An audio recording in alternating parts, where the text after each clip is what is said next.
crazy has to do with how you make me struggle to get your attention. Calling you brings apprehension. Text from you and sex from you are things that are not so uncommon. Flirt with you, you're all about it. Tell me why I feel unwanted. Damn, if you didn't want me back, why'd you have to act like that? It's confusing to the core, cause I know you want it. Oh, and if you don't wanna be something substantial with me, then why do you give me more? Babe, I know you want it. Say that you want me every day, that you want me every way, that you need me, got me tripping, super psycho love. Hey, pull the trigger, feel the pain, getting bigger, go insane from a bitter feeling, tripping, super psycho love.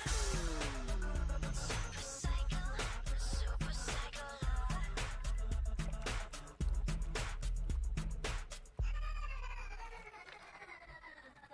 Don't say us. Pull me off to darkened corners where I'll otherwise avoid us. Tell me how I mesmerize you. I love you and despise you. Back to the crowd and you ignore me. Bedroom eyes to those before me. How am I supposed to handle it? The fuse and miss the candle. Damn, if you wanna let me go, baby, please just let me know.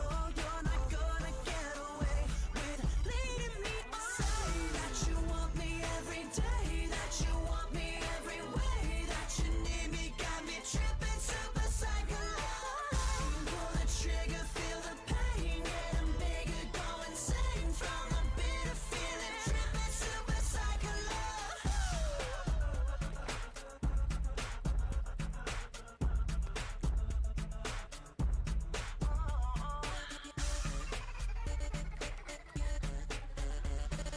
Say you want me, say you need me, tear my heart out slow. You want me, you need me, you're gonna be with me. I know you want me to, I think you want me to.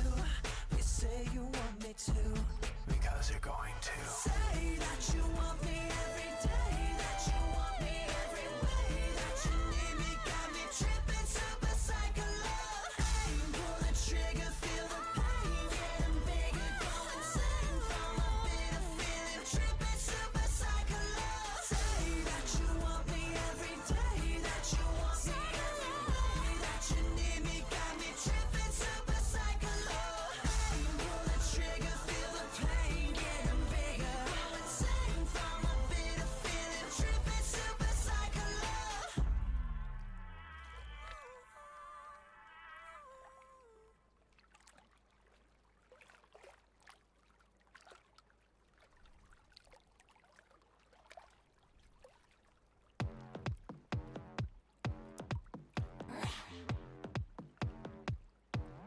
I have a heart, I swear I do, but just not, baby, when it comes to you. I get so hungry when you say you love me.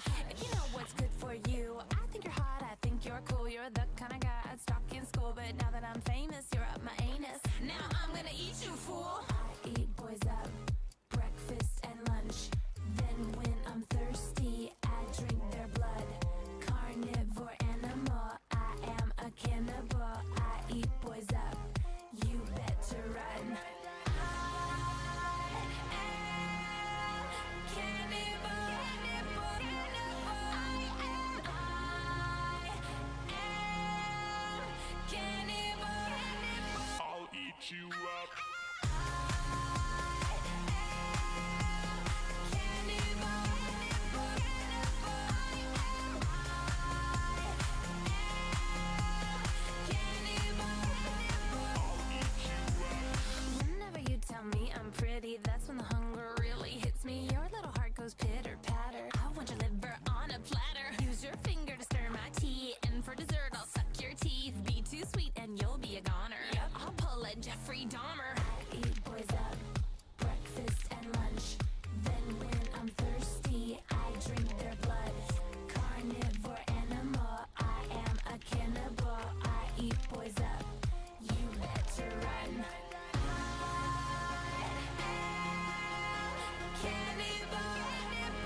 for someone to tell you to go.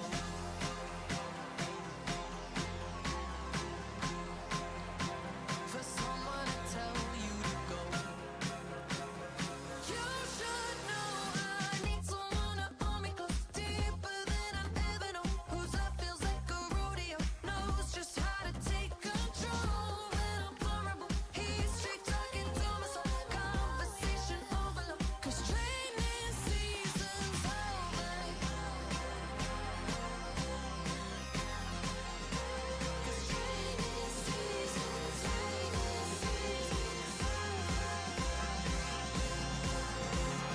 training season's over.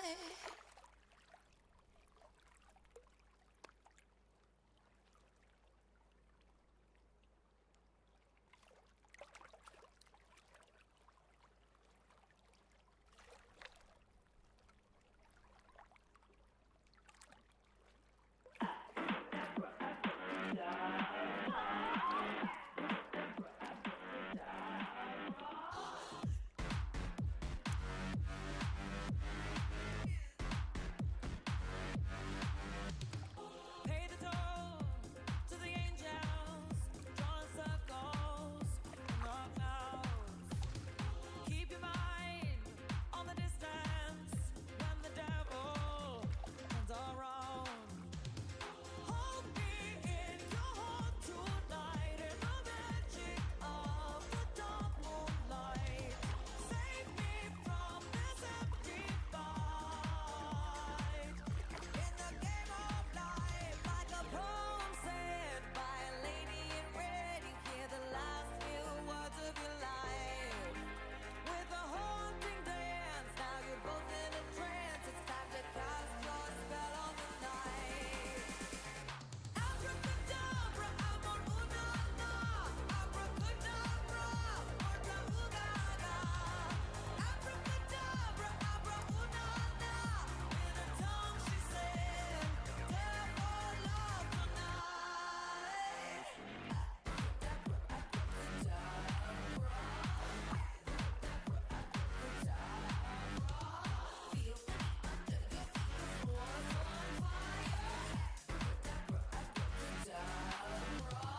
Choose the road on the west side as the dust flies. Watch it burn.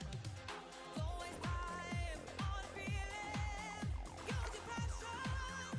No return. Hold me in your heart tonight in the magic of the dark moonlight. Save me from this empty fight. In the game of life, like a poem said by a lady in red, you hear the last few words of your life. With a haunting dance, now you're both in a trance. It's time to cast your spell on the night. Abracadabra, amor, una, na. Abracadabra, orta, ugaga. Abracadabra, abra, una, na. In her tongue she said, therefore love tonight.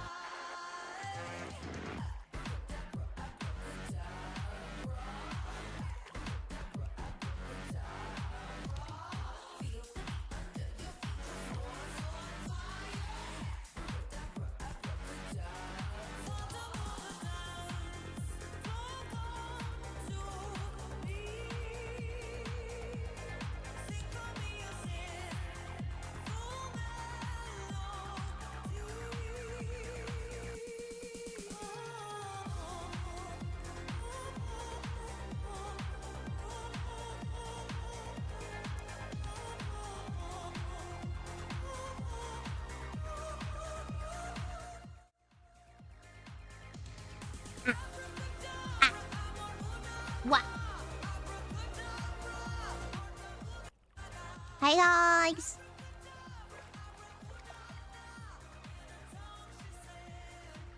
I live! I do live.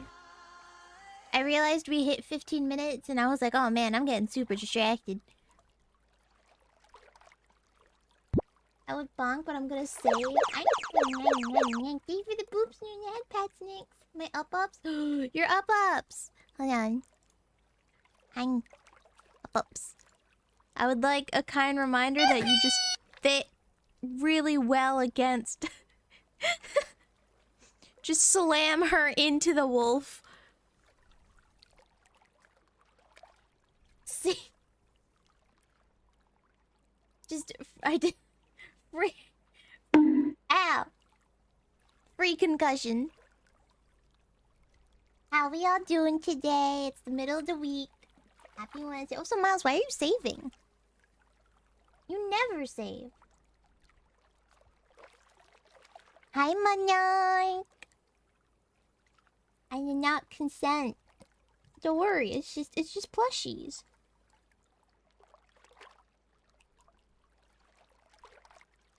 After all these years, you finally want a plushie. I have 10K.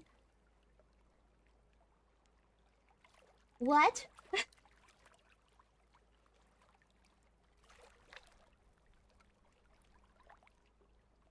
I'm still working on the fanfic. Are you editing it or are you like writing more? I bet Monarch has other Kitunas in her life too. Dude, I'd have beef. I'd have so much beef. I just want a little guy in a chicken hoodie. Is that what you want? Are you telling me you want to join the humanoid plushies?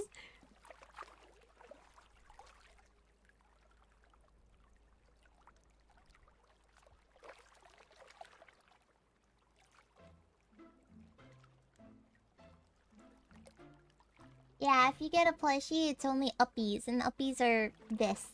Look at these two cuties right now. Mm-hmm. And uppies is supposed to be 45 minutes on screen, but I always forget. More plushie side than humanoid. Well, it's a humanoid plushie. She won't even let my plushie have my own. I don't even know how to go without it.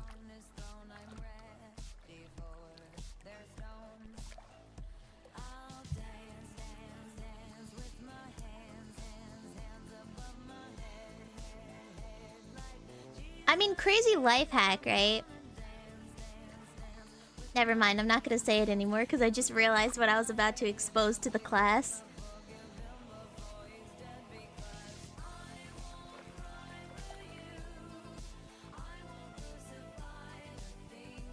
I was like, what?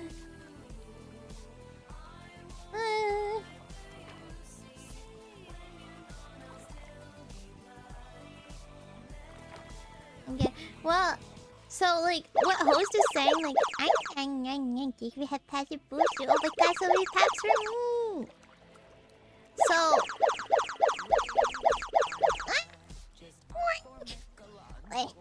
So what host was saying, right? Like, all the plushies, like, spammed across the screen, right? If I think about that really hard, technically, if we threw your guys' plushies in, like, the Katuna snack redeem, you technically could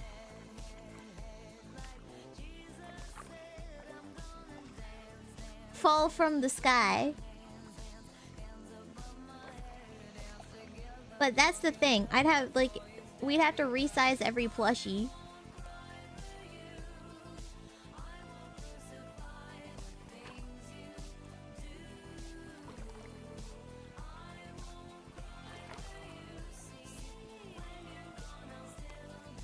Yeah, see, Trent's putting it together. Wait, how did I not...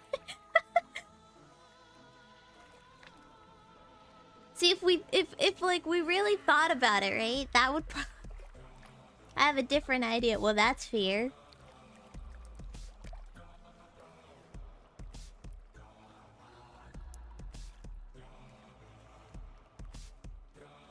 Don't worry, I'm just gonna eat copies of them. Cookie copies. Oh god. Trin, what is that? What are you sending? Alright, I guess the only way I find out is when she sends it to me. Monarch is saving for a plushie! Up to second work, have a good stream. Bye, Nix! Good luck with second work!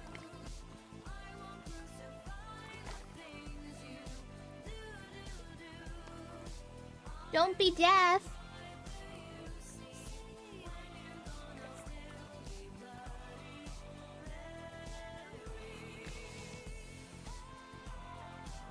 I have like this massive urge to play more Cult of the Lamb. Just a little bit.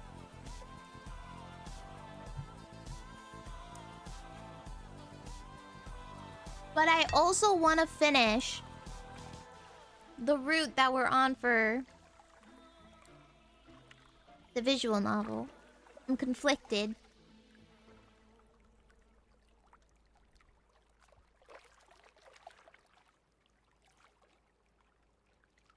I've done both this week. I think I've done both on the same stream.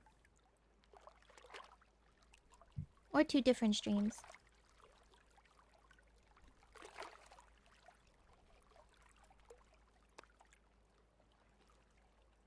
Jen, are you busy?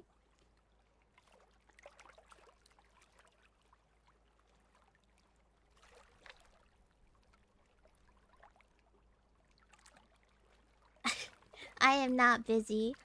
Well, I think we're almost done with day 2 anyways. Would you want to hop back in? Alright, Monarch has a sub. Yes, Monarch has a sub. Alright. We are going to finish day 2.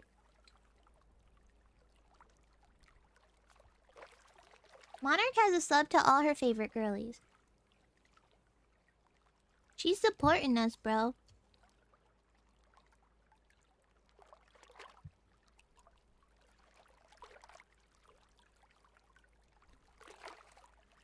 God, I always see Monarch using Raven's emotes, Trans emotes. Where am I? Where are my emotes, Monarch?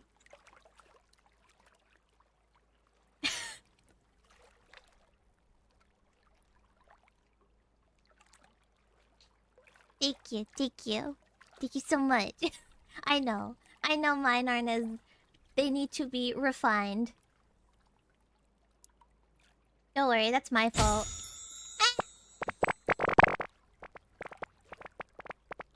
Thank you for the 100... Thank you for the 100 bits, Monarch. Gummies! Yes, you have dropped us gummies and toothpaste and a wrap. No, that's a Jimmy Dean breakfast sandwich.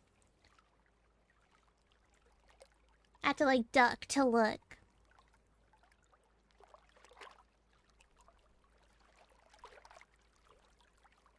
You couldn't wait till I... No, she could not.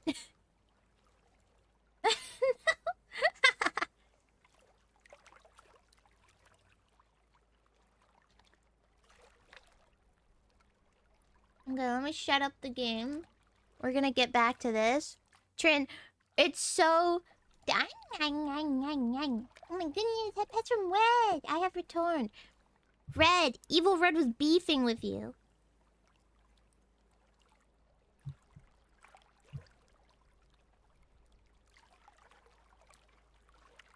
I thought we homies. Bro, he was beefing with you, no reason. I was like, damn. He's not even here.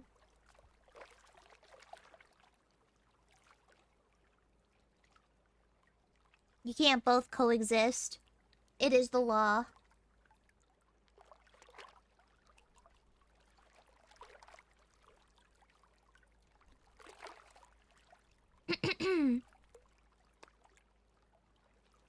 I am not treating you like the same person. I said we have good Red and we have evil Red. Alright, it's time for me to attempt to groove again. I found out it's coincidentally always when I go to the gym. Enjoy stream. Bye, Scrim. Tell us how grooving goes after. If we're still here. I am not being stinky. You're just upset. It's okay, Red. I forgive you. Pat, pat.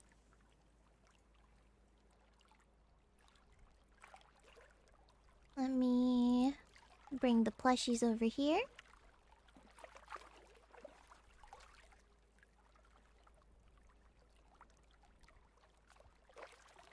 And then... that.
Trin, I need you to repeat the line you just said. Nope.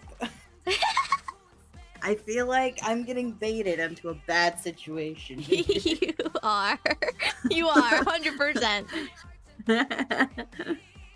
And I say that because Monarch is a Bakugo girly. I knew it.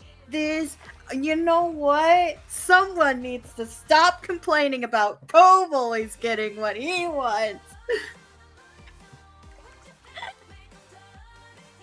And then become a Bakugo girly at the same time.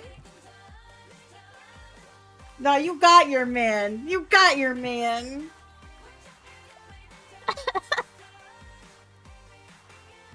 Monarch, they dropped Discord decorations based on My Hero Academia, and what? You can get like a Bakugo frame now? Yeah.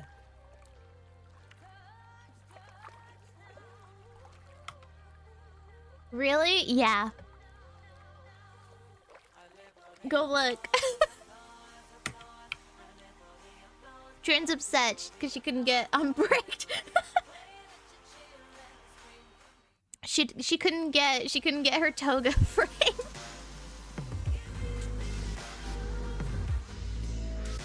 They just hate to see me happy, man. I guess. They're allergic to my money, bro.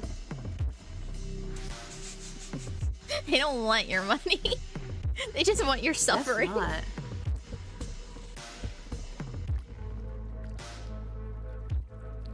Man, Alright. I'm this stupid fucking PNG. She bought it. Like...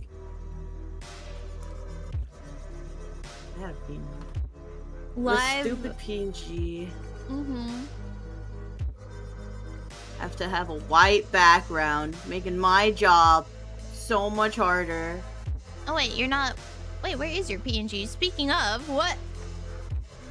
Yo, how There am you I are. supposed to be the certified Baxter hater without my PNG?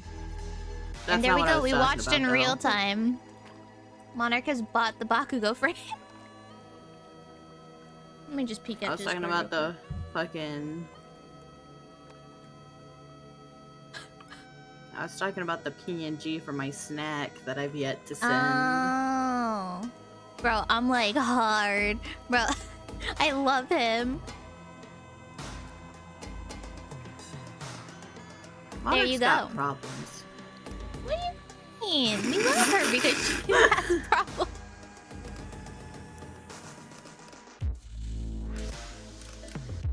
It's mutual problems. I don't know about mutual.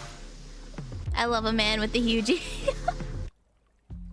Oh, I don't think I could tell that. I really, no, I never would have guessed that one. No, not in a million years. ladies. Come on, Pumpkin. This is how we show our love to each other. Oh.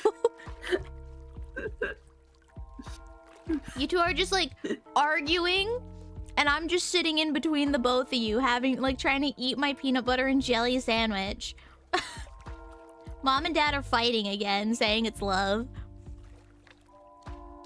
That's how it works. You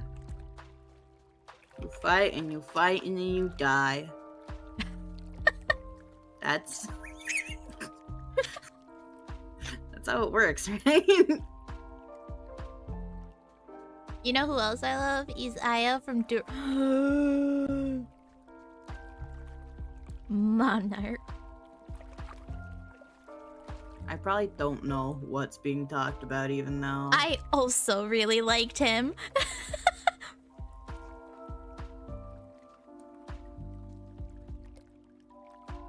See, Pumpkin's like the in-between of me and Monarch. Pumpkin's like... It happens.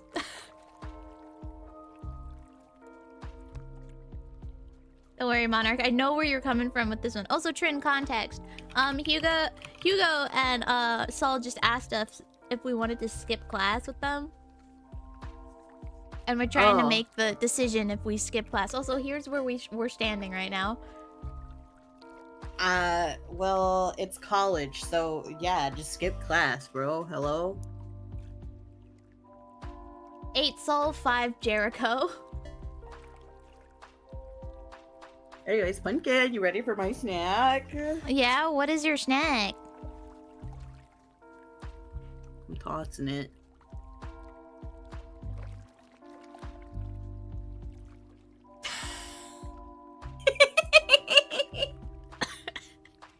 I can't believe you never thought about this until now. I know, right? How did Wow. that go so long? Hold on, let me go consume these snacks first. That's on screen, and then let me toss yours in.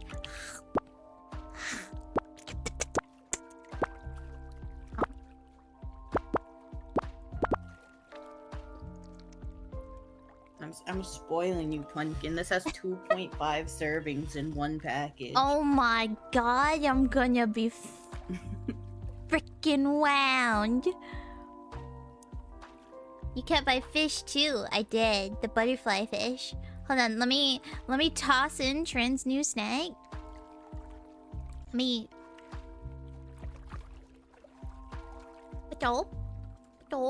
Trent would like, not Trent, freaking Nyx would like one day where we're not thirsting over. It's not how it works, Nyx. That was our Cult of the Lamb day.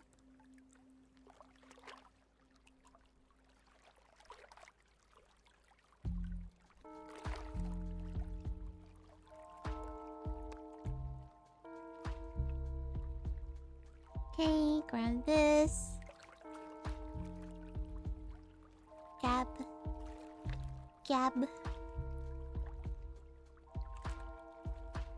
And then I go over here.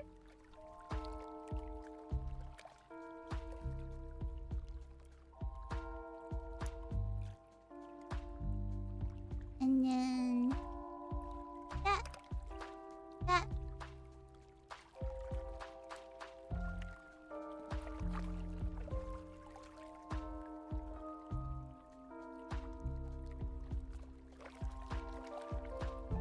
I've lost myself in the sauce.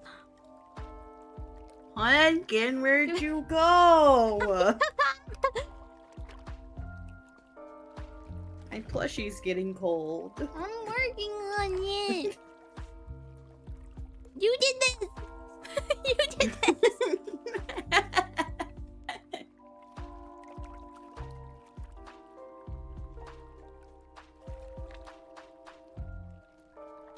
Okay. It is now in the pond. It has been added. Alright, we're skipping class. Heck it, we skip.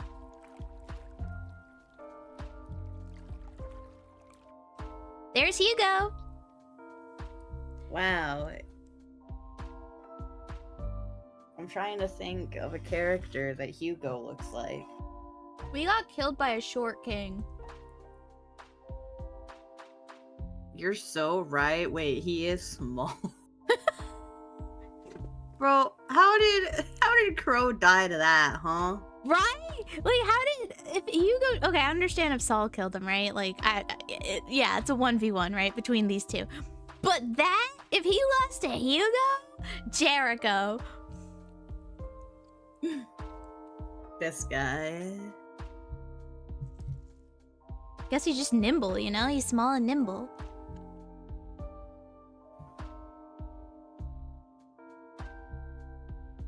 Now, Monarch, why are there some teddy hands in there? Just want to eat some hands. Why are you crying? Sure, people can In the still midst kill of bigger my things. love. Yeah, but Hugo doesn't look like he could hurt anyone. I feel like Jericho should have had a chance.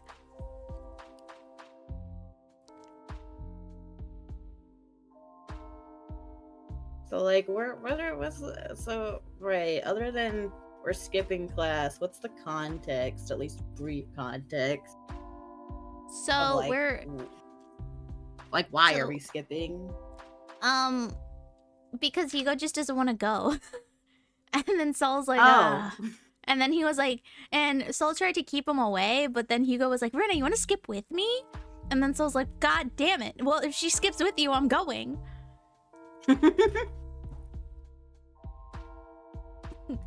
Ah, and I said to skip. Oopsie, sorry, Saul. But skipping class is fun. Alright, am I reading? Yeah. Am I reading? Yeah, it's time. Alright. I can't wait to do all these men voices. Hugo lets out a small cheer and gives you a thumbs up. Saul gives you a cheeky smile of his own. Not like he has to use strength to kill, not snapping. There are so much more efficient ways to kill someone. Well, we're about to find out. Oh yeah, and Saul almost asked me to marry him on the roof, but you know, Hugo cut in and stopped him before he could embarrass himself.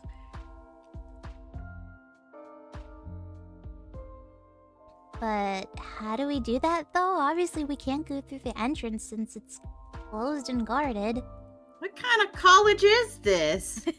Oh. Why are we guarding the gates? Just...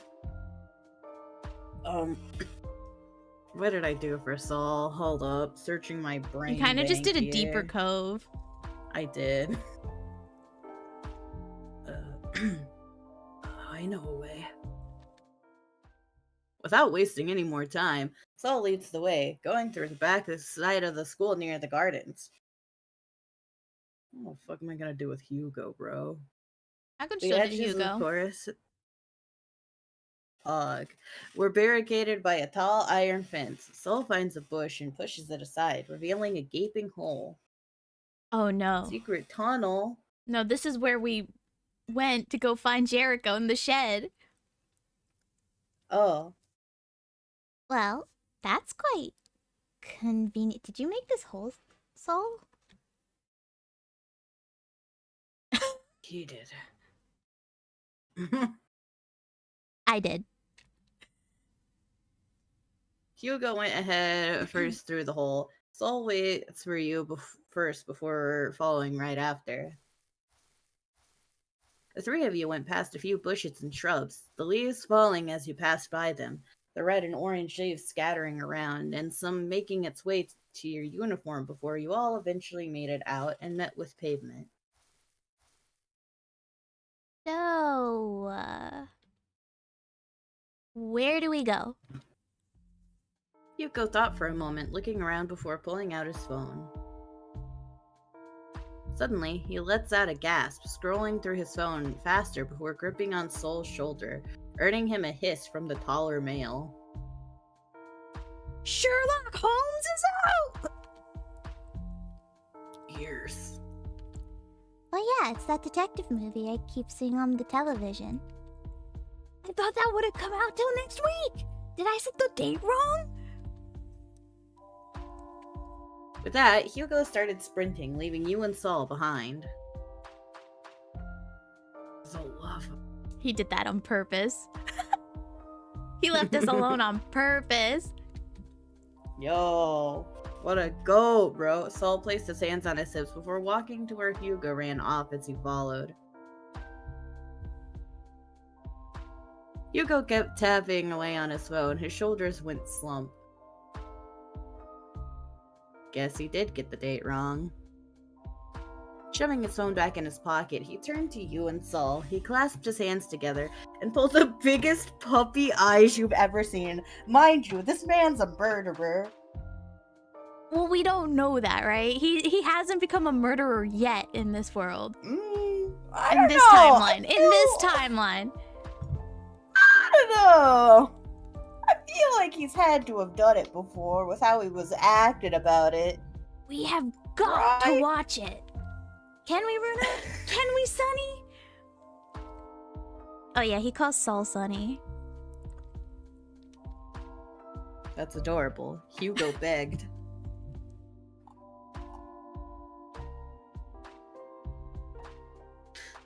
You can go ahead and watch the movie. I'm going to roam the arcade while you're... Well, you know, I'll watch the movie with you, Hugo. I love movies. I'm not gonna go Wow. to the arcade anymore. I'm gonna watch the movie. What's wrong with the arcade, huh? Nothing. I just want to see what happens. What's wrong with the arcade? What's wrong with the movie? boring. You can't talk during a movie. What? Hugo pouted. His eyes went half-lidded, and the sparkle in his eyes was gone.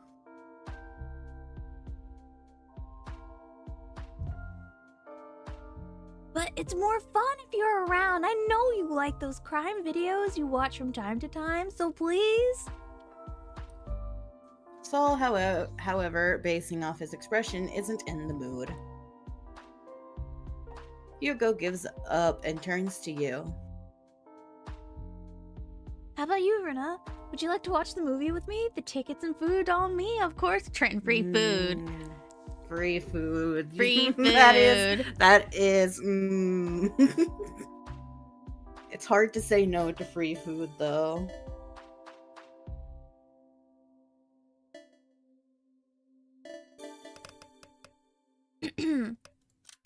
You're literally like 8 to 5. We can watch a movie. Hugo gives you a bright smile. Heck yeah, I knew you were a trooper, Runa.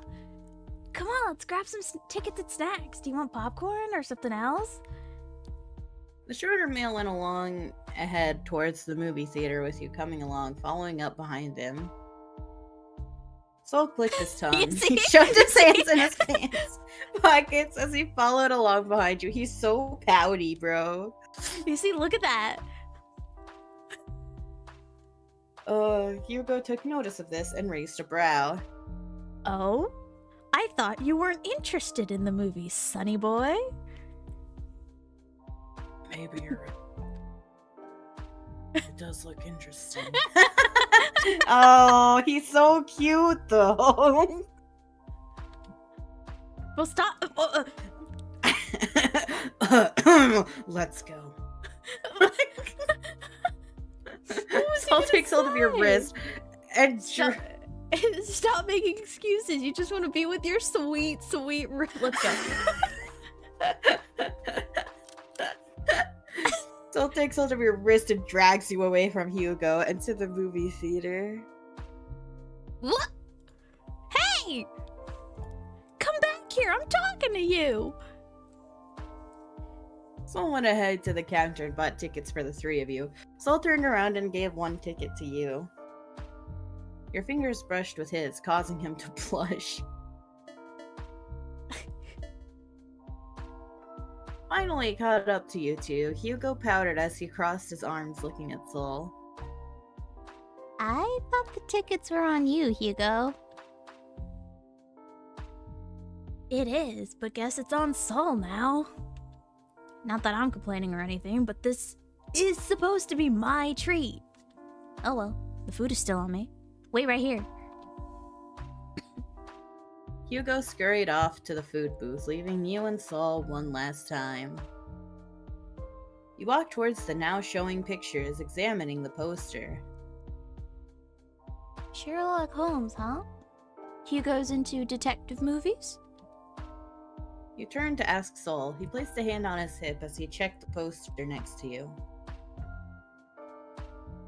You can say that he aspires to be one. That's quite charming of him. And Sherlock Holmes is his...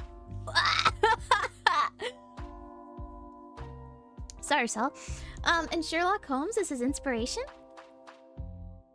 It's just one of them. I see. How about you, Saul? What's your favorite genre? Saul raised his brows at you. He placed a finger on his chin as he looked up, staring at the ceiling. I like supernatural horror and thriller. Yeah, you do. Along with the tales of the Headless Horseman, or those original fairy tales by the Grimm brothers. Yeah, you do.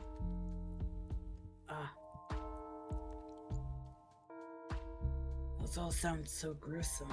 I bet you feel weirded out. What do you mean? I like those too.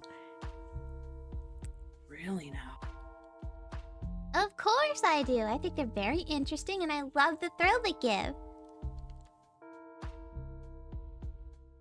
Saul stares at you in awe before a smile breaks out on his face. Then maybe we could watch one together. I'm back! Hugo's familiar voice was heard, you turned around and saw him walking towards both of you. 2 large bags filled with popcorn on each arm and a large cup being held. Yeah. Bro, I love how Saul's face, smile just disappears the moment Hugo comes back. Huge bag. Oh, let me. You said, taking one bag from Hugo's arm. He thanks you for the help. I've got the snacks. Hope you like popcorn, Erna. Huge bags? Dude, we got massive bags of popcorn. Extra butter. He then turns to Saul. Come on, let's go in before the movie starts. Saul nods as he and Hugo follow him towards the entrance of the movie theater. This game is called Sedice Sobet in Turkish. What? What? Well, that's specific. He hands out the 3 tickets, then the 3 of you enter.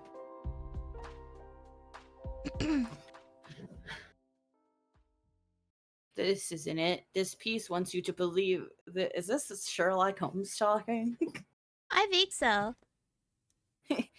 This isn't it. This piece wants you to believe it's the ultimate evidence for this case, when in fact.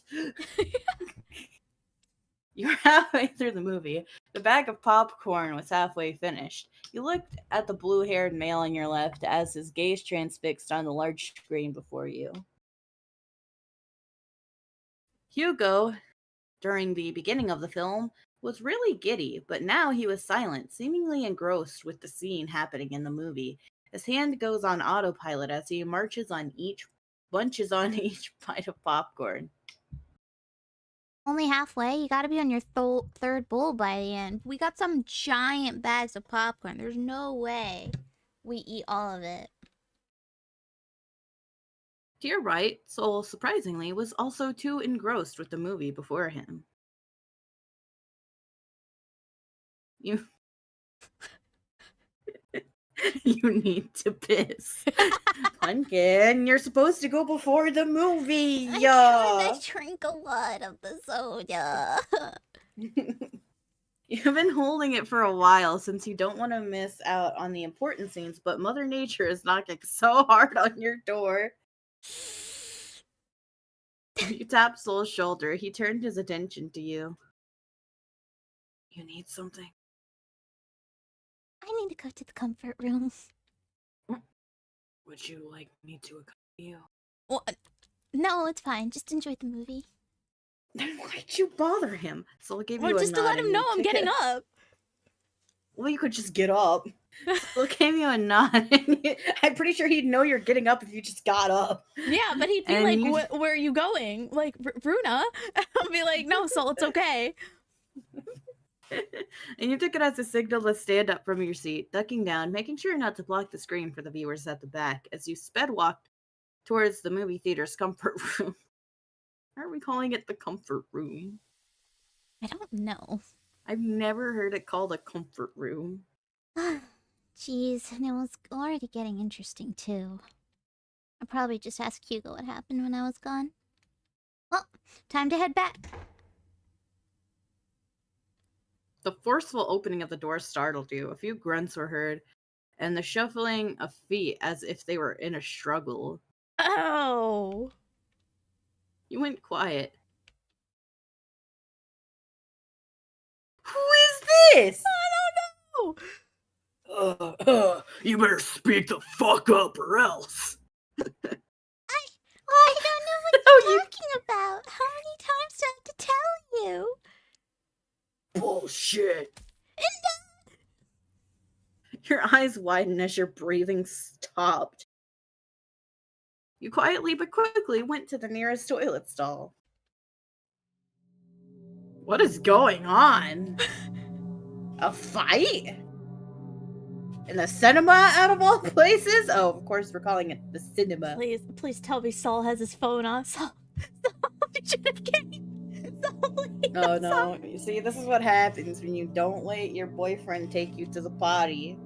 Whatever is going by the door is clearly something you don't want to get involved with. Just tell us who is the traitor that you're in cahoots with, and I'll let you out. Again! I have no idea what you're talking about. Guess I have no choice.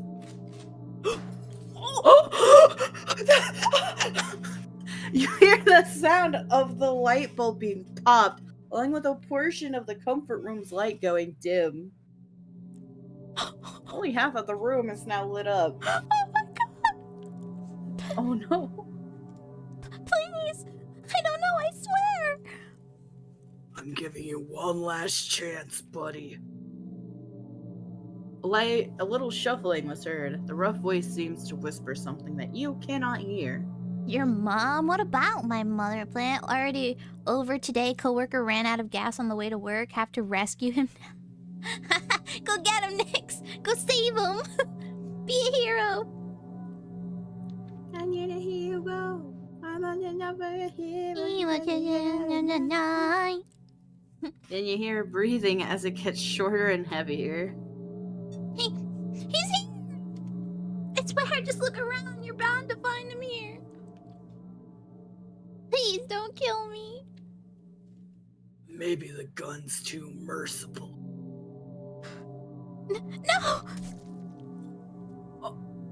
Your nose caught something. It stings as it fills the air, the edges of your eyes watering.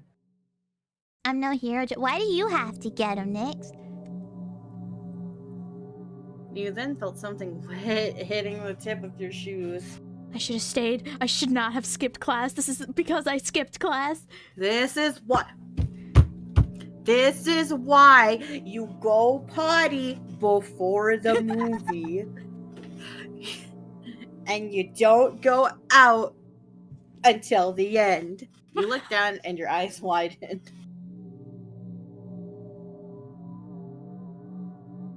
What?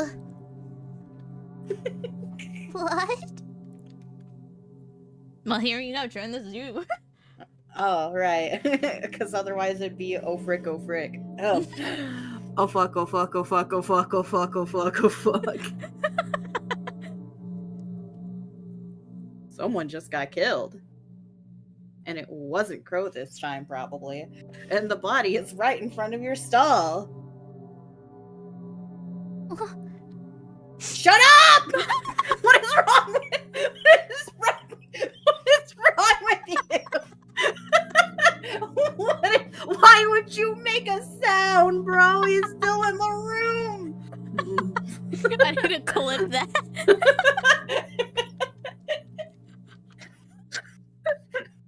Bro, your shadow was so passionate.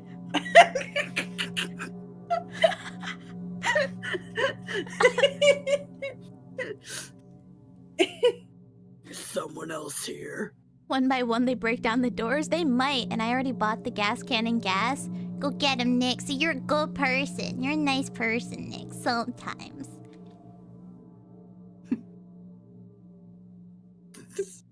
Shit. That's my part. The rest is you. Did he hear me? Well, well, well.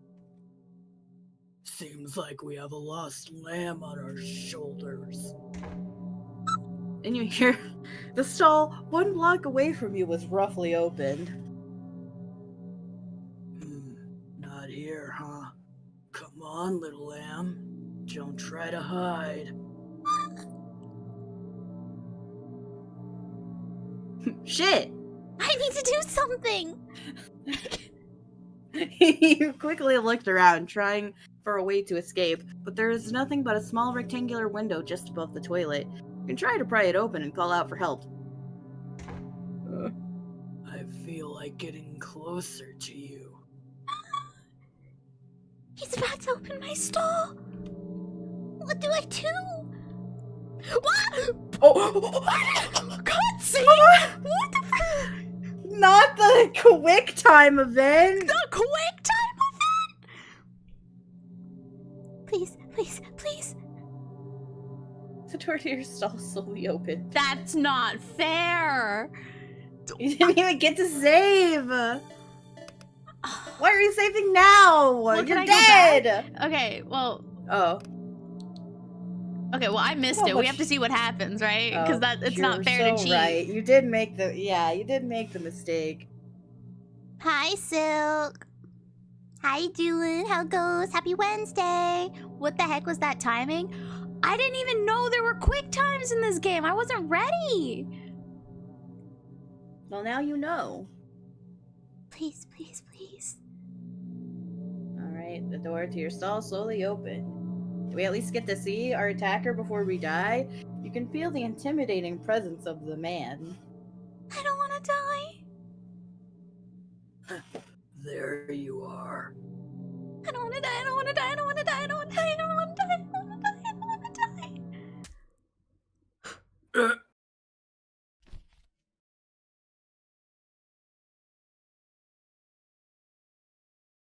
Then you felt a hand coming to touch your hair. You flinched. You slowly backed away, your legs shaking as you still refused to open your eyes, your arms wrapped around you. I'm good. Off work till next Tuesday. Probably so much needed relaxation starts now. Off till next Tuesday. What's going on? Free vacation. You can't even read that? I know. I didn't have the... Like, I tried to read it and click at the same time. Like... I wasn't expecting it, so I just, like, blindly tried to click. But then I was like, wait, I have to read the options, and then I missed it. Runa, it's okay. And you hear that all too familiar voice. I'm here, Runa. It's alright. Oh my god. Before you was Soul. Behind him was Hugo. Both of their expressions are filled with worry. You guys see the blood everywhere?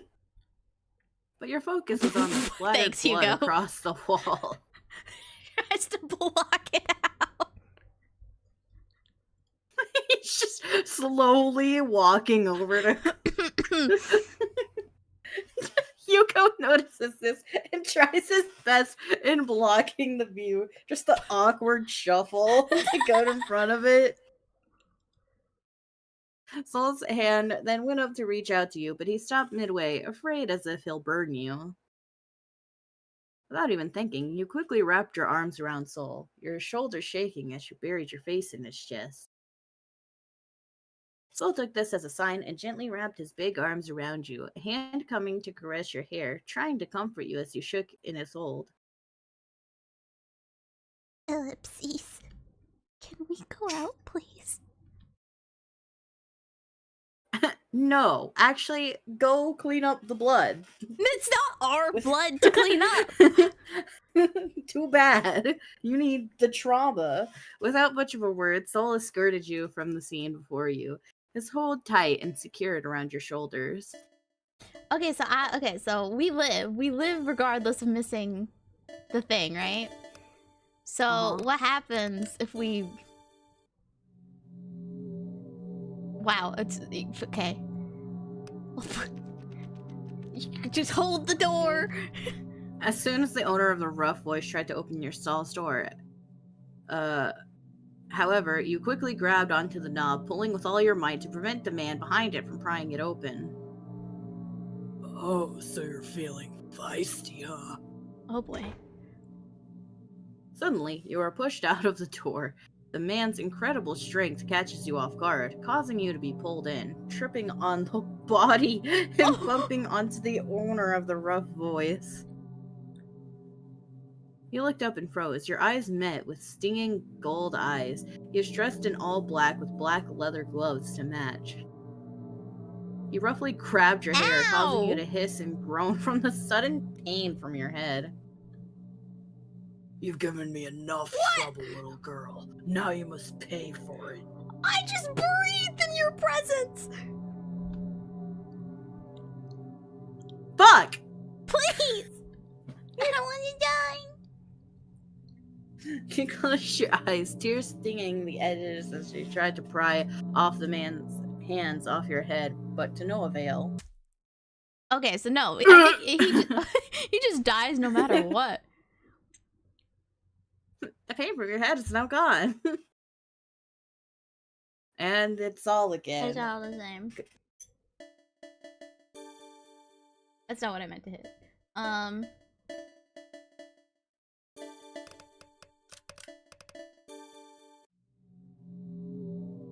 Quentin, why'd you load that? Oh, you're wanting to see the window. The window. Can we actually make it through the window? I don't know. You are small enough. Without I much am. thought, you quickly... I didn't click. I didn't click. Well, you can't get out the window. He's 6'8". Oh my god, he's 6'8". God damn, he's 6'8". Jesus Christ. I'm 5'1". Holy shit, this man's nearly 2 feet above you.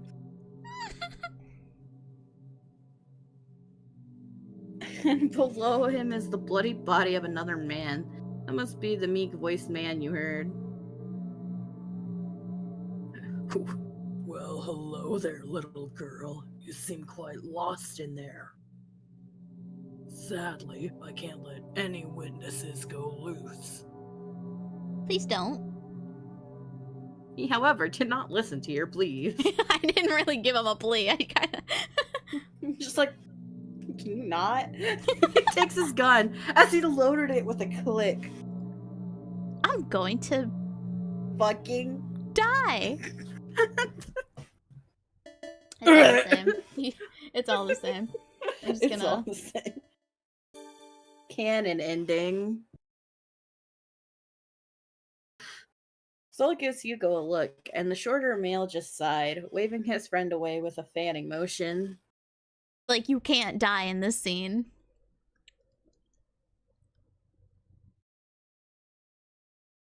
Hold on.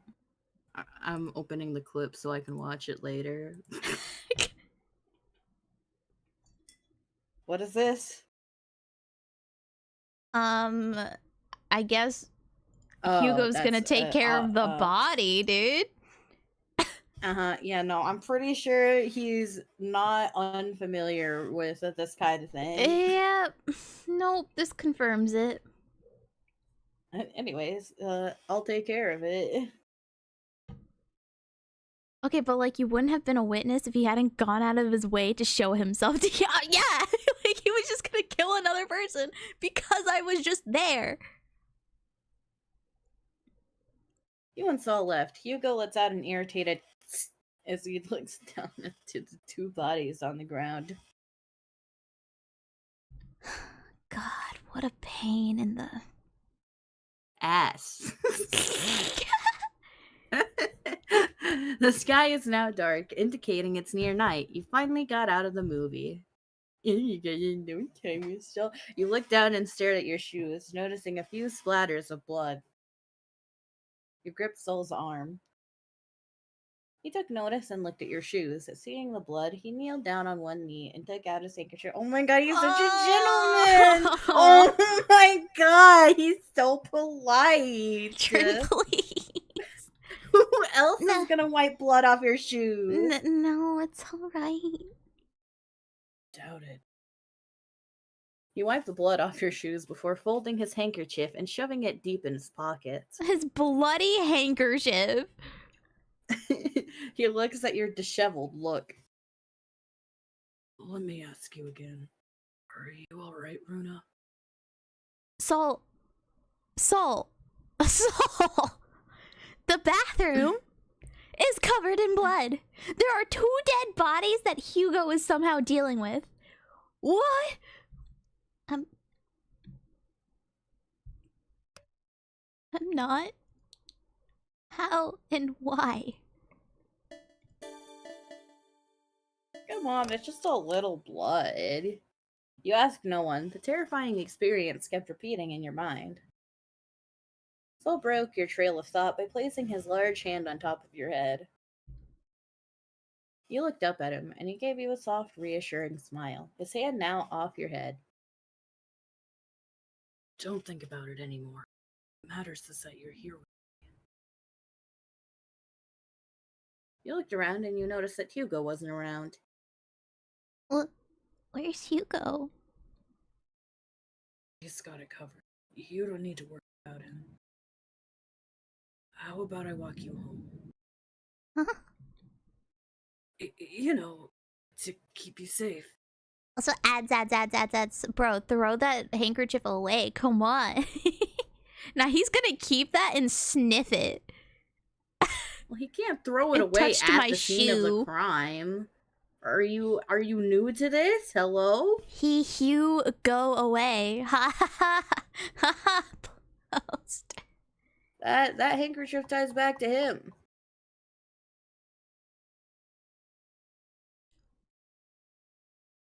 I'll keep you company. Keep you safe. Dude, I just realized our cursor is his necklace. Oh my It god, was it's so used- cute. It was used to wipe her shoe, not cover up a crime. Well, he wiped the blood of the victim off my shoe because that's what he originally went to wipe. So he can't toss it. Yeah. Do you trust me? I trust you. Let me take care of you. Sol gently takes a hold of your hand and wraps it around his larger one, his gaze never leaving yours, a bright smile on his face. Lead the way then. You felt safe. Safe with someone. Safe with Sol. I want you to know I didn't click anything there. The walk back to your apartment was quiet, save for a few nightly bugs making a few hums then and there. Cringe, bro. No, this is he's doing it. He's getting what he wants. So is nobody gonna report this? I feel like keeping it with the victim's blood is gonna get him in more trouble. Don't worry, they're professional murderers. They got this. Sol's hand is still wrapped around yours. He's warm.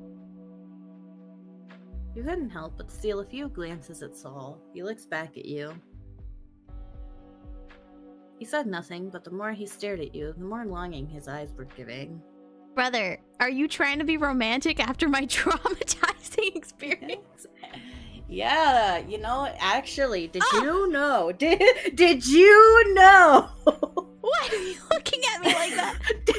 Did you know that humans who experience trauma together are more likely to form lasting bonds? Get those hearts out of your eyes! Did you know?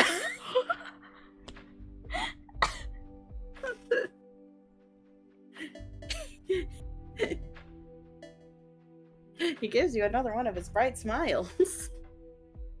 He squeezes your hand. You squeeze back, making him chuckle. And him stabbing the guy with the gun is completely justified to protect another person. Yes, it was self-defense. Hold on. Waiting for this plane to fuck off. I hear it. I know you hear it, bro. This shit's so loud, man. Like, it's that loud when I have headphones on. It's so fucking stupid, bro. What is it?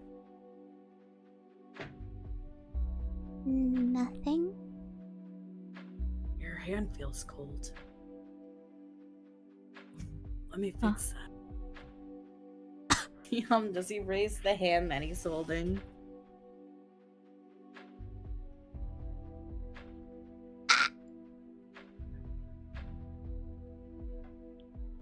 Bro, why am I made of shadows?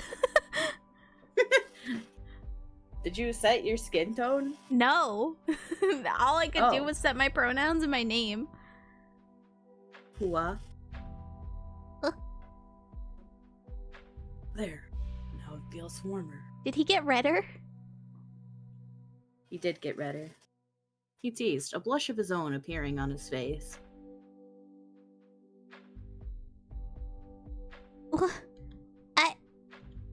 That's not how you warm hands up. I don't know. Is that so? Love to see how you would do it. So, He just laughed at you, his face still red as you playfully hit his side. Eventually, your walk came to an end, and you're met with the front door of your apartment. You let go of the hand Saul was holding. He nearly reached out to keep his hold, but stopped himself. You turned to face him. What am I watching? You know, hand warming. Well, this is my place. Hi, Lava. Oh, I'll see you tomorrow then? of course. But we don't have classes together tomorrow. That's alright. Maybe you can hang out after classes to continue on with the project. I'll keep your word for it then. You turn to face your apartment's front door, taking out your keys and finding the one you need. But before you inserted the key to your apartment, you turned your head to look at Saul's tall figure still unmoving from his position. Tia. Thank you for today. I really owe you one. He paused, then his shoulders relaxed. Is he like a yandere or... Well, he can be. Don't worry about it. Just know that you can count on me. Unlocking your front door, you fully turned around to give Saul one last wave with a smile on your face. Well, actually, Lava, I was held at gunpoint in the movie theater bathroom, and then he came in and stabbed the guy that tried to hurt me, and now I think that guy's dead and his best friend's getting rid of the body. I don't know if that tells you anything. He returned with his own smile before walking off towards the exit. But how's your Wednesday going, Lava? You entered your apartment, the lights dim as you groaned, searching for the light switch. Don't say JK, Lava. We know you meant it. Much better. You nod in approval before heading to your kitchen. You opened your fridge and started rummaging around for something to eat. That's so unnecessary. What do you mean, Grim? I forgot to do my groceries. Honkin, you're forgetting so much stuff. It's God, why is it gotta be so lore relatable, accurate? But how much do you bite your lip? On accident? When I'm eating? A lot. I see. Alright, you might just be the MC. You let out an irritated sigh, saying there is nothing good besides the leftovers from yesterday's dinner. What's wrong with leftovers?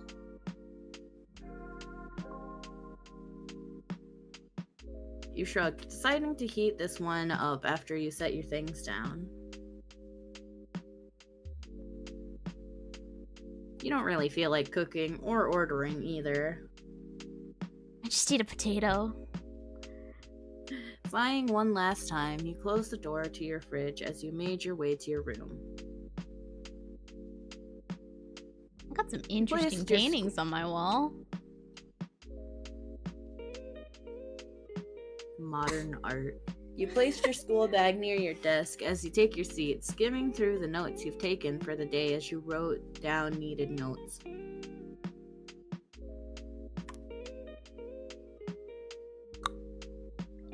You clicked your tongue as you tapped your blank notebook with the tip of your pen, going on with your silent staring contest with the blank paper before you. You let out a groan. It's an unneeded crime. It adds to the drama, Grim.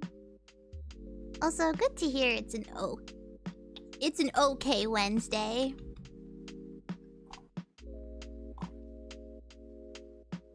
Deciding to do work later, you closed your notebook and stood up.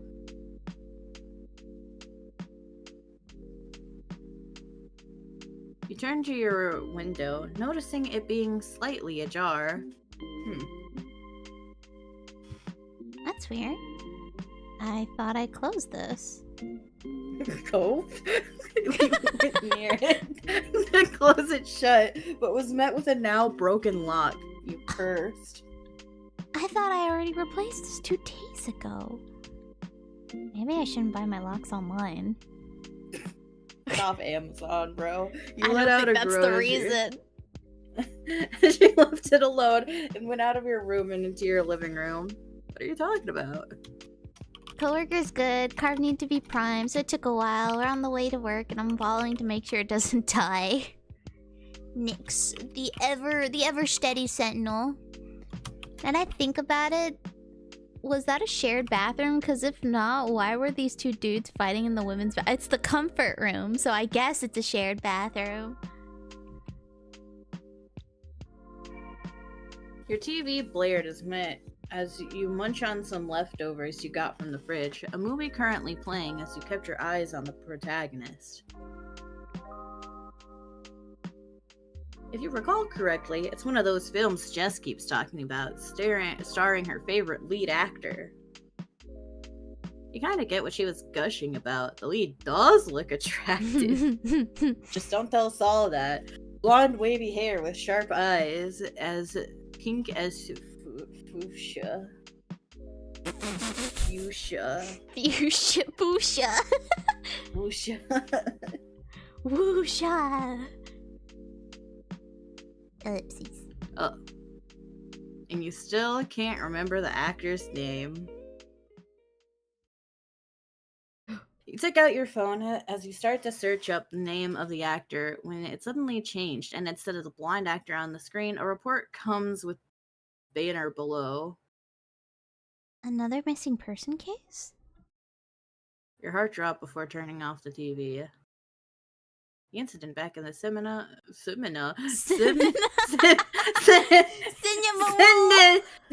God damn it! Cinema replaying in your mind. I'm not British enough for this. Girl, she like the corporate dog like me, Cinema Wool. Was doing TBD and I got stuck outside of the exit gate where you would win. Could run on forever. Oh, you were that glitch. That glitch is so fun.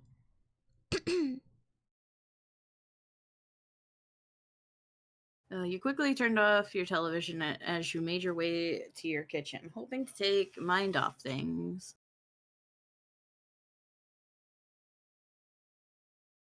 You opened your fridge, feeling the cold air hitting your face as you rummaged through. How do you have ABC on your fridge? What are you, 7? My ABC's alone? What the heck? You don't like my stars and my rainbow? Those are fine, but why letters? Taking out a pitcher of orange juice, you take a glass from your cupboard as you pour the juice up to the last drop, taking a sip from it. You check the clock on the wall. 9:30 p.m. Oh, dang, that's early! Yeah. That late already, huh?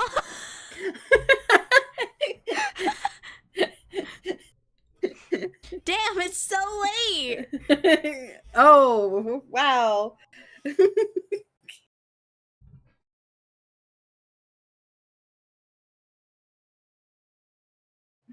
You checked your front door and windows, seeing everything locked before grabbing your glass and finishing the last drops of the orange juice before heading back to your bedroom.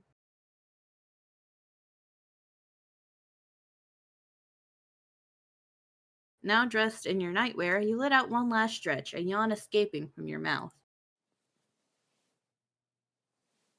Getting in your bedsheets, you laid in comfort. Today was a lot, you thought. Another yawn escaped your lips.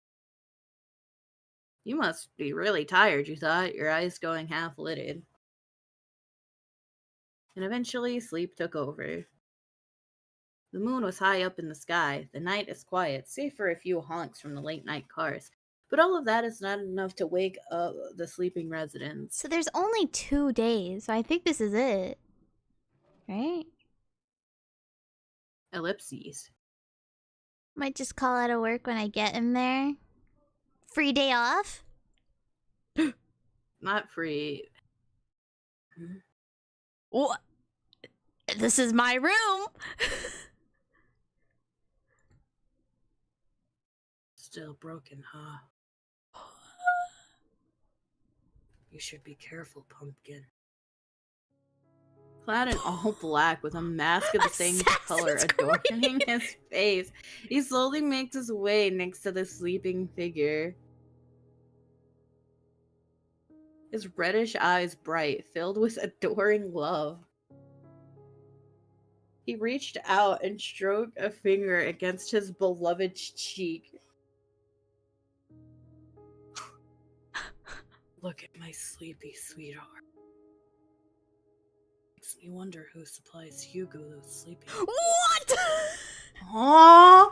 Is Aww! tired? Soul! Soul! He drugged my snackies. What the hell? He lets out a low chuckle as he leaned closer to Runa. Pulling down his mask, he leans forward, checking her face before continuing. Now this dude needs to go. Now he's gonna harvest your kidneys. I think he's gonna... Excuse me? He buries his face at the tip of her shoulders as he leaves a peck. Pumpkin, is it helping that this is in third person, or is it making it worse? I don't know. He takes a deep inhale. So you need to leave. He shakes as if he took a whiff of a dangerous and addictive drug. So he drugged me, and I'm asleep, and he's... Hey. Soul! Soul, please! His eyes bright as he examines every feature of his soulmate's face as he gives Runa's cheek a kiss. I'm so glad it's now suddenly in third person.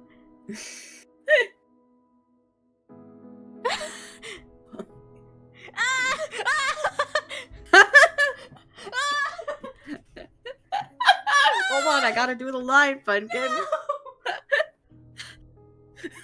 I gotta do the line, Pumpkin. Hold on.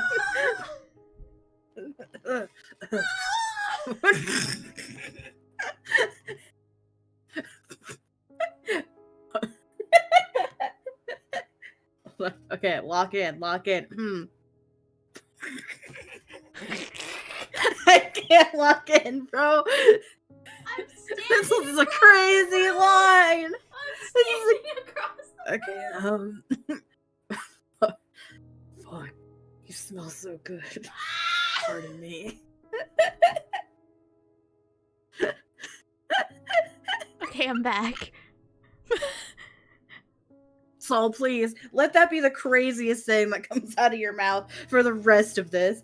She lifted her arm and watched as it flops down on. Why would you click that? You psychopath! Oh, bless you, Nightbot. No, oh don't worry. my god. It says error to remote server. It will show up in the clips. Like, if you look at the... Aw, man. At the clips that showed up today, it'll show up there. My goat Nightbot, though. Not linking it in chat. Wow, this is...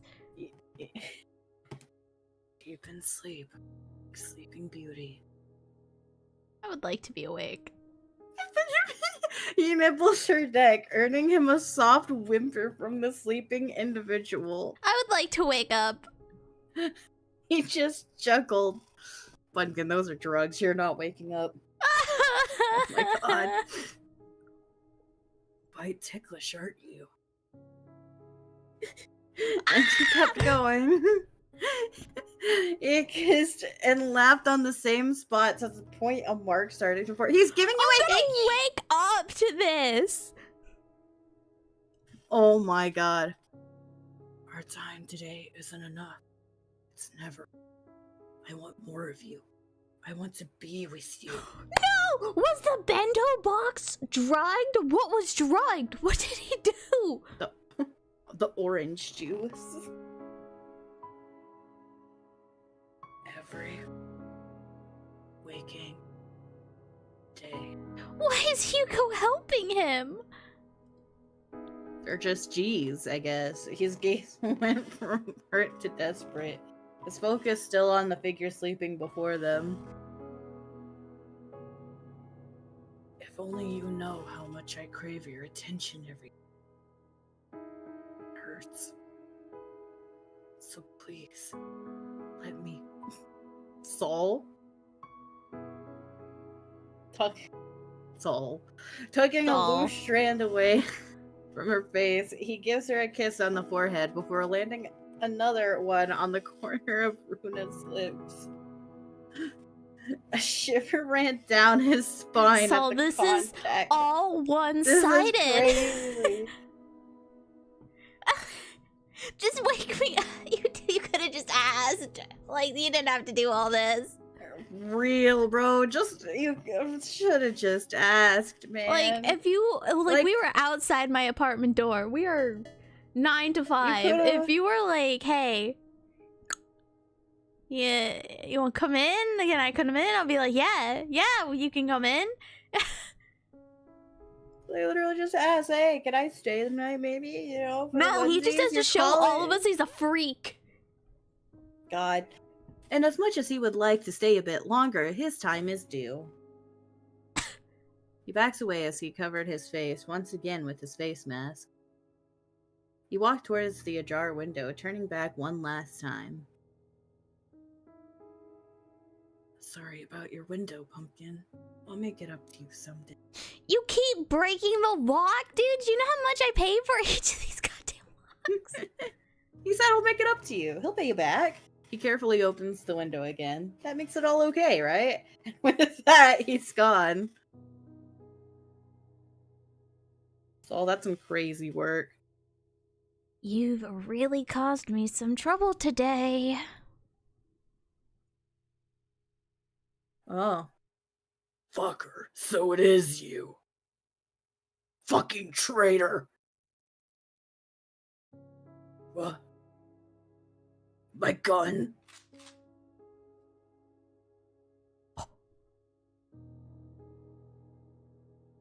Oh my god! Yeah, Pumpkin, I don't think he's new to this. Something tells me he may have done stuff like this before. Okay, never mind. They're all murderers. They're not new to killing. Yeah. Who would have thought? You know, he and Gio were talking in pure Japanese to one another. Of course they made the Japanese short man the assassin. Our sweet doggy is biting their master's hand. I thought this was supposed to be like a dating like, what is this extra lore? Though not gonna lie, we should have seen this coming. You're talking too much. You haven't even fired a gun.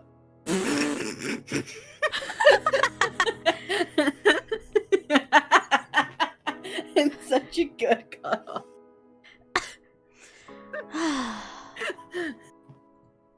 Huh. Shit. Ellipsis. They're slowly figuring me out. I don't think I can make it for the next few days. Sunny, you've done enough for me, I think.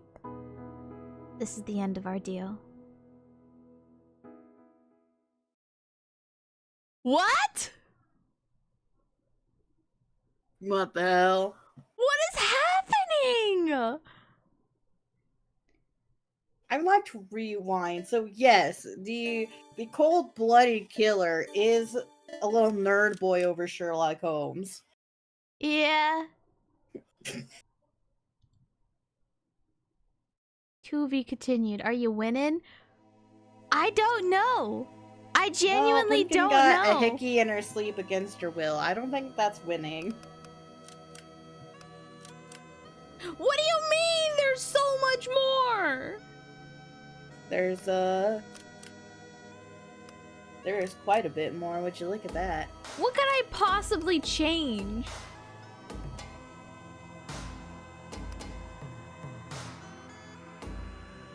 What? You start at 5 with Crow?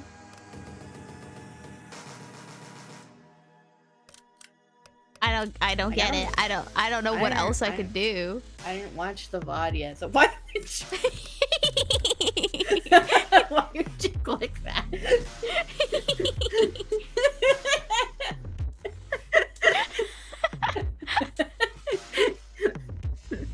Watch, now it's gonna be the thumbnail of this VOD.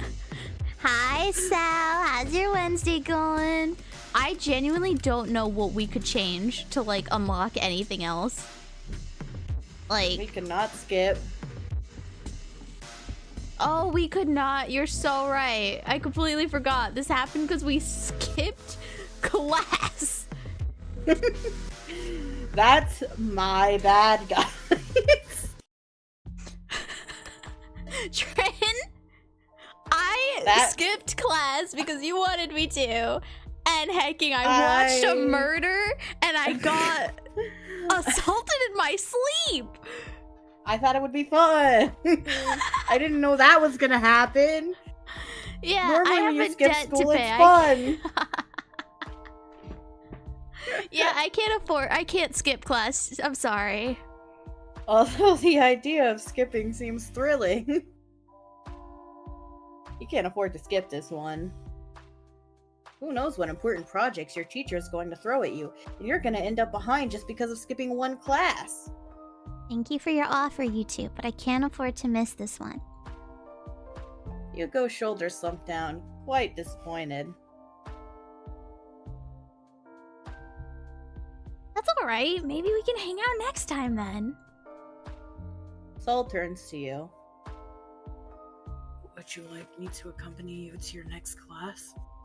Of course, I appreciate that, Sol. I'll see you at the usual spot, Sol. Bro, Runa needs freedom. Sol nods at Hugo before the said male walks away, waving off as he leaves. New fan art, collared Runa. Oh. Oh my. No freedom for me.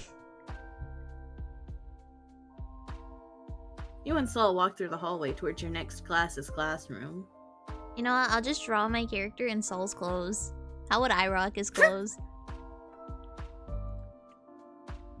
You couldn't help but check on Sol. He seems nervous. You look down and see that his hand is shaking. Oh, okay. Because we didn't skip, we got a point with Jericho back.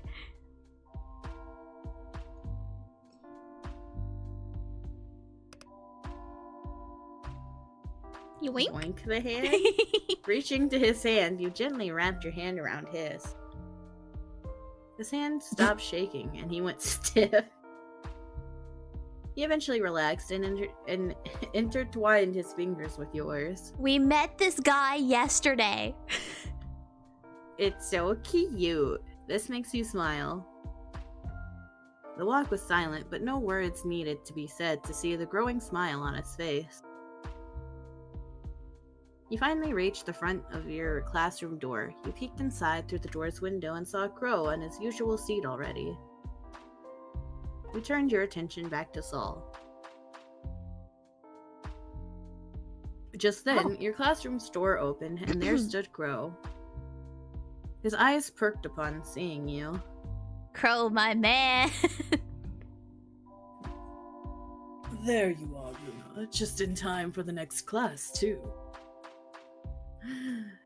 And just noticed Sol's presence beside you. His eyebrows perked up as he gave the tall student a soft smile.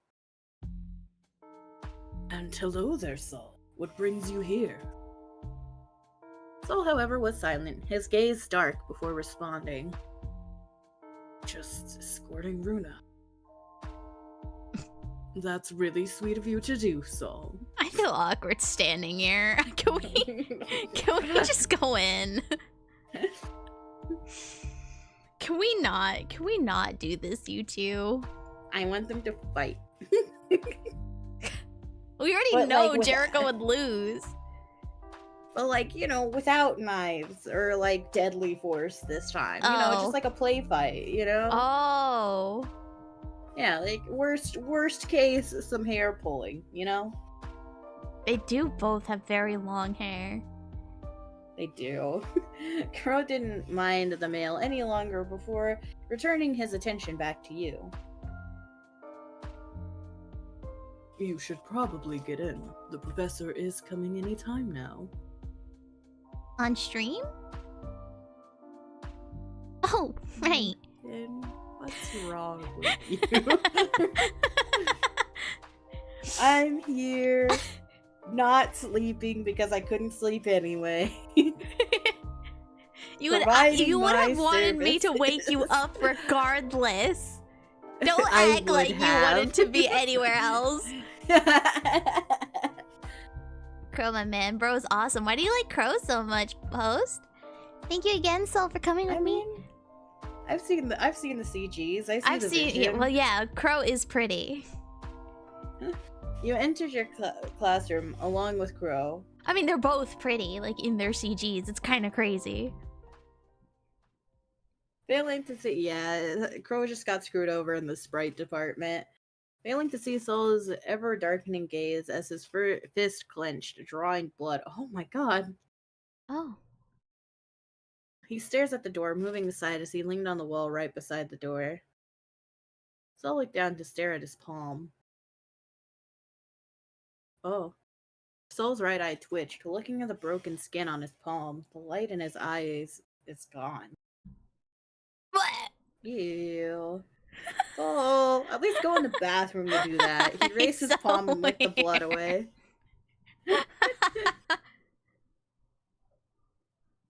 Jabad. It's always been you. Calm down. I should have dealt with him years ago. No. Years ago? You got to your usual seat. Crow takes his usual seat by the window in front of your own seat, waiting for the classroom to settle down as your professor comes in.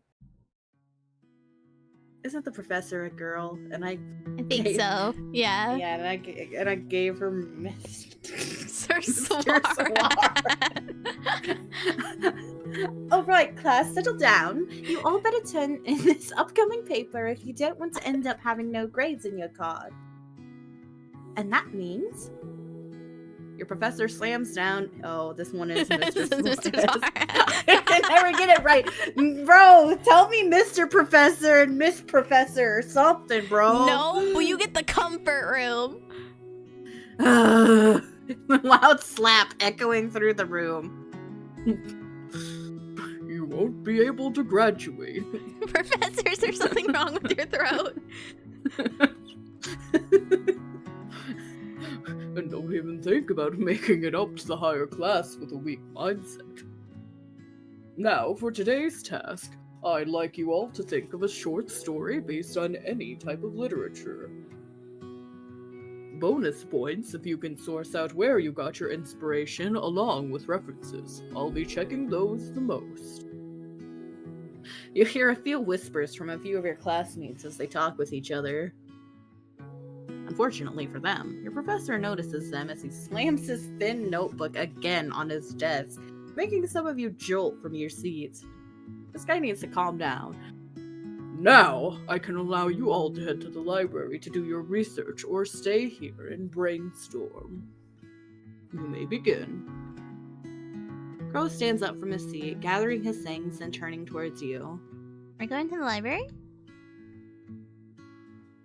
I'm going to the library. Would you like to join me? You gave him a nod, earning a smile from him as he makes his way towards the exit. Crow waits for you as you gathered your things before leaving the classroom and enter the library. This music's nice. It gives me like Life is Strange vibes. I see it. Unlike lunchtime where everyone is free, the library contains only a few students, some either doing their student duties while some doing their own research. Same spot then? You read my mind. Of course, it's one of our favorite spots. Our favorite spots? Our favorite spots, yes. With a smile on his face, me makes his way towards you, favorite.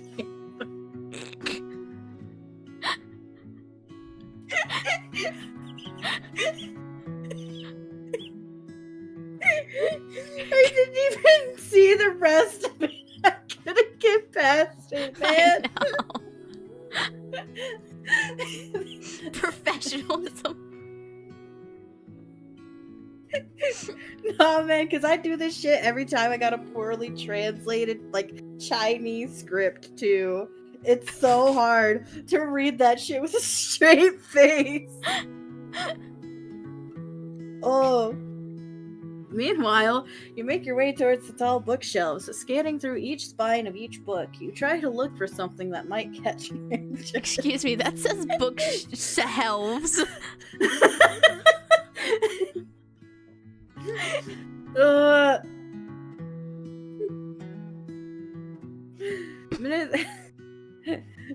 It seems like this section might not be that polished. Minutes passed and nothing seemed to catch your fancy. You sighed upon realizing this predicament. Giving up, you decided to just pick up the closest book and hope for the best, that it's decent enough for your paper. A whole closet? You listen here. Feeling a thick book, you pull it out. And nearly dropping it. Clanking. It's heavy! Regaining your balance, you held onto the thick book properly and finally checked the title of the massive tome. The Biography of Marie Antoinette. Your eyebrows raise in mild curiosity. This might actually work. You flip it open and you are met with a very well-drawn portrait of a very prestigious-looking woman. Flipping through more pages, your eyes land on a drawn figure of the same woman, but her kneeled before a guillotine. Quite a spoiler, but you read through the text below the illustration. The execution. The execution. Such a gruesome end. You thought? Deciding with this book, you tucked it under your arm for safekeeping. You take a look one last time around the bookshelves, maybe finding something of the same genre. You notice a peculiar book sticking out at the very edge of the bookshelf. It was a bit worn out and dirty. You're kind of wondering how it ended up there. You inched a bit closer to it. The spine didn't have anything on it besides a few worn edges, bent and littered with dust. You got on your tiptoes as you reached out to grab the book. Is Saul gonna do the thing where he's taller and he'll get the book for me? Not Saul, freaking Crow. What a gentleman. However, the moment you grab it and pull it out, the bookshelf started wobbling. You immediately stopped. Nah, keep going. Yeah, I was gonna say, I'm a little troublemaker. You think I'm not?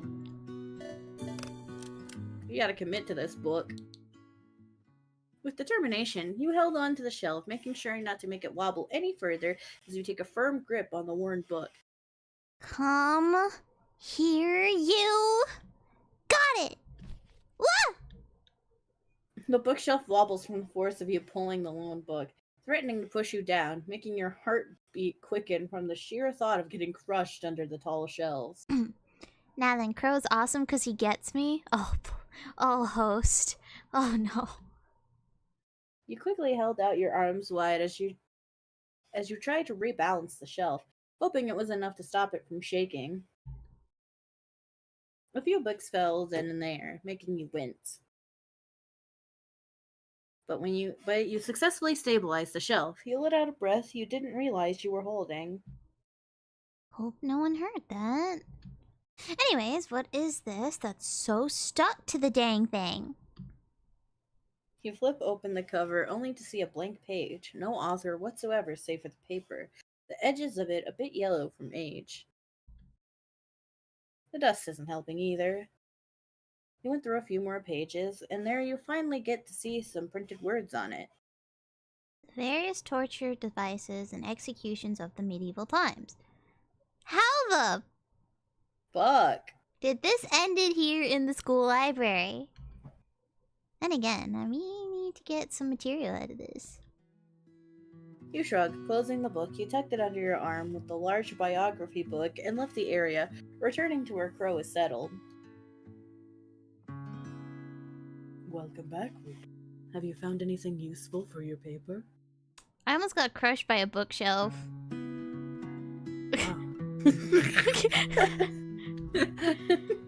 Took a while. Nothing caught my eye from the books, but this one? You raised the large book and showed it to Crow. The queen herself. That's pretty interesting. What kind of paper are you going to make out of it? Are we French? I was thinking maybe about how a tyrant royal turned good but was punished regardless for her actions. How does that sound? Crow was silent for a few seconds, making you tilt your head. Maybe he didn't hear you correctly? You okay, That actually sounds nice, Runa. What the frick? I love the cutoff they do in this game. It's just so abrupt.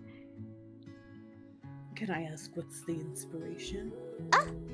I just thought about something today. And about something, you remember your conversation with Hugo back at the rooftop. And maybe I could get some extra points from the professor. You said with a wink and a nudge. Crow just chuckled. Is that so? That's very smart of you, Runa. Why, thank you. You did a little bow, tipping your imaginary hat as you did. Crow chuckles at your silly gesture before you two settle down on your seats. You skimmed through the book, taking a few notes here and there for important bits you could use. This part's boring. At least we got to watch a movie and a murder with the other route. What is this? This is what happens when you're with Crow. Feeling your wrist aching a bit, you stopped scribbling and stretched out your arms. A few squeaks of satisfaction escaping your lips as you can feel the effects of your stretch. At the corner of your eye, you notice how Crow's eyebrows tend to furrow as he goes through his books. I'm just saying, I did say to skip, so mine was more fun, right? It was. You can feel his legs shaking from underneath the table. The occasional tapping of his pen fills the quiet library. Crow, I think, is a more romantic path, you think? Well, that's because as far as I've seen, Crow's a normal person. Yeah. You take a peek on his supposedly report paper, expecting some few words written on it, but instead you are met with a blank sheet, void of words or even a droplet of ink. You're starting to worry. He seems restless about something. I feel like every choice I make in this game is just... Crow jolts in surprise, his eyes wide open upon the sudden contact. His legs stop shaking as he turns his full attention to you. Yes, is something the matter, Runa? Are you alright, Crow? Yes, I'm alright. What makes you say that? You seem stressed. Let me guess, writer's block? You can say that. Crow lets out a nervous laugh. Then he went silent, his eyes returning to staring down on his blank sheet of paper. The silence is quite suffocating, the air now a bit awkward. Your will to write dissipates and was replaced by your concern over the mail beside you. Say, I've got a bit of a scenario for you to play along with, Runa. Huh?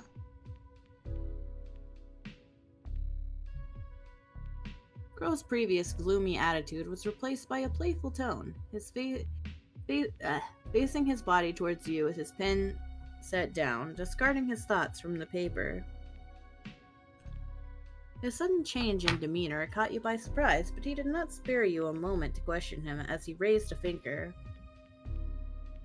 Imagine yourself living in the same time as the Queen, and that you were given the chance to actually befriend her even though you came from nothing. You often question how you managed to befriend the Queen herself. Are you? Is this... us? Perhaps. She's been nothing but kind to you, often inviting you to her parties and giving you the fanciest gifts, ranging from dresses to jewelries. Now here comes my first question. What do you think of the Queen?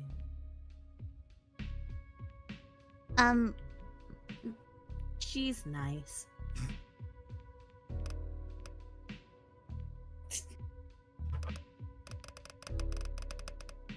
I see her as a friend. Well, I'd honestly see her as a friend. She clearly sees me as one. Sure, I'd be a bit embarrassed from the amount of gifts she's giving me. If I was in that situation, I'd be thankful and probably say that her friendship is enough and no amount of physical goods can measure the gratitude I'm feeling towards her. Ah! Wait, hold on, I should probably... Over here.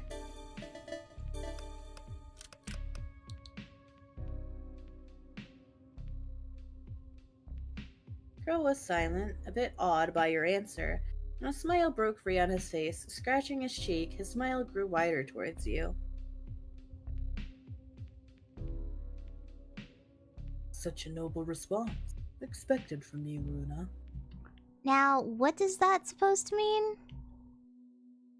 You pout, crossing your arms in the process. Crow merely chuckles. Paper is evil. Assignments are evil. Then you can feel his hand brush against yours, squeezing your hand in the process. You swear you can feel your face heating up. Uh-oh, he's gonna die. Oh, but this scenario isn't over yet. It's not? Nope. Here's the follow-up scenario. He sits up properly, removing his hand on yours as you anticipate his next words. Crow takes a breath, almost contemplating on his next words before speaking. Oh. What did we say to Crow? Maybe it's because you picked the friend option. What if one day, when you decided to go out of her palace, wanting to either do groceries or even visit your family, and there is where you see a group of people, they're all mad, each throwing one profanity to another. Upon coming closer, it was about the Queen. You decide to come closer. They're in a heated debate, but the loudest one, a farmer, loudly proclaims on how the Queen betrayed them. How the Queen is nothing but a greedy higher-up, using the commoners' hard-working labor for her to throw parties, leaving them starving.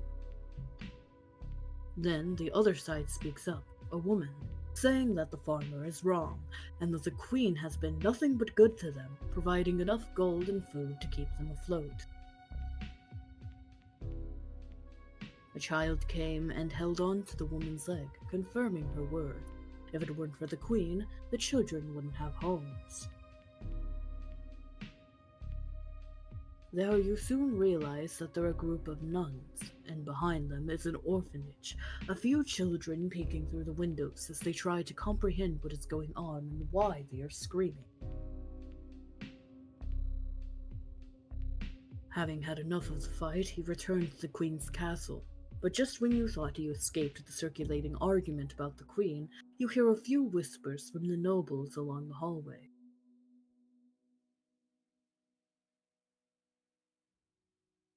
The Queen is nothing but a fraud. She is nothing but a selfish bitch. She is doing nothing but bringing misery to the people around her. She doesn't fit to be a noble. But that's pretty odd, isn't it? They're the same group of nobles who the Queen helped and tried to stop war from raging. Why are they talking about her? Hi, Scrimp. Welcome back. How was your salsa cardio?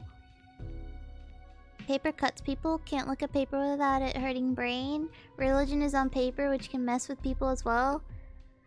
Letters are paper, and that means people say they're breaking up over paper. Paper tells you aren't going to this college. Paper hurts the ecosystem, and when it comes down to cutting down more trees for paper, that just hurts people. Paper is evil. Paper says if you get to be adult or not as well. Damn. It's like a coffee pasta. Aware of about the Queen, or are they doing it out of pure hatred?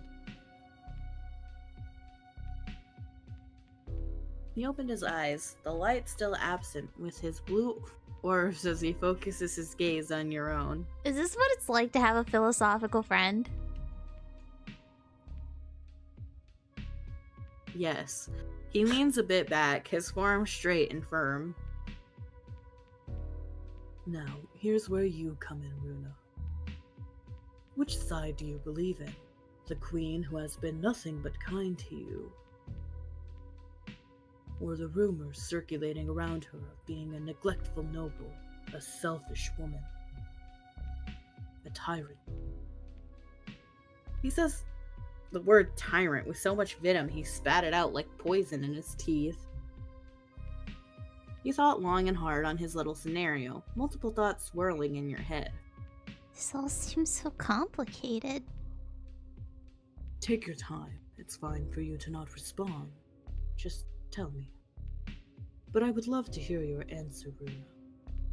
Every time there's new songs in the mix, but I'm slowly learning the ones I've seen repeatedly. Ooh, Scrimp's learning the salsa cardio. He's gonna be a pro in no time. Scrimp?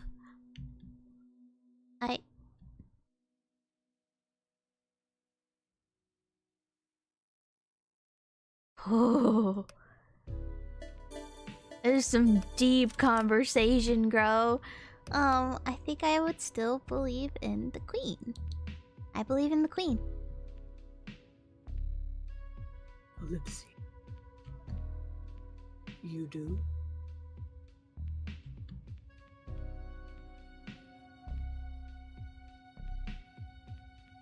I do. Even if rumors say that she's a bad person, even if she's the cause of so many people suffering under her reign. That's the loophole. It's just baseless rumors. If I want the truth, isn't it better to ask straight from the queen? If she's aware that she's causing people much suffering, then I'd rather take it, knowing that she was aware and proceeds to be honest with me rather than lie to me. For a moment, Crow was silent, his hands nestled on his lap. You couldn't see them, but you took notice of the way his shoulders trembled, his eyes gleaming. Crow, why are you crying? Why are you... Bro! Cove? Cove?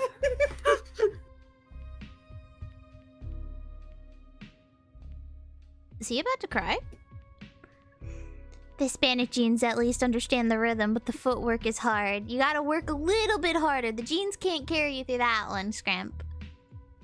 Oh god, I didn't mean to. Crow, I'm so... You're too trusting, you know that, Runa? Oh my god, an attack on your character! Get him out! That could attract potential danger. Wow. Well! It's too late for that, Crow. What? I just did what you told me to do, and that's answering your scenario. His playful demeanor came back quick, as if he did not just make up the most gut-wrenching scenario known to man. He laughs, holding his chest as he wipes a stray tear away from the corner of his eye. What's the sudden scenario question for anyway? I just thought it would be a good idea for my paper. Am I right? You have to admit, it was a good idea, and could probably entertain your teacher for quite a bit. I can't believe you let me go through that brain exercise just for this silly paper of ours. Well, better get to writing, Runa. We're almost running out of time. You? But how about you? Your paper's so blank. If I could make up that silly scenario, then I can absolutely make up another one on a whim. You're a no-egg. Damn. Plus, your response is enough to fill my little writer's block, so I'd like to thank you for helping me. You're so good when it comes to writing stories, Ichabod. You should be a writer. I'll think about your suggestion. Stretching out your arms, letting out a sigh of relief, looking at your paper that you've made as you skim through it one last time. You were too caught up in the conversation with Crow, you nearly forgot about the worn book you brought along. He picked it up and started flipping through the first pages. Torture devices, execution devices. Why the fuck are you reading this again? Oh. Ayo, who's this? Is he an option? You turn to another page, and on it is a well sketch of a tall and bulk man, half of his face covered by his hood, while a large axe is settled behind him. His arms are filled with scars, while around his neck is a chained collar. He looks like those killers you often see in slasher films. Underneath the illustration, it reads, Executioner. Some executioners were feared by the public, while the rest respected them, but mostly people shunned them for their field of work. The old times sure were brutal. You mutter under your breath. Closing the book, you then stacked it on top of the other books you and Crow borrowed. Handing out your paper to Crow, he gladly accepts it and stacks it on top with his own paper. Shall we head back? You nod along after you finish stacking the books you borrowed for the librarian or her assistants to get. I can't wait for the day to end. Same here. Crow chuckles as you and him left the library.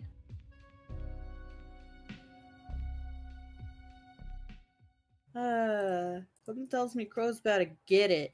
The day eventually came to an end. A few rays of the sunset light shine through the hallways as you and Crow walk through the hallway. Do you have anything else to do today, Runa? Well, I have to do some quick grocery shopping before I go home.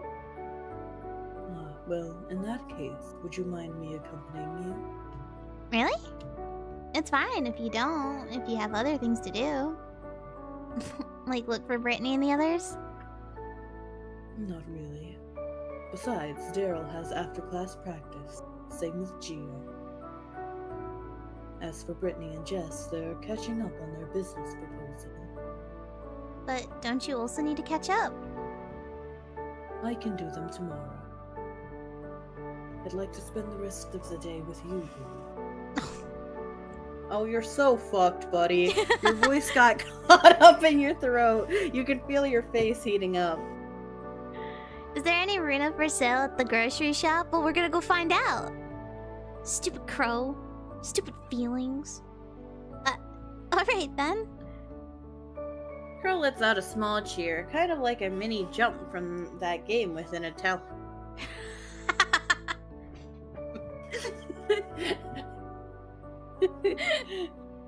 Did Crow Yahoo! just go woohoo?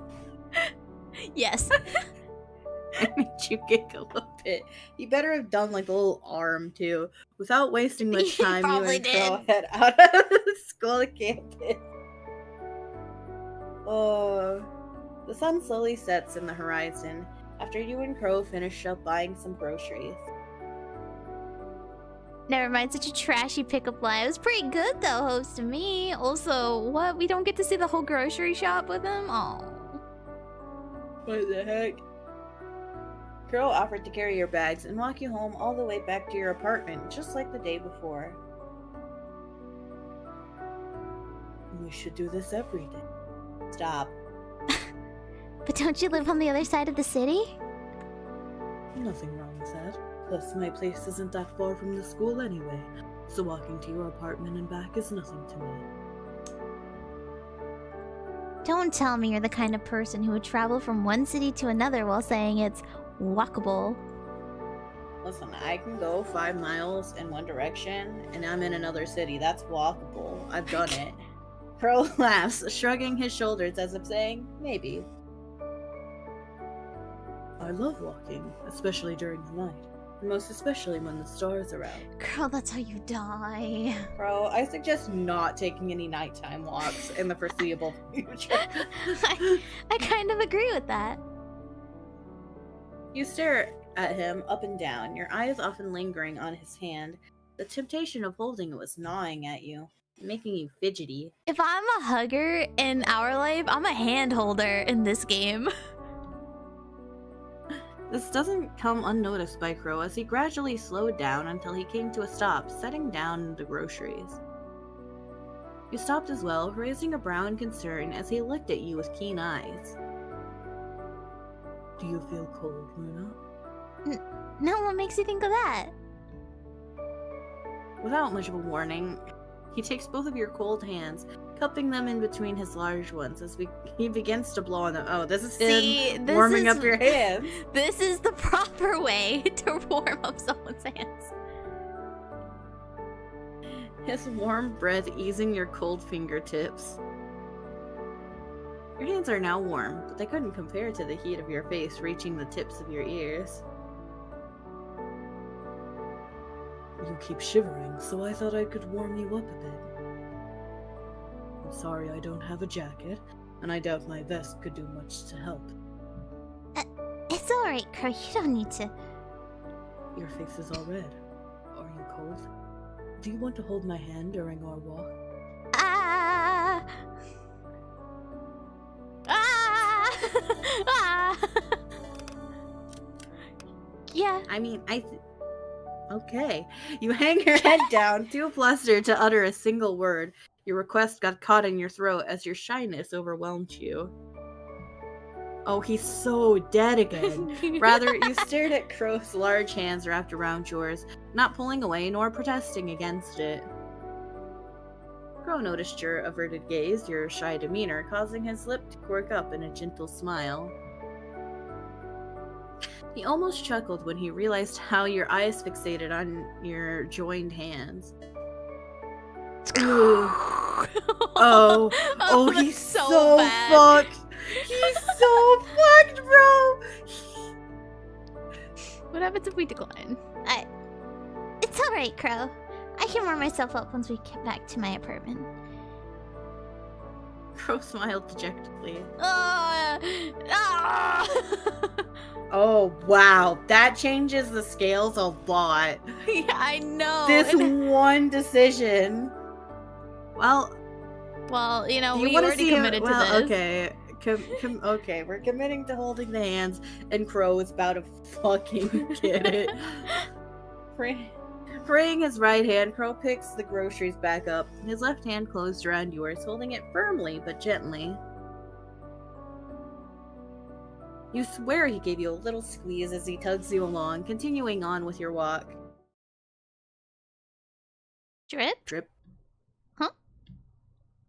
Drop. That's odd. Something the matter? I kind of feel something dripping on me. Oh, fuck. That's so dramatic for rain, Crow. What seemed to be a soft drizzle suddenly turned into a wild downpour.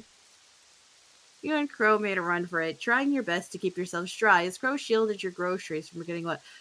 What groceries did you get that would be a problem being wet? My crackers! my What's in a saltine box? crackers! It's in a box, and it's probably in a bag in the box. No, it's raw in the box. It's No bag. It's probably in a bag, in a box, that's in another bag. Your crackers are fine. My cheeses. Those are also in a bag, in a box. That's also, once again, your groceries are in bags. The side of your apartment complex came to view from a few feet away. A relieved sigh escapes past your lips. You turn to Crow, who was doing everything he could to keep your bag dry, not even caring about the droplets of rain rolling down his cheek and his damp hair that clung to his face. Just a few more steps, Crow. We're almost there. You ran up the road, hearing Crow's heavy footsteps following behind you. All of a sudden, Crow stops. His head turns to the bushes, his eyes growing wide as he opened his mouth in a near gasp. Well, that's... Crow, what's wrong? Oh, one sec. Let's get these groceries and you to a cover. Is someone in the bushes? And Crow Who do you think's in the bushes? Take a guess who's might be in the bushes right now. Huh? Crow hastily shoves your semi-damp plastic bag towards you, your arms suddenly carrying the weight of your groceries. See, and they're plastic bags. Your groceries are fine. You blinked a few times in confusion. Crow? What? Whoa! Without much warning, Crow lifts you off the ground. Whoa! With one of his arms wrapped around your shoulders and the other under your knees, he hoists you up. Oh, you're so dead! Oh, he's so fucked, bro. The shock from your feet leaving the pavement floor caused you to shriek as you clung around Crow's neck, feeling his damp body press against yours. Jericho! What on earth? Crow runs up to your apartment, carrying you like your weight meant nothing in his arms. He seemed distracted, your protests going unheard. Once he makes it to your doorstep, he sets you down before turning around and running back the way he came. Get inside the apartment. I'll be right back. No, no! He's dead. Oh, he's so fucked. Crow! No, get inside the apartment too Come and with call the me. police. Stop being a hero. You gripped your grocery bag tight as you stared at his figure, your heart drumming quite loudly within your chest. Did he just pick me up and carry me all the way to my apartment that easily? That's what you're focusing on? He barely even grunted. For someone so lean, you never expected him to actually lift you like a sack of feathers. You start wondering if he... if he works out. No urgency. You were too dazed, head afloat from what just occurred, to realize that Crow finally came back. Oh, he came back? Oh, okay, he came back. You gasped as he took in his entire body, now awfully drenched from head to toe, his hair dripping with water. Saul probably left when, like, Jericho Ish. saw him. His shoes sloshed as he walked, and his wet clothes clung to his skin. You noticed his vest missing. Then you spotted it in his arms, wrapped around something. Kitty? Kitty! A sound came from the bundle that he carried in his arms, causing you to snap out of your thoughts. Did I just hear his vest meow? Let's get inside before we get any colder. Once you and Crow made it inside your apartment, the first thing you did was to grab 3 different towels. One for you, one for Crow, and one for your new little friend. I couldn't bear to leave him in the cold rain. Poor guy must have gotten abandoned by its mother. Oh my god! Wait. Oh, now they're probably both dead. No! Wrapped in the small Saul would towels. never! Tiny black kitten. You know, we should be thankful that my landlord wasn't at his usual desk, right? Pets aren't allowed here. Other than that... Crow paused a bit, understanding where you're coming from. A low chuckle left his lips, scratching his wet cheek. He probably won't appreciate the puddle we made on his doorstep. Precisely. You both let out a small, awkward laugh, hoping that you wouldn't get caught the following day by the cameras around. Shoving the thought aside, you and Crow stare at the kitten now wrapped within the towel, its beady eyes seemingly staring at both of you before breaking into mews and meows. You can feel your heart melt, and so did Crow's. Oh, I'll take care of this little guy for now. You should probably dry up, Crow. Is that okay? I didn't expect to actually end up staying in your place. I won't be long, though. I'll get out of your hair as soon as I dry up. I honestly don't mind if you staying a bit longer. It's not a problem. I don't want you to catch a cold because of me. Well, we'll take turns then. After I dry up, I'll take care of the kitten next. Let me get you something to change. There's really no need. Not giving him a chance to protest, Whoosh. you quickly head out to your bedroom. Rummaging through your drawers and cabinets, you try to find something that could fit Crow. Bro needs to ask. I changed my mind about him, but Jared, all he did was pick me up and run to my apartment. He didn't do anything wrong. Then you remember the oversized shirt you received during last sports day. Sports day! You never understood as to why everyone needed to buy that shirt. But when you got yours, they ran out of your own size, and you had no choice but to accept the shirt that was one size bigger than yours. Taking it out of the drawer, you made your way back. You head back to the living room, seeing Crow, who remained still in his spot. His shirt had partly dried, and Take he it had off. taken the kitten into his arms. Pumpkin! What? He's gonna get sick. Oh, yes, of course. The little Course. creature was snugly wrapped in its warm blanket, reminding you of a burrito. The sight of Crow gently holding the kitten pierced a soft spot in your heart. This view was to die for, and you would have spent a few more seconds admiring it had you not noticed Crow's shoulders shaking from the cold. Oh, you're shivering. Yeah, take off the shirt. Nothing I can't handle. Lies. The cat is doing a better job at getting warm than you. You teasingly roll your eyes at Crow as you shove the shirt and another fresh towel in his direction. He chuckles, forced to give up the kitten to you as he accepts the change of clothes. Carrying the kitten in your arms, you lead Crow to your bathroom, and he thanks you before stepping in and closing the door behind it. Wow. It's too modest. Too modest. Hearing the tweak of the valve and the familiar sound of the shower running, you remember how Crow shivered all the way to the bathroom. You turn your heater up a bit before settling back down on the couch. You return your attention to the kitten, its fur now dry thanks to you and Crow. A small feline looks up at you and meows, its little beady eyes staring up at yours. You put a finger on its head, petting it gently. You must be hungry, little guy. You're lucky I went out and got groceries. Did you get anything a cat could eat? Scooping the tiny kitten in your arms, you Tuna. make your way towards your kitchen. Drugged orange juice. I don't think the cat can eat that. Setting the kitten down on the counter, you rummage through your fridge and cupboards for a clean bowl. You pick up your grocery bag from the floor, placing it on the kitchen table as you looked for the almond milk you remember getting. Heating the milk just warm enough, you observe the kitten as it breaks free from its warm confinement and looks around. The cat shivering in fear and caution of the unknown territory, yet remaining curious enough to look around. Setting the warm bowl of milk in front of the cat, you grabbed a chair, patiently waiting as it creeped closer to the bowl. It takes one lap of the milk, then another, then one more before it happily drinks it up. A warm smile makes its way to your face. Okay. Alright, Ichabod.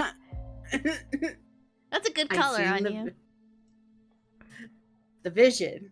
The vision. Seems you've got yourself all settled in. Too bad his shirt's still on. You hear Crow's slightly amused voice, and you turn around to face him. You momentarily stop at the sight of him standing there, wearing the fresh shirt you handed him with a towel around his neck.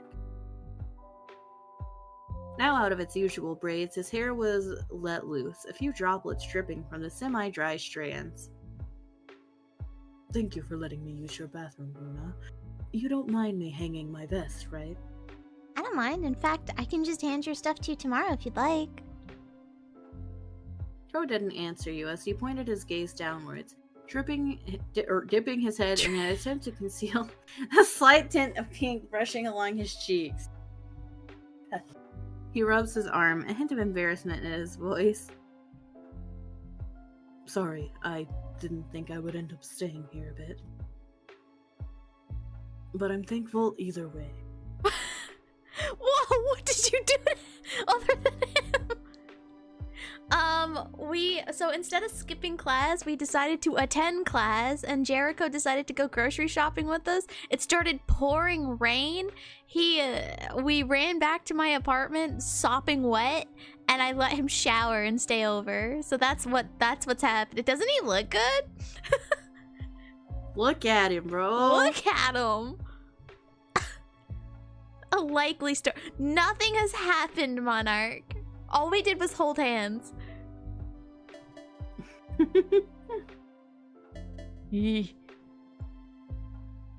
I did not bonk that man. Yeah, bro, it's like the opposite of bonk. He wouldn't even take his shirt off in front of us. He wouldn't. Look at that flush. Bull. He's blushing because I said I'd give him his clothes back tomorrow when they're dry. And he was like, oh, how domestic. Also, isn't this the first time I've been to your apartment? You've got a nice place. Wow, what a prude. She's going through every emotion right now.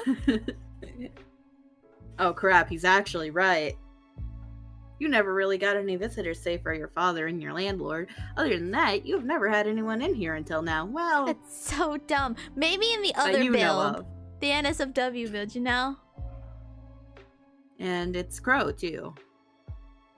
Just you two. Alone. I'm probably talking too much. You should get changed too. Alone. Crow's voice snaps you out of your thoughts, and you look up to realize that he had already picked the kitten up from the counter. Oh, we also found a kitten on our way home during the storm, so we took it with us. Crow holds it in his arms, the feline faintly purring as it snuggles close to his chest, relishing in his warmth. You know, this is nice. This is nice, Trin. You know, I could have came home traumatized from murder. But instead, I am home in my warm apartment with my best friend and a kitten. You know this is just a precursor to something much, much worse, right? No, it's fine. See, Monarch, that attitude, that's why people don't like dog people. Damn.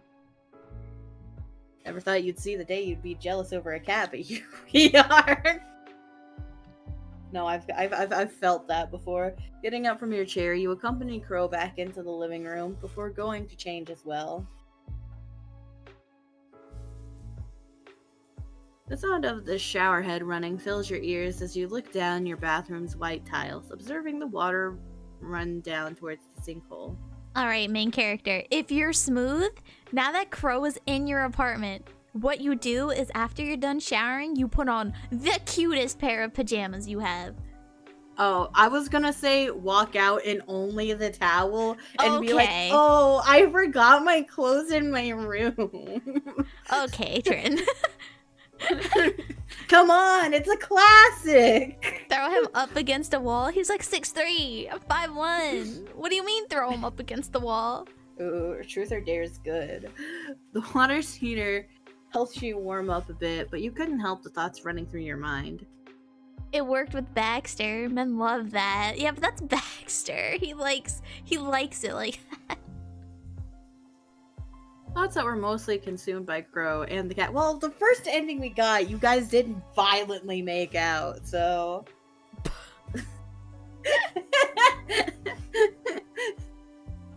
Who is going to keep it? Why did he save it? And most importantly... I thought men do it to women, not the other way around.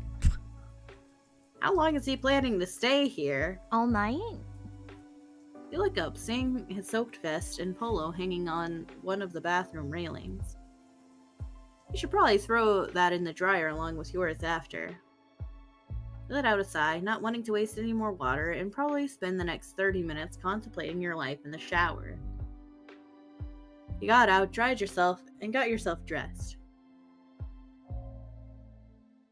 No going out in just a towel, huh? Nope. Damn it. This game's no fun. You return to the living room, finding I guess it's the safer work build. Finding that Crow had made himself comfortable on your couch, but the cat happily settled in his lap as he gives it a few pets. Because if we come out with nothing at all, that's just asking That's like not. you're just desperate. That's not consensual. That's not also consensual. not consensual. At least with just the towel, you know, you can ask before you drop it. You know. Sits in your presence. Girl lifts his head, and his eyes perk upon landing on your figure. Oh. Welcome back. The cat's starting to relax. It's almost as if it belongs in this place. God, Jericho, you look good, and it's upsetting me. He chuckles. You made your way to him, and you sink in the couch right by his side. You gaze at the cat, curled up in his lap, purring away in content. Look at Kippy. No. He's so fluffy. Pumpkin's out here biting her fucking lip again.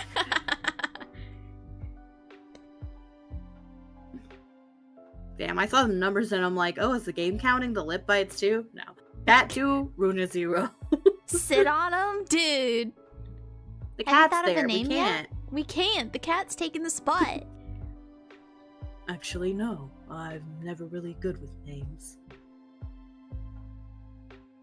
How about you? Have you thought of a name for it? See, I just bit my lip right there thinking of a name. He tilts his head to the side, awaiting your answer to his inquiry. I almost said injury. That would have been... There's a different cat he needs to sit in his lap right now. Oh. I'll name it. You can actually... Wait, can you name it Sand Dune? Oh, but wait. Oh, there was a name, like. Oh, I Man, wanted to don't- call it Soot. Soot. Soot. It's a It little black starts with kitty. S, I'll take it. Bro, don't call the cat Gabriel. That name has traumatized me from, like, yesterday. Bro, because, like, I saw a TikTok, someone talking about a musical called Next to Normal, and I was like, you know what? I could use a good cry. Oh. Pain! Oh, it was more than just a good cry. It was like I was expecting it to build up to a good cry. No, it gets like a quarter of the way through and then it's just tears for the rest of the entire musical. The preceding hour and a half is all crying and I'm sitting there sobbing my eyes out, but also feeling conflicted because I really I thought one of the guys that was acting in it was really cute, but he's also the dead son. Like the like mom's envisionment of her dead son. Oh. And so I'm just like, I feel conflicted because like the actor is so fucking cute and he's got such a good voice. In what movie? Apparently Next to Normalcy. Normalcy? I don't know how to say that, but it's a musical.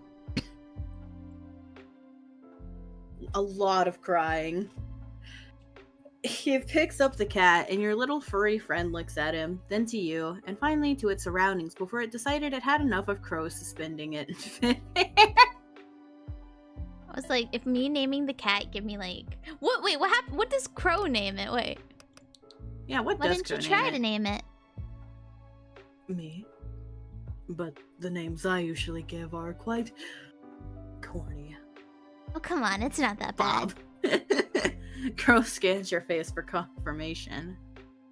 You genuinely seemed to think he wasn't the best person for the task, but you clearly saw that glimmer of hope in his eyes. Are you sure? Of course I am. Are you really, really sure? Ichabod? Yes, Crow. You roll your eyes in mock annoyance before giggling. Seeing that you're not budging from your choice, he sighs in defeat with a little troubled smile on his face. Crow gazes at your ceiling in deep thought. He hums, biting the inner of his cheek as he closes his eyes, taking on the seemingly very serious task of giving the cat a good name. Crow looks down at the kitten in consideration, and its blue eyes mirrored in his blue orbs as they stared at each other. Ah. How about Regulus? Regulus? That's right. He picks up the cat and lovingly cradles it like a parent to their baby, letting the kitten rest on his right arm and booping its nose as he did so. Regulus, named after the brightest star in the Leo constellation. Nerd! Plus his eyes are blue.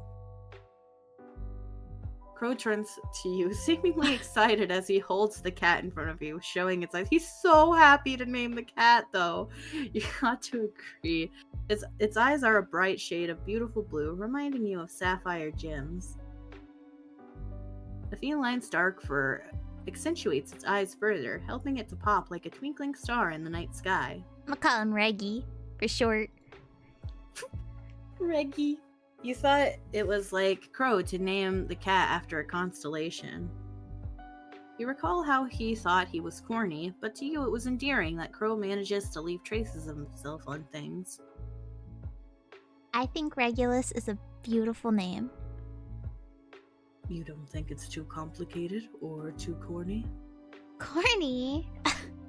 No, in fact, it's quite nerdy. You're nerdy. Look at that face. Crow scoffs playfully, pretending to be offended.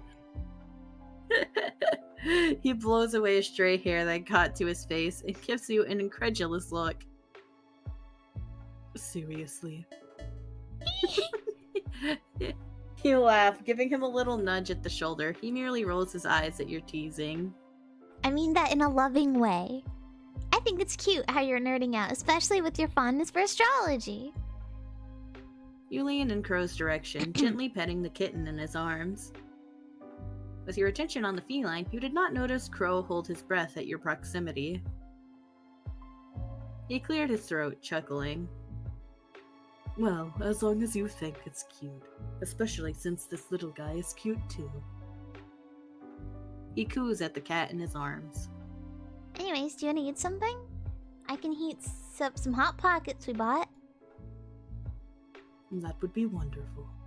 Ah, college. Ah, college. The sun had set beyond the horizon hours ago. You could see the sky painted black from your window. With the rain still pouring just as hard as before, Crow decides to stay a little bit longer to enjoy your company. The kitten sleeps soundly on a nearby makeshift bed that you made together with Crow. You sit beside him on the couch, the living room dimly lit with nothing but the television running what seems to be a slasher film. Okay, hear me out. Why did they have to make the serial killer so hot in this movie? Pumpkin! She's me! Excuse me? I mean, look at him! He's clearly a pretty boy with that blonde hair and charming smile. But that makes sense, right? Especially with this killer in the movie. Cunning and charming, he's a good manipulator, having to entice people so that he can kill them in the end.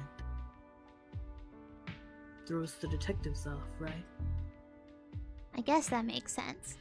They did a good job casting whoever the killer is. He's pretty good. You know the actor? No? How about you? Surprised you don't know him. He's one of the best multi-talented idol in Titus City. Oh. Is he an option?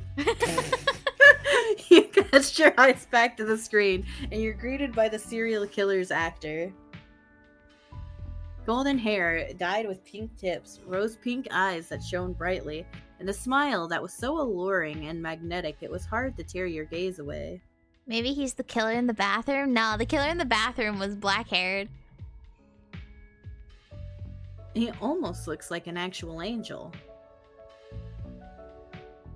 He's known as...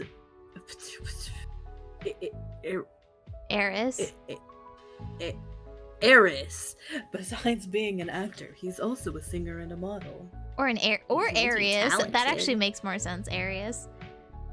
Alright, Arius it is. Wow, sounds like a big shot. He's also Jess's favorite actor. Did you know? Jess owns the biggest fan page for this guy and has been recognized by him and many fans. Really? That's quite an achievement. I agree. With a face card like that, how could anyone not fall for him? Don't tell me he's your type. I mean...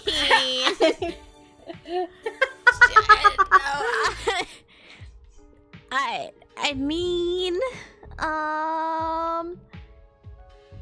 Oh, really? Oh, did that affect the scales? You can do better. It did. It gave Wasn't me it a at point. Well, here. Oh no! Yeah, it took it away. I knew it. He hated that. It took away 2 points. Nonsense.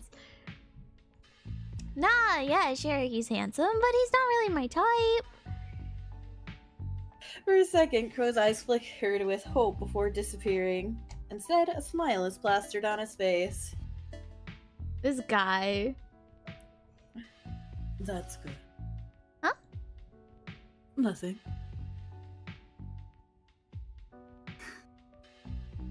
The room fell silent afterwards, with neither of you uttering a word. As the television becomes background noise, you unconsciously fiddle with your fingers. I'm doing the uwu. You found it difficult to focus on the movie as you start feeling conscious of the male beside you. From your peripheral vision, you try to discreetly check up on Crow, only to realize that this whole attention was already on you. Your heartbeat races. Hey, Runa, if given the chance, if you could have anything in the world, what would it be? Hi, 5B. Happy Wednesday. How goes? Also, I mean, money to pay off my father's debt and not lose the farm. Another one of your little trivia questions, Crow? You laugh lightheartedly, attempting to ease the atmosphere. How are you? I'm good. I'm doing good, 5B. It's a nice Wednesday. We vibing. Nice rabbit fish. What you up to today? Yet Crow did not seem to be on board, so you shut yourself up quickly. You bit your lips as you felt Crow leaning in close to your face, his breath brushing against your cheek. God, I wish this person had social media so I could like DM her and be like, stop making them bite their lips and cheeks. Playing Elden Ring. How's stream? Stream's going well. We're just playing some kid at the back of the class, and it's been interesting. It's truly been interesting for a demo. How far are you in Elden Ring, 5B?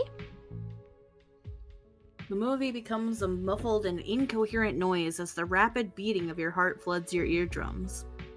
Oh, why don't you answer first? He chuckles slowly, sending a shiver down your spine. Crow surprises you when he rests his head on your shoulder, the intimate gesture making your heart stop. And you're dead on the floor because your heart stopped. Before you could say anything, he buries his face in the crook of your neck, making you freeze. Oh, you just killed my... Oh, okay. You're still... Okay. How do you like Elden Ring? You prayed he wouldn't hear just how loudly your heart is beating. He's at your neck, so he can absolutely hear it. Dodging the question this time, huh? Well, if I were to have anything in the world, Okay. I'd love to have more time. More time to be with you. God damn! What a line, bro! Damn! Too bad this guy Goodbye. died. More time to spend with you. I can't. Kind of selfish of me, huh? At this point, you aren't sure if he's talking to you or with himself. What happened? Ichabod just dropped the sickest Riz. Also, 5B, I'm glad you're having a lot of fun playing Elden Ring. I heard it could be like... people get mad at that game. You glance at Crow from the corner of your eye, noticing his downcast gaze. He smiled at himself, but all you could see was that desperate expression he failed to suppress. What, Riz? He literally asked us what we want, like, if we could have anything in the world, what would it be? And I said, you answer first, Crow. And he was like, I would want more time. More time I could spend with you. More time we could be together. And I was like, huh? Also, he's got a downcast gaze, but his face is in your shoulder, so... You did not dare ask what was wrong. At a loss for words, you chose to remain silent. You stayed in that position with Crow for what felt like a minute, the hurt on his beautiful face replaying in your head. You swallowed and lifted a hand, gently placing it on the back of his head. You relaxed when you felt Crow ease up on your touch. Taking that as a sign, you proceeded to stroke his hair, brushing along his now soft and dry locks between your fingers. Ellipses. I should probably get going. Already? He pulls away and looks at you straight in the eyes. Nah, this goes a different way in the other build, dude.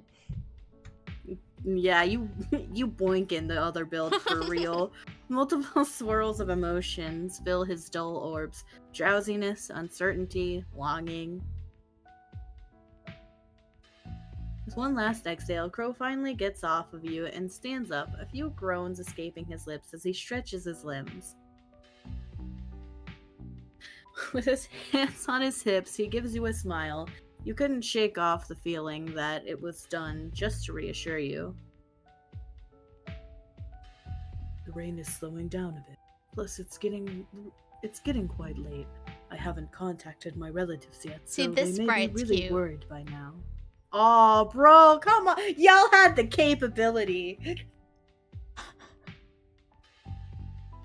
Are you sure you don't want to stay the night?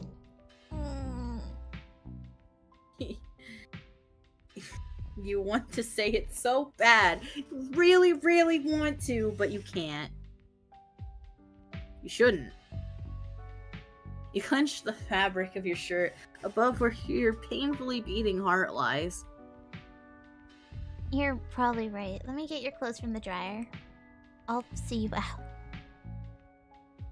Thank you, Rena. You're one of the best. Excuse I'm me, that's sure not if what him that said. staying- Oh, you're the best of the best. Thank Sorry. you. Oopsie. I'm not sure if him staying or leaving is worse for him. I feel like They're both bad. they're both really bad for him, so... Are you sure you'll be fine, Crow? I already called my driver. I'll probably get an earful from him, but that's alright. They're probably going to question me about Regulus, but I'll think of an excuse. I'm sorry I couldn't keep him with me, Crow. No, it's alright. In fact, I already know who would be the perfect cat owner for them. Brittany? With the kitten cradled in his arms, Crow did a mock-up face of a grumpy person, exaggerating his expression with his cheeks puffed and shoulders raised. Geo. And you could only make a wild guess on the mysterious identity. It was a shame that your apartment had a no pets policy. And the fact that you know absolutely no one who could take care of the kitten. After talking it out with Crow, he decided to take the kitten with him. Thankfully, you had a few spare boxes lying around and you gave one for Crow to place the kitten in. Today's been fun, Crow. His brows raised in mild surprise, then a soft smile painted his features. Crow!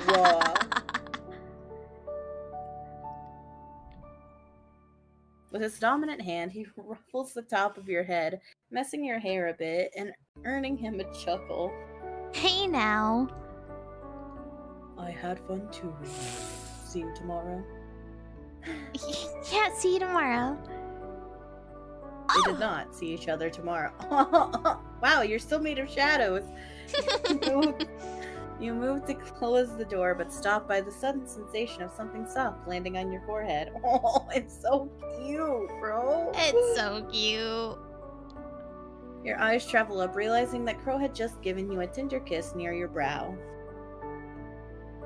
While your face heated up, your brain short-circuited at the feeling of his soft lips lingering on your skin.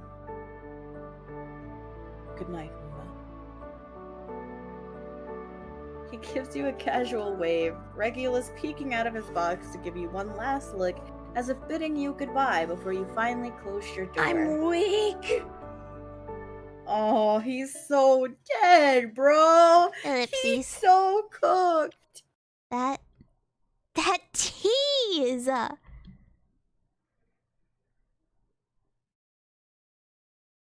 Ellipses. She's finally back. Oof. Come on, Regulus. Let's go home. Who's she? His aunt. It said his aunt on the phone.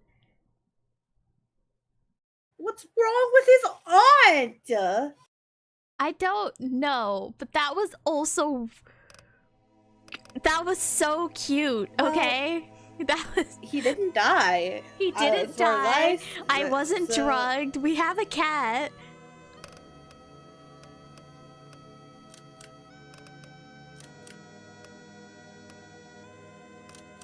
Okay, we've unlocked almost everything but one.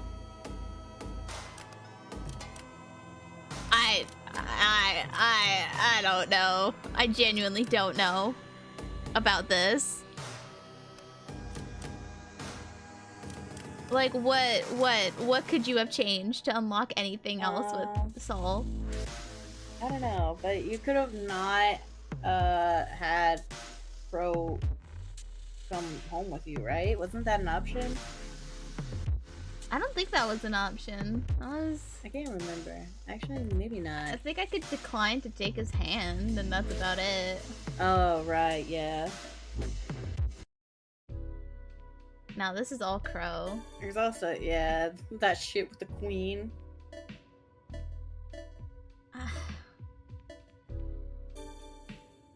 No. Load. Damn, he got animated hair. I know, isn't Someone's it dramatic? A favorite. Yeah. Why is short little King Hugo a favorite?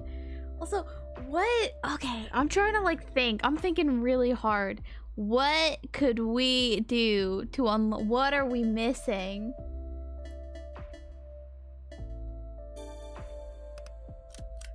Like,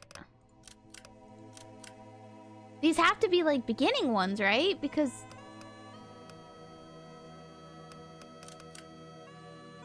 no, I genuinely don't know. Oh wait, there's others. I didn't click on others. What the frick?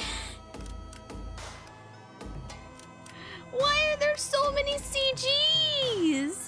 I like how the cat gets its own like section. Like, It deserves its own in section. Others, so.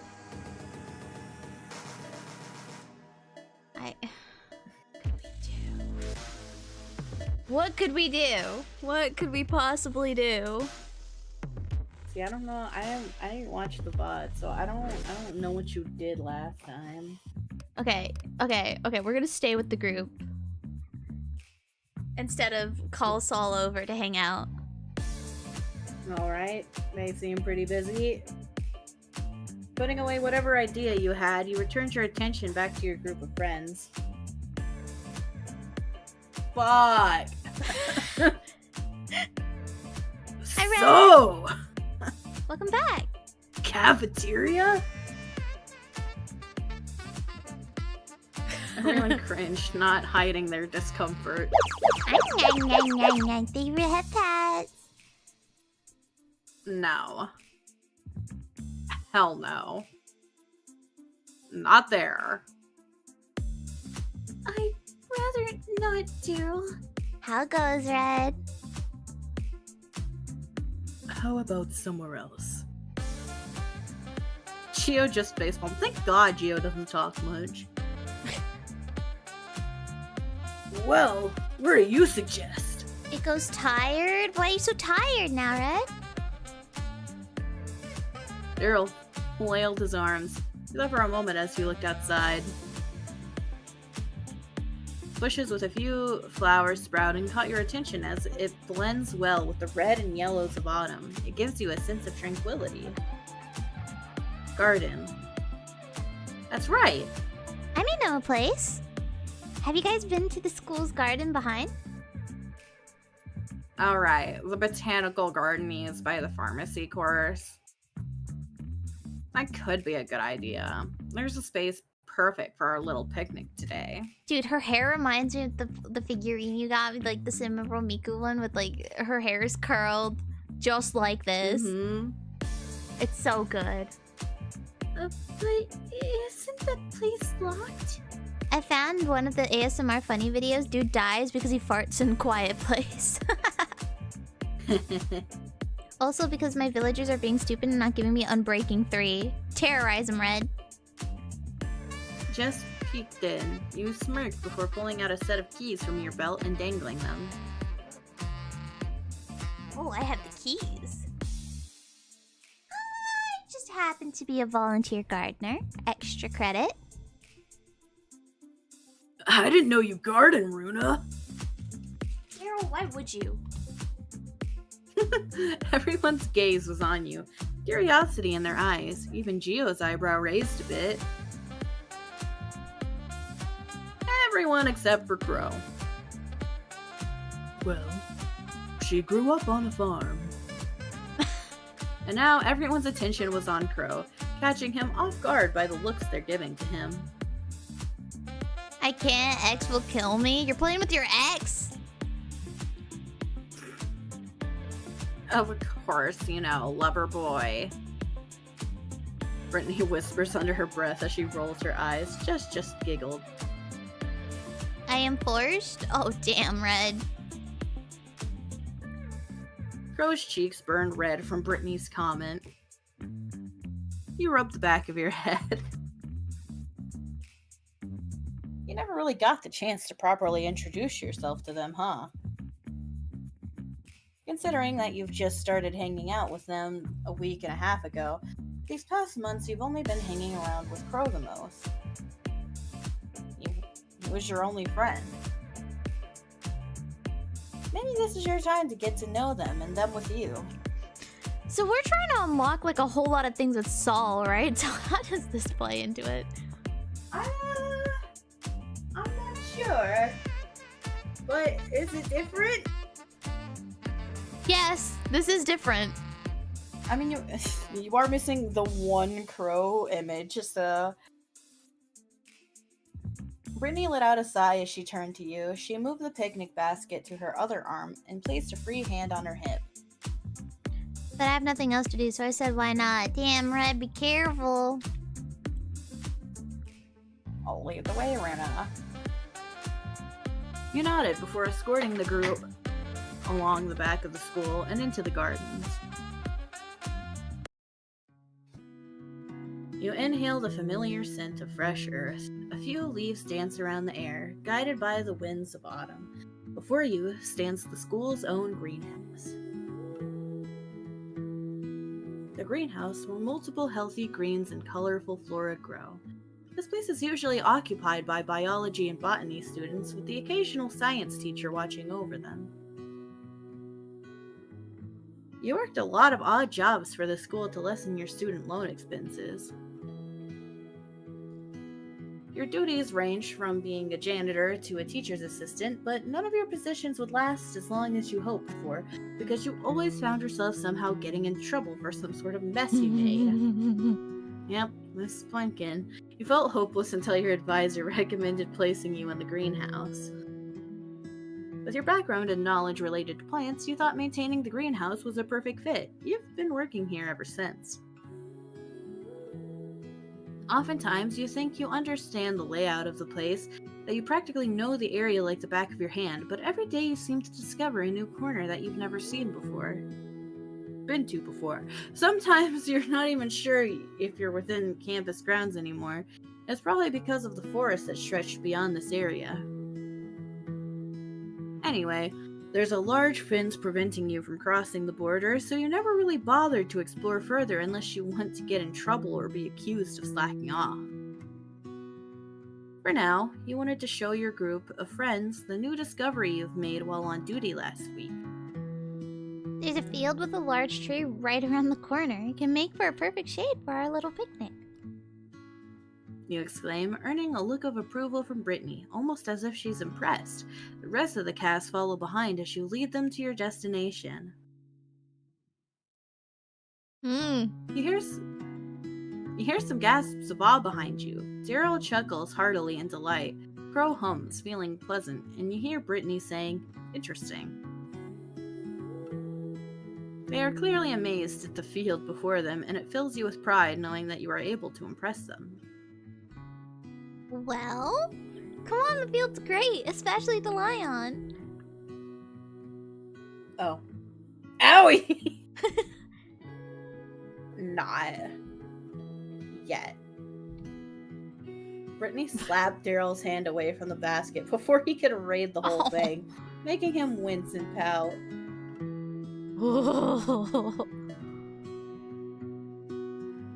Calm your ass down. You'll have your turn. At this point, I'll have to charge you all every time you'll hit me. I don't even have a Geo voice. Pumpkin, do you want to be Geo? Are you some sort of masochist? Daryl gave Geo a side eye. Brittany shook her head while Jess just giggled. It was a cute little get-together that Brittany planned last night. She wanted to make a few sandwiches, so she prepared lots of varieties. On the blanket are a few Tupperwares with some of the sandwiches inside while the rest were eaten.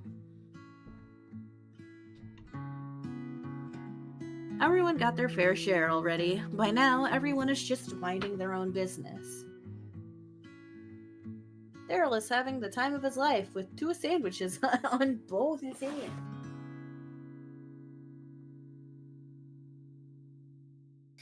Brittany and Jess are talking.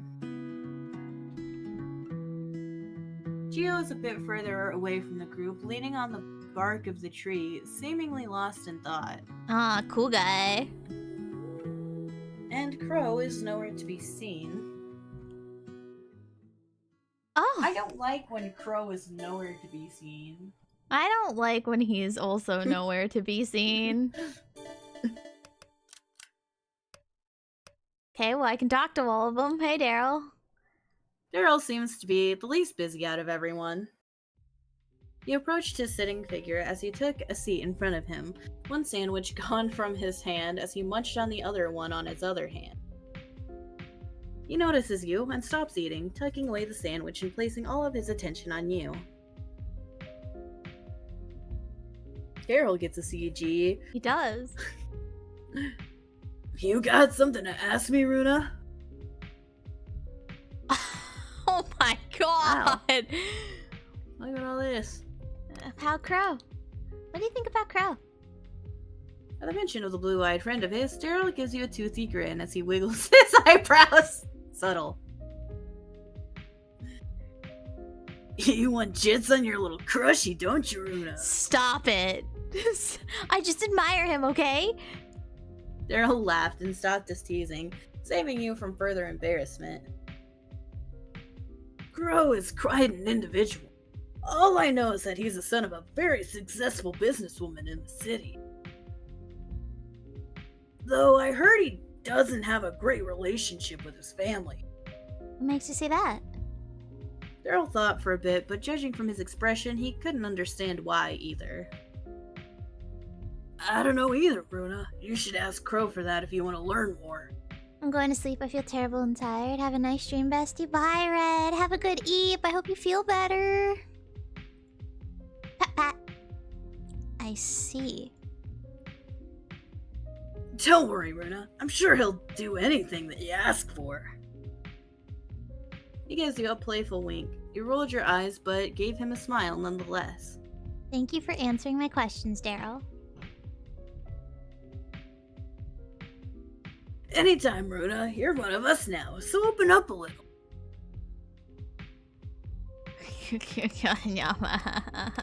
Please. We're gonna speed through these, okay? Daryl gives you a proud smile. Brittany, she's my first friend back when I was new to the football team. You'd be surprised that she used to be in the cheer squad despite her being quite introverted.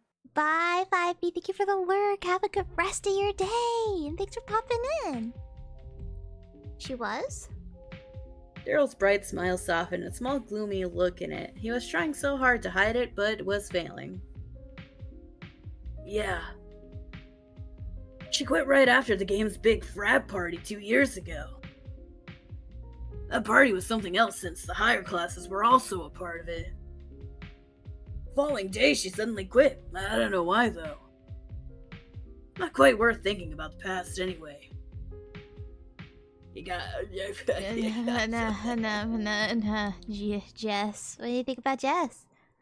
Oh, The mention of Jess's names... Daryl's whole face turned red as he started sweating. Oh, Daryl! oh, Daryl. What about her? I don't know. I'd like you to tell me. What do you think about her? Daryl's cheeks just keeps getting redder and redder. For a moment, his gaze turned to where Jess and Brittany were. He sighs as he looks away. Jess is the sweetest human being I have ever met. Oh? But don't tell anyone! I trust you with this because Crow trusts you, okay? Alright. I don't know what the big fuss is yet, but I promise I won't tell. You raised your hands in surrender. The taller jock deflated on his spot, his shoulders down along with his mood. I want you to know my hands actually like did the surrender thing when I was reading that line, and then it said that, and I was like, wow. But... yeah. She's sweet, she's pretty, she's cute. While some would make fun of me, she's always there to give me a pat on the back. He groans, doubling over. His expression seems like he wants to throw up as he buried his face in his hands. But I doubt she likes me back. You tilted your head, wondering why he thinks that way. What makes you say that? The way she looks at Brittany. Don't you think that's the look of someone in love? At that, your eyes widened in surprise. Ooh. You quickly turned your head to where the two girls were. Now we're just talking to Daryl, Monarch. We're just chatting. No, not a new boy toy. The eyes behind the transparent frames looked like the fresh citrus oranges in summer.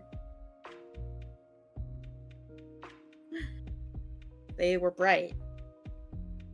And they were fresh for the picking for Brittany. I know because that's the same look I gave to her when I first met her. Damn. And it's the same look I see on Crow when he looks at you. He twirled a loose strand from his bangs. He looked away from the two girls and focused on your surprised figure. No, Daryl likes Jess, but Jess likes Brittany. I think. I hate it. But I love seeing that look on her face. Oh, Daryl. Wow. He's just Derek 2.0, huh? I wish it was on me, though. Daryl Suarez. I'm sorry, Daryl. He chuckled a bit. No, Brittany does not like Crow. Like, if she did, she'd know she's fighting a losing battle. It's alright. Maybe one day I'll confess, just to get it off my chest. All I want is to see her happy, You're a good man, Daryl. even if it's not with me. Anyway, enough of the sad shit, Runa. Oh, right. I forgot, like, about Brittany. Daryl gives you a we proud already smile. we already did this. We already did. Brittany's a cheerleader, and she did the part. Yeah. Okay, and now Gio. I think no, about himself. You. I would like to know more about you, Daryl. Daryl rubbed the back of his head, quite embarrassed you thought about him. Well, aren't you a flatterer? Where should I start? He thought for a while, his legs crossed while you waited for him as he pondered. Pondered. Well, I am the ace of my football club. I am my coach, but don't tell him that. I love food, like lots. My most favorite would be sweets. If you ever got any on you, smuggle me some, will ya? He says with a wink and a nudge. Other than that, I guess that's pretty much it. Gio. What are your thoughts on Gio? Daryl smiled as he leaned a bit forward. Now, Gio's my favorite guy. Even if he's a bit of a meanie at times. What makes you stick to him? Isn't he mean to you like you said? Daryl's smile brightened as his eyes went soft. He side-eyed the male by the tree who had his arms crossed. Gio's attention was somewhere else. People are scared of him. Probably because of his background. What about it? The thing is, no one really knows what his family does other than the fact that they're super rich and that they're highly involved with the founder of the city. And that is why Hugo, who is Gio's brother, is like in some deep stuff that we saw when he was holding the gun last route. Oh boy. People have seen him with his bodyguards, all rugged and tall and very intimidating. He's a mythical man. I thought they didn't exist. Heck, I even saw one with a huge katana on their backs. They are Japanese. You shivered. Clearly, you don't want to deal with them. What makes you not scared, Daryl? I mean, you clearly know what his family and himself is capable of. You see, Runa, I'm not really scared of him. On the outside, he's all stubborn and cruel. But on the inside, he's a really nice guy. Think of him like, The Grinch! He pursed his lips, thinking a bit. He's like a stubborn cat. He glanced back at Gio one more time. You were seeing the cat here sent the tail all right. I mean, yeah. Now that you think about it, with this vision based on Daryl's declaration, Gio does not seem quite intimidating anymore. How cute. Then you hear a sigh from Daryl. He returns your attention to him, an elbow on his legs as he held his face in his hands. Which begs me to wonder how he ended up being in the lower class with us. The low class? How do we have things like that? Oh? You don't know about the hierarchy, Runa? Okay, so if you don't go with Saul and Hugo, Hugo tells you about the hierarchy if you go with them. Daryl tells you here. You shook your head no, and Daryl scratched the back of his head. Oh, damn well, Runa. Almost everyone knows about it. But I don't blame you, since no one really likes bringing that type of subject I've been here up. 4 years, Daryl. I think either Crow or Jess would like to explain it to you. Just not Brittany. She gets riled up when it's mentioned. You nod in understanding, and Daryl gives you a smile. Anyway. I have nothing else to ask. Daryl gives you a smile before nodding. Here we go. We gotta speed through this. Hey, Brittany. Brittany was minding her own business, seemingly tapping away on her phone. You were kind of shy to come any closer to her. But before you could turn and leave, however, she called out to you. She must have seen you from the corner of her eye. Oi, Runa, come here. Okay, Queen. Yeah. Don't be a stranger now. You clearly want to talk. Let me guess. Were the sandwiches great? They were wonderful, Brittany. She smiled at your response. I'm glad you like them, Runa. Anyway, enough of my sandwiches. Aw. You have something to tell me? Dude. You can do this with all of that. Too bad she's not an option. Okay. Jess?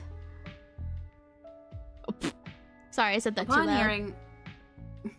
Upon hearing her name, Jess's head turned to where you both were. Brittany dismissed her, telling her it's nothing for her to worry about before turning back to you. And Jessie, she's my best friend. She smiled as she looked at the orange band on her wrist. Oh. My very best friend. When no one was there to help me, she was there. You'd be surprised how confident and loud she is when she's mad. Brittany chuckled a bit, as if reminiscing on a fond memory. I owe it all to her for bringing me back up during those dark times. But enough of the past. You have something Thoughts on Geo? Brittany raised an eyebrow. Don't tell me you got the hots for him. Chill! No, nothing of the sort. What makes you think that? I mean, I wouldn't blame you if you did. If you can see how his locker is often filled with multiple love letters and gifts from various people, then I wouldn't be surprised. I'm so upset. She knows Gio's popular too. Like, Gio was like, when I saw him first on screen, I was like, I like that one. God damn it. He's that popular? A loner like him. You'd be surprised. Tall, mysterious, and dangerous. Everyone just flocks to him like birds. People are scared to even get close to him, so the next best thing they could do is send him gifts. They never succeed, though. Is he somehow overwhelmed by the attention? I'm not really overwhelmed. More like he is uninterested. He either doesn't read the letters and tosses them, or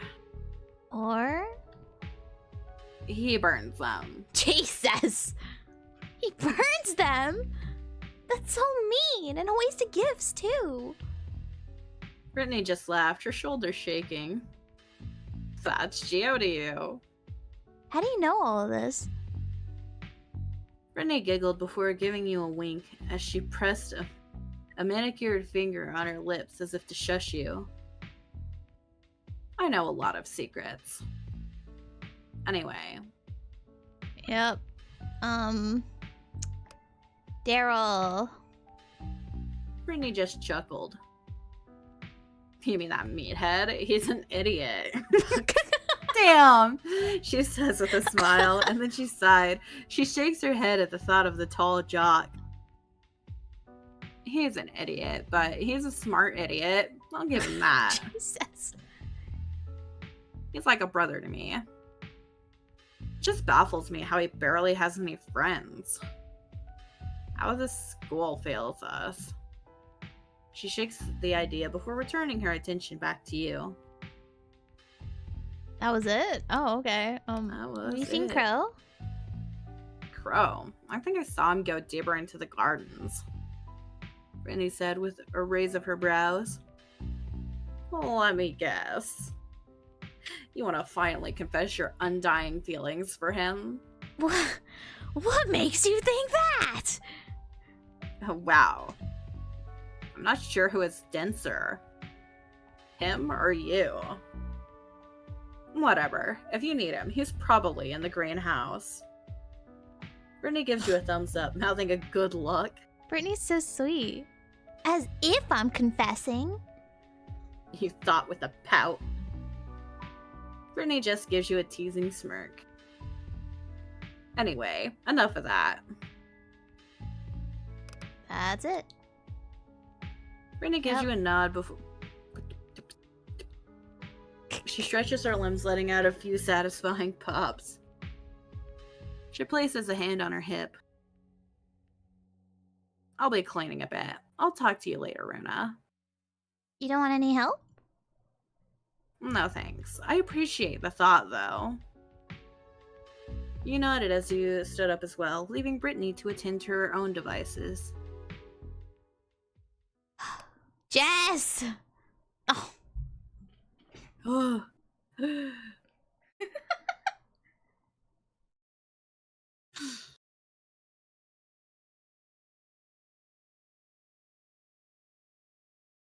Okay. Jess was admiring the few orange leaves slowly falling from the tree. The slow descent of a leaf catches her attention before gracefully catching it with her delicate fingers. She notices you approaching her. She dropped the leaf before giving her full attention to you. Yes, Runa? What seems to be the problem? Oh, there's nothing actually. I just want to talk to you and ask a few questions. Then by all means, go ahead. I'll try my best to answer them. You have questions to ask me, Runa? Yes, Jess, we just talked about this. Okay, Brittany! What do you think about Brittany? Oh. Upon mentioning the Gyaru's name, Brittany's head turned to the both of you. She didn't say anything, but raised her brow as she tilted her head to the side. You called for me? Nothing, Britt. Jess quickly shooed her best friend away. Brittany shrugged before continuing on with her own business. Jess lets out a sigh of relief as a small tint of red raises to her cheeks. Jess looked down on her skirt, fiddling with her pink wristband as her heart quickened. Britt... She's... my best friend. My very best friend. And I would do anything to see her happy again. She pushed back her glasses and looked at you. And there you saw the sparkles. Her smile is soft and you can tell. I hate hearing do anything. What do you mean, host? Jess, do you like Brittany? She was hesitant before looking down, nodding as she did so, still fiddling with her pink wristband. Promise not to tell? I promise. Thank you, Runa. This will just be between the two of us. Besides... She gives you a big smile. I'll keep your oh-so-secret crush towards Crow a secret, too. I don't... I guess I do. She giggled at your surprised look. At the mention of Crow, you rubbed the back of your head as you pouted. Yep. Questions. Daryl. At the mention of Daryl, Jess's face went bright. This is probably the first time you have seen her smile without shaking like a lost lamb. Oh, Daryl, he's an amazing friend. He keeps me safe and I owe it up to him quite a lot. Oh. Though I do feel bad for him most of the time. Brittany and Geo tease him way too much. Jess chuckled, looking back at the jock under the tree before returning back to you. He's a funny guy. I remember back when I made the mistake of giving him a bowl filled with candy last year's Halloween. Are you trying to get Crow slaughtered again? No, it's fine. Crow lives. He did tell me, like, sweet. Why? What's wrong with giving him candy? Well, he gets sugar rush pretty quickly and gets super hyper. Brittany tried hard in calming him down. Like, what? Would you kill the one person you love most? Would you would you do terrible things to this one person? Would you nuke the whole planet? Okay, well, you know, do anything that's reasonable, right? I feel like that's implied. Can you imagine a 6-foot-tall jockey going around like a playful puppy? I bet Brittany didn't have a fun time. Jess nodded with a close smile at you.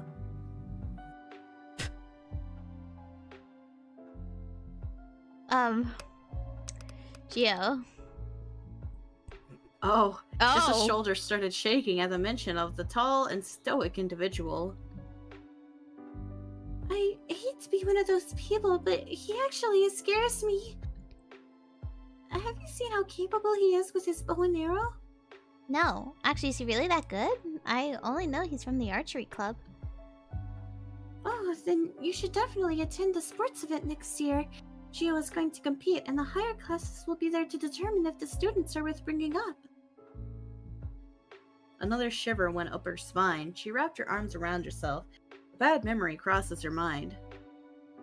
But whenever that happens, Gio seems to somehow miss his target and nearly hit someone with his arrow. What the? What the fuck? Thankfully, it only cut the guy's ear and nothing else. Oh. He got disqualified, sadly, but that was enough for me to not mess with him. How was he not in jail? You try to Well, we rack know. up your brain for a reason why he's in school and not behind bars. However, Jess cuts you off before you could think any further. We already heard from 2 people. His family's super rich and knows the founders of the city. Yeah, he can't be jailed. Enough of that. Crow. Jess's eyebrows furrowed and shakes her head.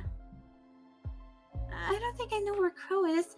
Maybe you should ask Brittany. Maybe she knows. You thanked her.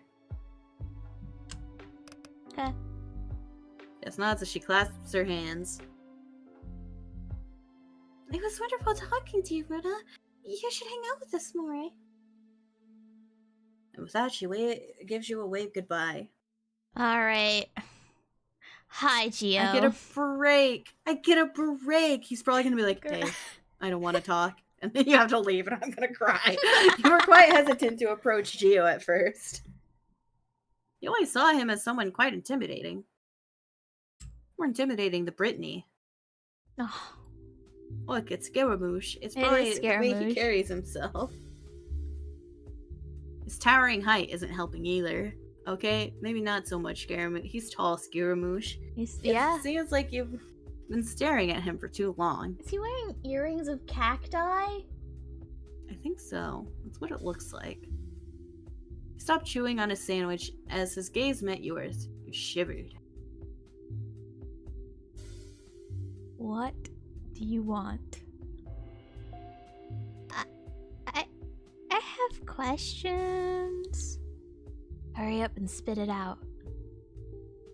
Why do you hang out with us? I mean, I don't mean it in a bad way. It's just that I'm curious. You don't seem the type to... His piercing gaze made your voice die down. You cursed under your breath. Ah, I think this is it for me. Fuck. Ellipses. I get it. But you wouldn't understand. Leave me to my devices. Now. He demanded before wrapping the half-eaten sandwich he had in his hand before throwing it towards you. Damn. You got it, nearly losing your balance. Give that to Daryl. I just lost my appetite. Gio then crossed his arms and looked up at the sky, the chilly autumn breeze passing by him, making his long hair sway along with his washy earrings. You take a look at the wrapped half-eaten sandwich in your hand. I guess I'll never know. You sigh. God, why did I know? Why did I know that was what was gonna happen, man? I'm gonna do it again. He turned back to Gio. He side-eyed you for a brief moment but didn't say anything as he continued gazing at the sky. He seemed to be ignoring your presence. Better you don't disturb him. Damn.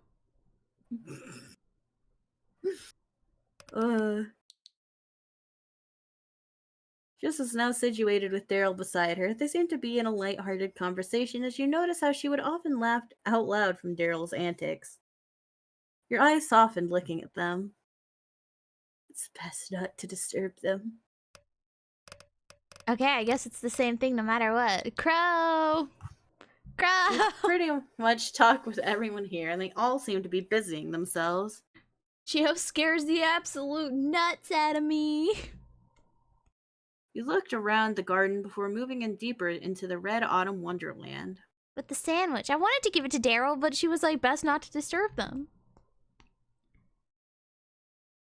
As you kept moving forward, you were greeted by the greenhouse. Through the transparent glass, you spot a familiar head of brown, and you went inside the greenhouse and saw a crow go through each plant and flower, analyzing each delicate leaf and petal. Noticing he is not alone, he turned to where you were and smiled. Oh, there you are, Runa. What brings you here? I would say the same thing to you. Well, I haven't really explored this place properly before, so why not take that chance? You've never been here? Crow shakes his head. Never got the time to visit. Crow chuckles. You met his gaze, and he gives you a soft smile. His gaze lingered a bit before going around. He then found something that caught his attention. Now this is a pretty-looking flora. What do you think it is? He looked at the brush of flowers filled with purple flowers. Their petals thin as it showcases its full bloom. This is a passion flower. Fascinating. Tell me more about it. Well, it's a climbing vine plant. Usually its colors are purple or white. Once flowers bloom, passion fruits will bear itself. Usually a volunteer would come and harvest the fruits. That sounds interesting, Runa. But that's the scientific way to describe this flower. Ugh. How about its meaning? You tilted your head to the side. What do you mean? How do I say this? He places a hand under his chin. In astrology, each star has a meaning behind it. Same goes with gemstones like your birthstone. You're so nerdy. Flowers have those as well, correct? Huh. I never really thought of it. Crow gives you a cheeky smile. It's interesting. Passion flowers How do you know symbolizes that? hope and growth. I love seeing the hopeful looks on people. You just asked me what this flower was. How did you know that? Because he was baiting you, he says as he looks at the flowers before you both. Hope.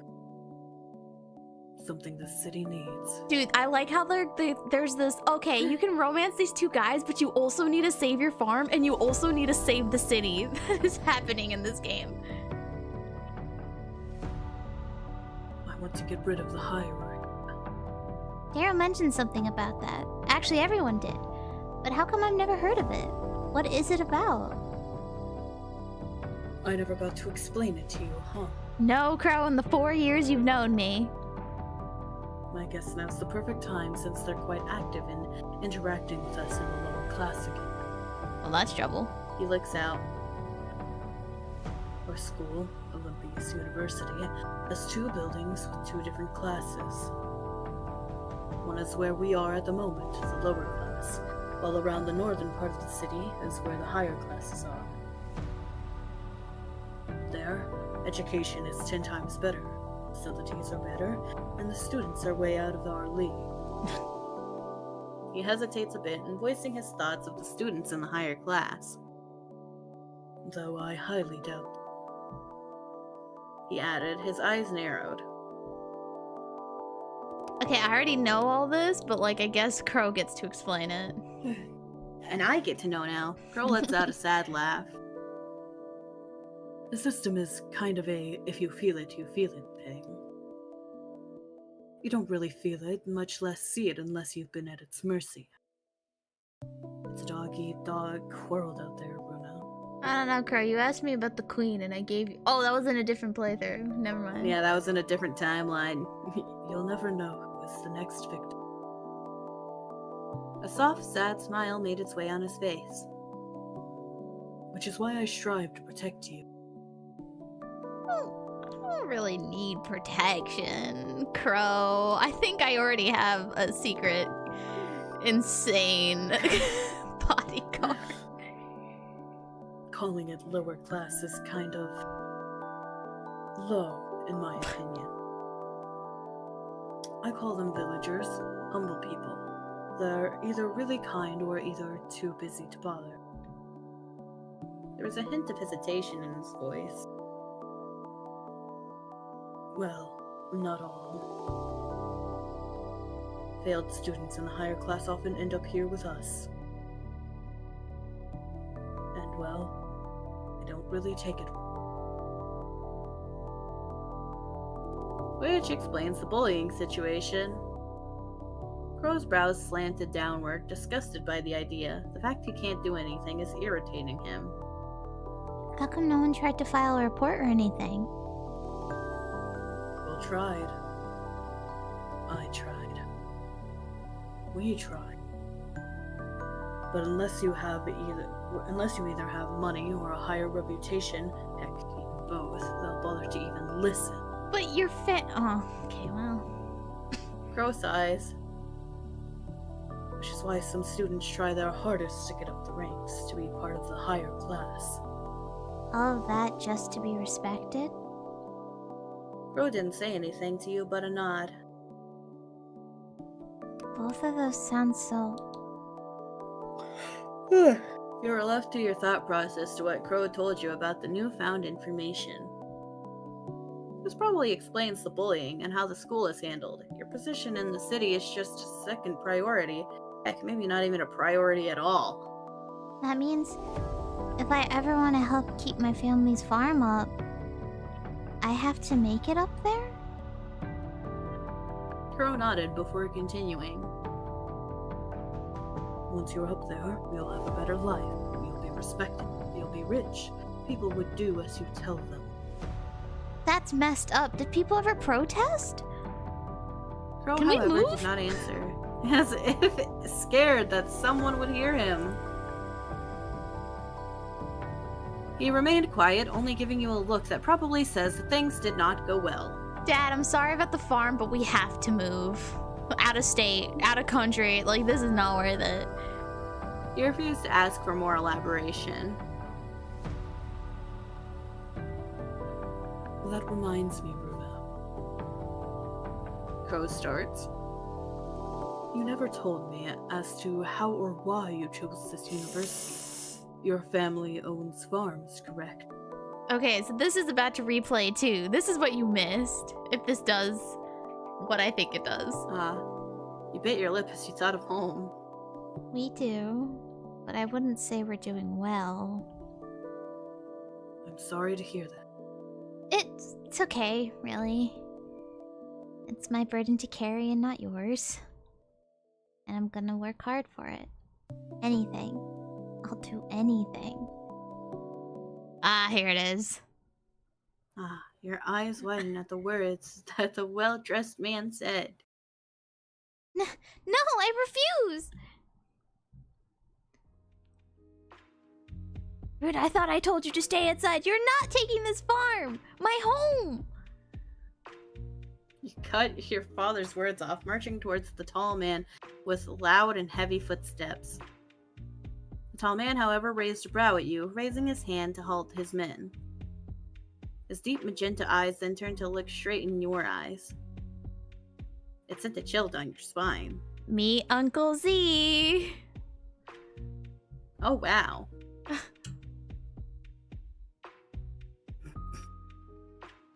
That's all you.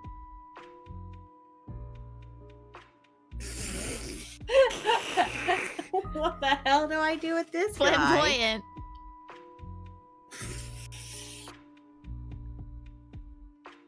How do I do? Flamboyant. It's just gonna sound like Britney. Higher. Okay, I don't know. Male flamboyant.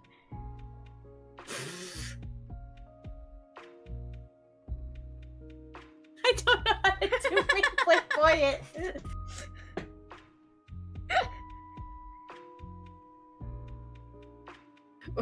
Okay, I'll try. Okay. Musha. Whoa, a bit feisty seeing this at the first time meeting, right? Are you freaking King Candy from Wreck-It Ralph? Yes! Let me introduce myself first. My name is...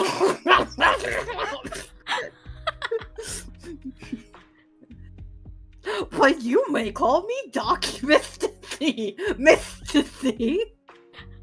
As for our little agenda, how about this, little lamb? If you manage to pay your debts for the next 5 years, I'll let you off the hook and let you keep your land. Okay, what if we swap it to like threatening and mysterious? Okay.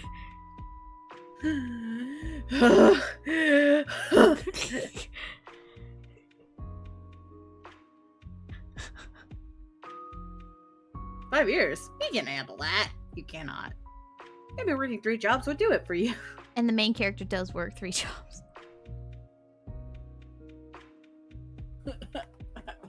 Okay, pivoting. He tuts, waving a finger in front of your face. He looks down at you, reminding you of your place, a mischievous smile appearing on his handsome features. But I have some conditions you need to meet. You went silent. Your heart starts pounding in your chest as he kept eye contact with his sharp magenta orbs. I want you to stay in the city. The city? The city? We can't even afford to take her to college. What more moving in the city? Your father interrupts the man mid-sentence. The man merely gives your father a side glance, making the old man freeze on his feet before returning his gaze back to you. No need to worry. She'll be under my jurisdiction, of course. I'll provide for her education and accommodation.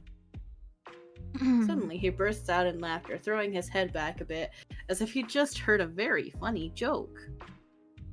See? I'm not that cruel. Wouldn't you agree, Runa? But just like I said before, I want you to pay off your debt. Land doesn't come in cheap, darling. And I've been very patient with how long this land's payment's been postponed. Oh, a sudden jerk on your collar made your heart jump. His face now mere inches away from yours, his brows furrowed in anger and filled with spite. Runa! Not one step, old man! He screams at your father, not sparing him a glance as he kept his hold on your collar. You try to claw his hands away from it, but to no avail, seeing that you are losing more air the more you struggle. Listen here, punk. I don't care what kind of method you're going to do in order to make money. A dark smile appeared on his face. It sends a shiver down your spine. Being a good citizen and get a part-time job like the rest, or whore yourself out in strip clubs. Legal or illegal. I don't fucking care. As long as you reach the amount. If not, well, you can say goodbye to your little farmland.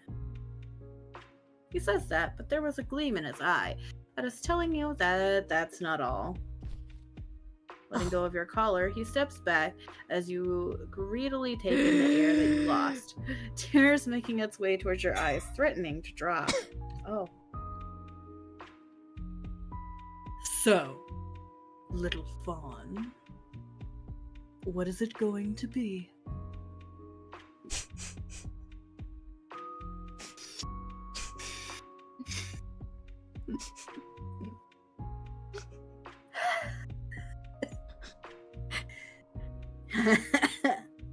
You bit the bottom of your lip. You turned to look at your father. His eyes were clearly telling you to decline. You didn't want to comply to this man's words, much less take his offer. You think he might throw you another form of debt for letting him fund you to go to the city. There was something about this man that screams dangerous. But you were too desperate to not lose your home. Your only home. Tick-tock, sweet thing. I haven't got all day. The tall man's gaze still fixed on you, waiting for your answer. Do you accept?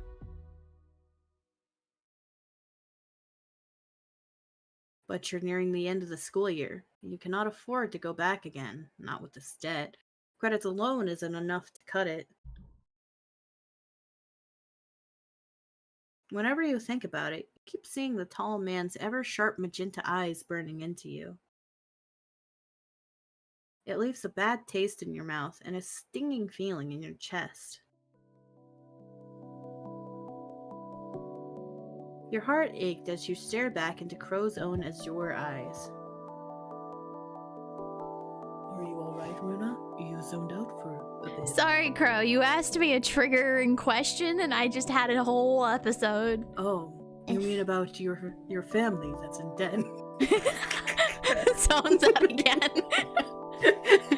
Disassociate. If I get to be part of the higher class, then I can have a better chance in life, right? Crow was surprised at your sudden enthusiasm, but nodded regardless. That's right. Crow, I will die in a year's time if I don't get this money. As you give Crow a reassuring smile, you clenched your fist. Then I'll work hard and show those higher class that I am worth their time. Crow chuckles and nods. You know that he's got your back. And then I skipped Crow class. raised his hand and tucked a loose strand behind your ear. You sensed him placing something soft and you reached out to touch what felt like petals.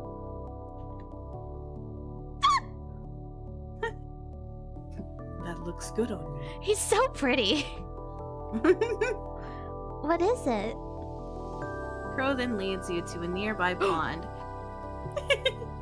You looked and saw your reflection. Wow, It's he took you to destiny! your new home. My new home. This is the lore. Your hair is a Crow's red in the carnation. fish. Oh, I didn't know carnations grow here. Crow only chuckled, fixing the flower on your hair. Crow looks around for a while, basking in the various beauties of flora. What do you think carnation means? Devotion? You tilted your head, making sure that said flower doesn't fall from your head as Crow continued on with his talk. Everyone take your guess. What does carnations mean? It means love, Pumpkin, love. I'm thinking That's why it's devotion, love.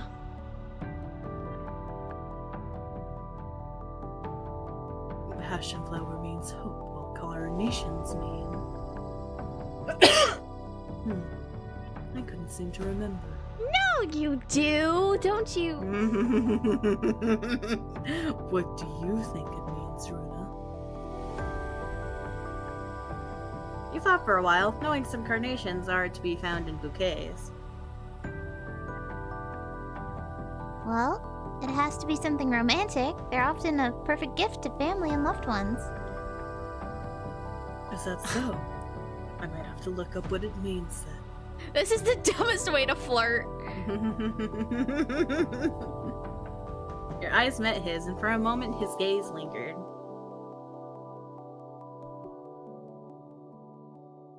Were his eyes always this blue? You never noticed before. Ha ha ha ha ha.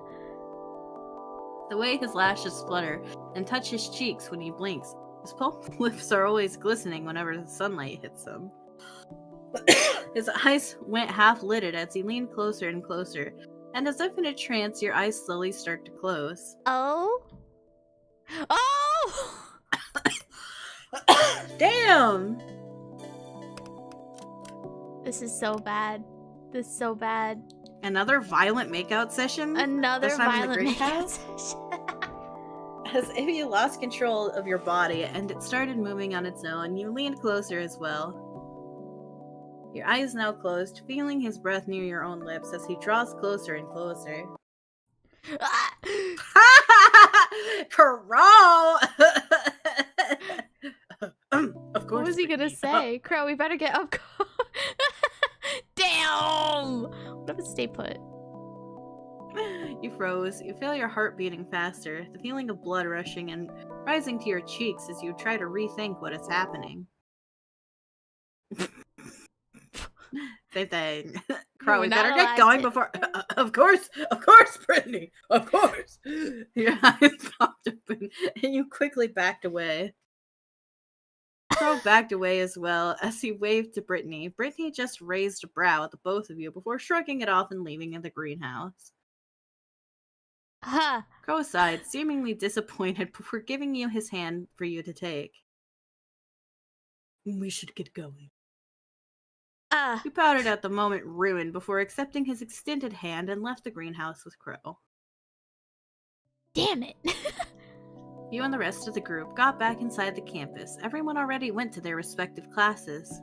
Don't worry, Graham, we were cucked. Crow's been saved. I'm going to head back first. I'll see you in class, Runa. Of course.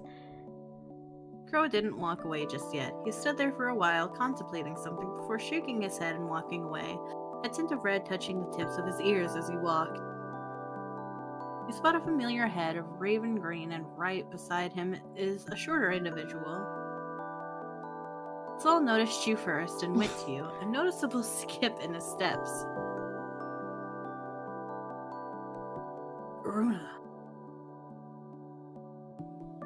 Hey, Saul, and who might this be beside you? Hi there, your friends, it's Sunny? Sunny? Sunny! Okay, so we've already done all this before, actually. So this is when... Okay. Yep, it's Sunny, it's adorable. You sure have a taste, Sunny. She's very pretty, like you said. Blah, blah, blah, blah. And then now here you go, best friend. Nice to meet you. Let's skip class.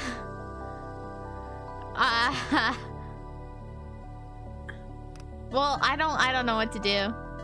I don't know, like, what changes. Does anything change if we skip class now? Good. We're not being reckless, knowing what the outcome would be. Okay, we're just gonna... You know what? Why not? I did say I'd like to get to know you better, new friend. That's new.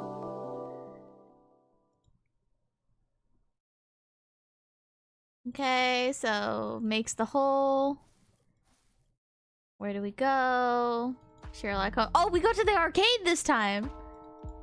All right, we didn't go to the arcade. Cause you're a spoil sport who hates video games. I am. I'm gonna go to the arcade. Hugo shrugs. Alright, go on your little impromptu date then. Besides, I don't want a third wheel anyway. Date? You're the one who decided we should skip class and do whatever we want. Yeah, and I want to watch a movie. Well, don't let me stop you, two. Hugo stuck his tongue out at Saul. The said male only rolled his eyes. Well, I'll be heading in now. I'll just give you guys a call where to meet. Sure. And you and Hugo parted ways. He gave you both a wave before heading in a different direction. Saul turns to you. Should we get going, Runa? Of course. Ooh. The flashing neon lights of the arcade's exterior lights your way, the sound of each arcade machine reaching your ears. I've never been here before. Is this place new? Not really. It's just hidden within the city. I see, I see. Do you get out a lot, Sol? You seem to know places. I know places because I get my ass racked by Hugo. Oh, is that so? You laughed. Saul just shrugged as he shook his head. He takes out a few coins from his pocket before handing it to you. You They were just tokens. you just have these? So, which one are you going for first? Wow, you came in prepared. As always. Come on. Saul hands out his hand to you, and you accepted it. He held it tight with a light squeeze as you and him roam around the arcade. She holds hands with everybody! We leave the greenhouse. Jericho holds out his hand, she takes it. Saul holds out his hand, she takes it. She's just a hand holder. Bro, you're like in the greenhouse, about to kiss friggin' Crow, and then now you're holding hands with another man. What a whore. I mean, that is what Auntie Z wanted. True, but you're not getting paid. I'm not. Other than arcade tokens. You and Saul went and played multiple arcade games. Some he win and some he does. I mean, Auntie Z didn't say what I had to pay the debt back in, you know? Arcade tickets. I'm sure he'll take it. Oh boy. You often get the feeling he lets you win for the sake of you winning. Come on, Sol. This is like the 5th time I won. Ain't no way you're this bad. Maybe you're just that good, Runa. You flatter me. Just as when you're about to insert another coin, however, you realized you've ran out of tokens. Saul takes notice of this, of course, and gave out some of his to you. I'll go to the counter. Please and don't grab a leave me few more alone. Tokens. Every You time don't I'm mind alone in staying this here game, for a it's so bit, right? bad. No, Saul, please. Oh, how much did I pay you for the tokens? It's on me. Don't worry about it. Wait here. Giving Please. you one last look, he hurriedly went to the counter.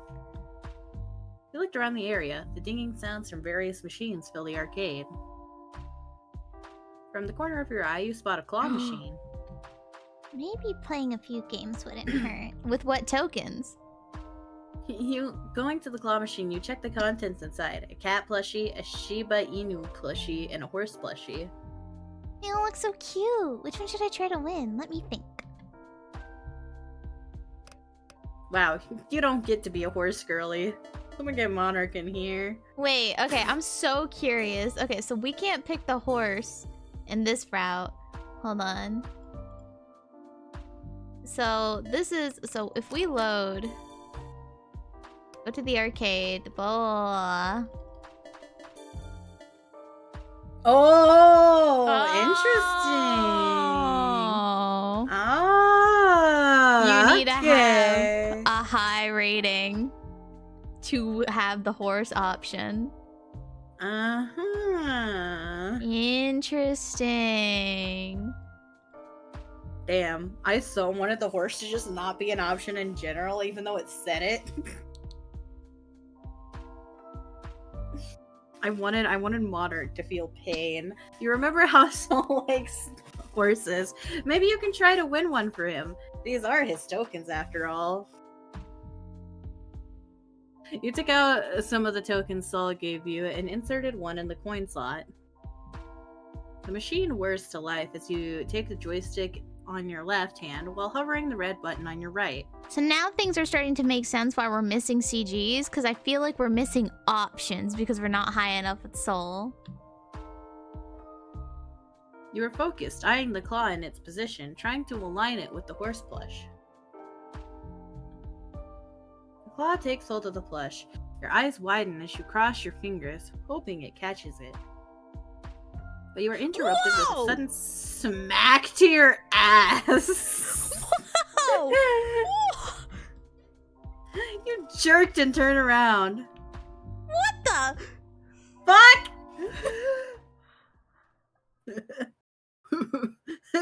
Well, what do we have here?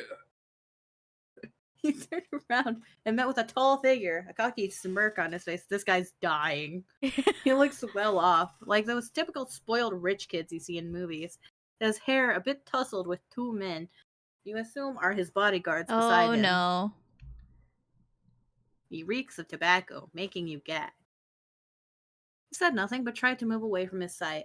As you were stopped by another tall figure. You were guessing he's with this asshole. What did I say? What did I say? The minute Saul leaves. Every time you're alone. And now where do you think you're going, sweetheart? You alone? Yeah, and I would pretty much prefer to be alone. Why would you? Why would you? Are you stupid? Why would you say you're alone, bro? Do you remember what happened in the bathroom? Dumb? Oh my god, you're actually brain dead! This MC has never even heard of a dangerous situation in their life, bro. Well, that's because Crow and Saul, like, shelter her. Oh my god, the man, however, did not listen. I lived on a farm with my dad. Why don't you come with me and I'll show you how these games are played. He raised his hand to reach your shoulders. Before he could touch you, however, you kicked him between his legs. Whew! He doubled over and clenched his lower region, a groan escaping his lips. His goons were taken aback and rushed to help him. Now's my chance. Don't let her get away! Your character has no survival instinct? Well, she just did something, see? Multiple heavy footsteps were coming after you as you ran. You turned every corner you can, trying to make them lose you. Well, she's got no preventative instincts. But 3 against 1 is not a good matchup.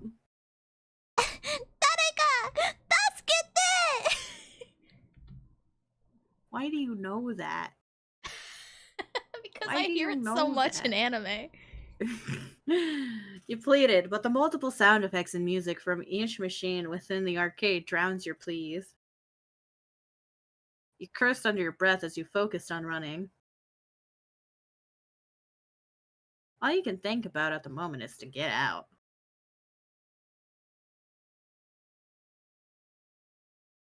You managed to get out of the arcade, but you can still clearly hear the man and his goons on your trail. She added herself as a weeb. We all know this. This is not new. This is not new. I guess the VTuber with the anime profile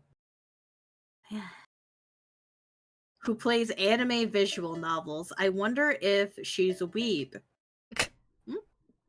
You looked around and you found a few toilet stalls. Why are we back in the toilet? You rushed towards it and got in a stall, hurriedly opening it and locking it as soon as you got it. Why? Why would you do that? The place stinks, but you didn't give it another thought as the beating of your heart rings through your ears. Tears filling up the corners of your eyes. I'm ready. I'm ready for this quick time. You hear footsteps. Find her. Okay, well, it's not the cinema stall. It's just a different bathroom. The man's voice echoed. You tried to think of something, and you thought of calling Saul. Quickly took out your phone. What? No signal. Are you for real right now? You can hear how aggressive they tore open each stall. They creeped closer and closer to where you are. Why did he take so long to get tokens? Tareka, onegai. Here you are. Yeah! Onegai! You've been a very bad girl. But don't worry. You can make it up to me by doing me a favor. Yada! Fuck! You and your favors! I've been kind to you, but it seems you want to do it the hard way. Bro, what hentai is this? This is a safer word version. He forcefully grabbed the edge of your uniform. Your eyes went wide as your fingers went cold. What was that about safer work version? This is the safer I know, word but version. you know, this is which means it only gets worse from here. You quickly grab a hold of his wrist as you try to push him away. He's too strong. Muridayo. Ah! children. You guys can read. Oh, this is bad. This is really bad. You guys can read. Oh.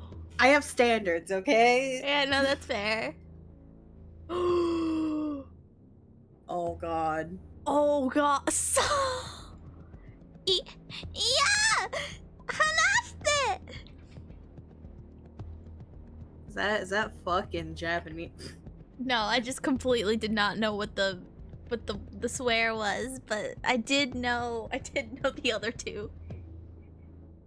Screaming. We're turning it into a not safe for work hentai. Mm. Mm-hmm. Mm-hmm. Yep, these are descriptions. These are descriptions. It's no use. His grip is too strong and there's no one near to hear me. Oh. You closed your eyes shut. Please just end quickly. Ah. There we go. Judging from the impact, the man's body was jerked off you as he was thrown to the side. Oh. You hear flesh hitting flesh. Is he 1v4ing? I sure hope so. And another one. Jesus, Monarch. Ah. That probably wasn't loud on stream, but that was loud in my ears. Thank you. Thank you for that. Ooh.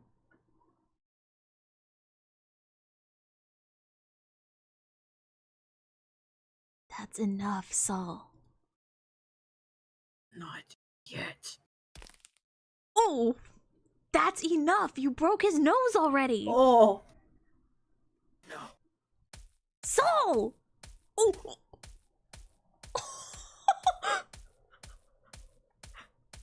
Bro, he's dead. Holy shit! Soul! That's enough. Britta needs your help. At the mention of your name, the familiar reddish-orange eyes went wide before turning to you. Saul quickly went to your side, his eyes wide with shock before crouching down and giving you a hug, his shoulders shaking as he embraces you. None of this would have ever happened if I just stayed in school with Crow and got my groceries like a good girl. You said nothing, however, too stunned to speak to what transpired before you. The man now lay still on the ground, a pool of blood seeping out of him. The rest of his goons passed out on a random corner. But you're not I know. I'm giving it death. Thank you, Monarch. It scared me. Imagine your only route was the one where you end up with Crow and the kitten, and you would just, like, never know about any of the other shit. Right? You just play this one time.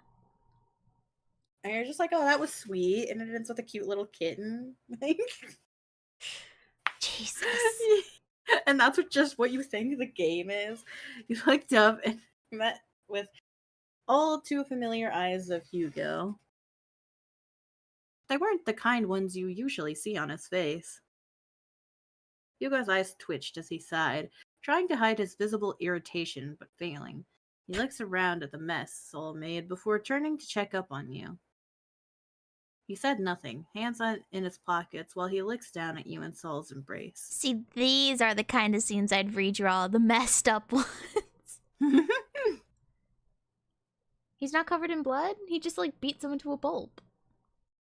No CG of him covered in blood, bro? Again? Come on. What the hell? It's getting quite late. We should head home.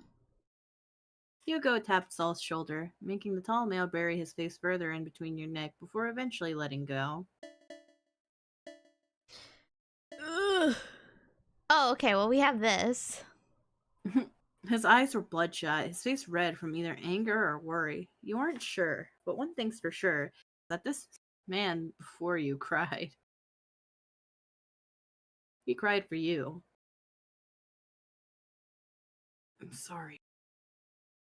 I'm so sorry. I shouldn't have left you. My horse plushie! Saul. Thank you for saving me. Aww. Aww. Reach out to cup his cheek. He flinches at the touch. Tears that he was trying to hold back is now flowing freely down his cheeks.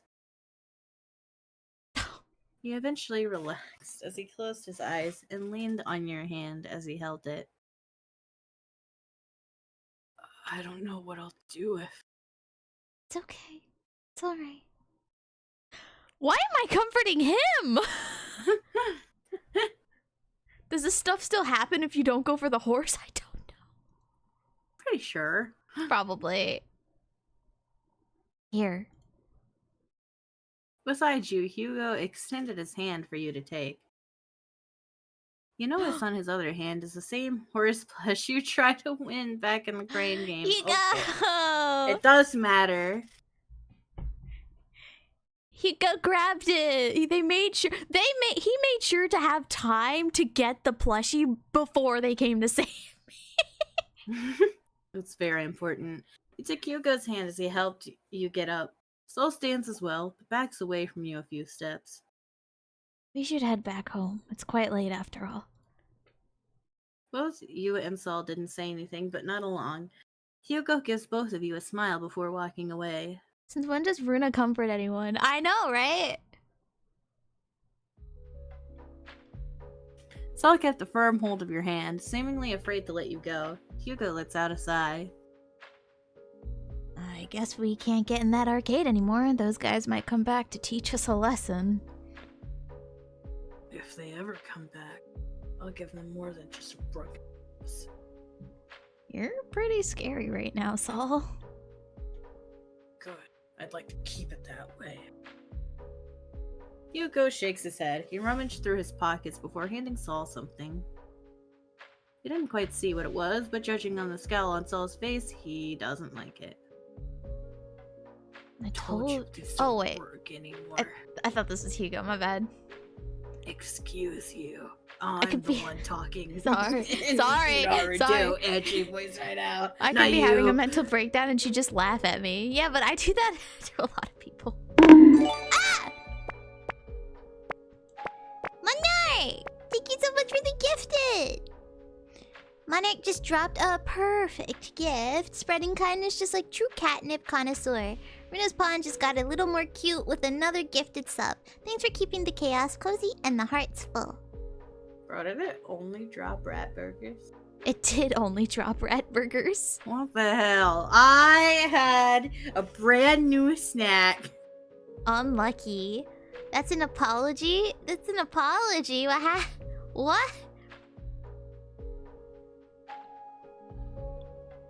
What's the apology for?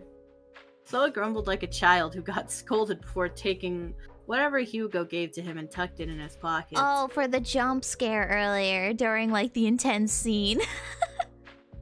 Ah. Thank you, Monarch. I accept your bribe. Sippies from Kairos. Hello. Welcome in, Kairos. Are you having a good Wednesday? It is Wednesday, Trin.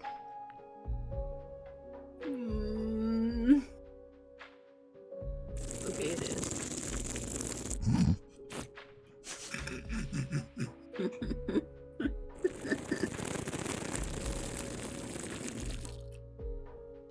Thank you for the hydration. How you doing today, Kairos?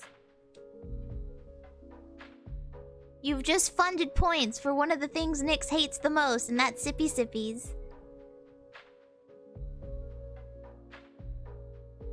Anyways, your place is just around this corner. You should head back as soon as possible. I'll be taking Runa home.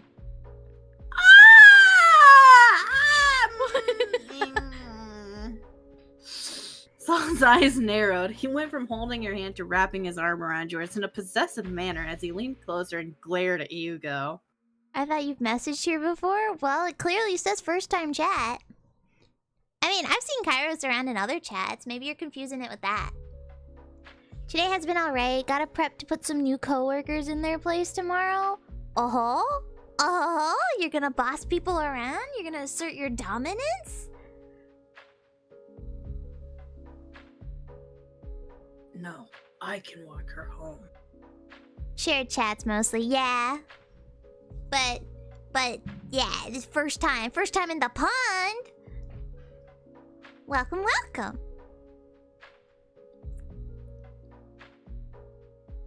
But yeah, good luck with putting them in their place. I'm sure you can do it. 100%. Clearly, you're not in a good condition to fight again. I can fight again.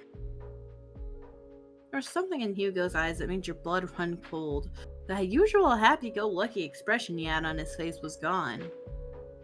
They think they can out-eat me at the employee appreciation lunch tomorrow? Employee appreciation lunch?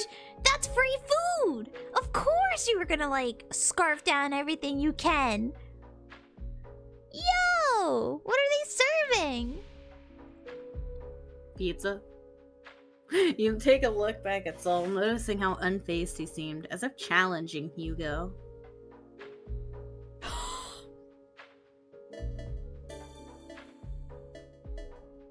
That's crazy.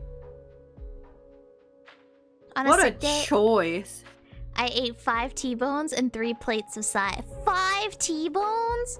You got That's a insane. lot of protein in you that day. What kind of sides? Oh, you know what? I'm gonna agree with Hugo.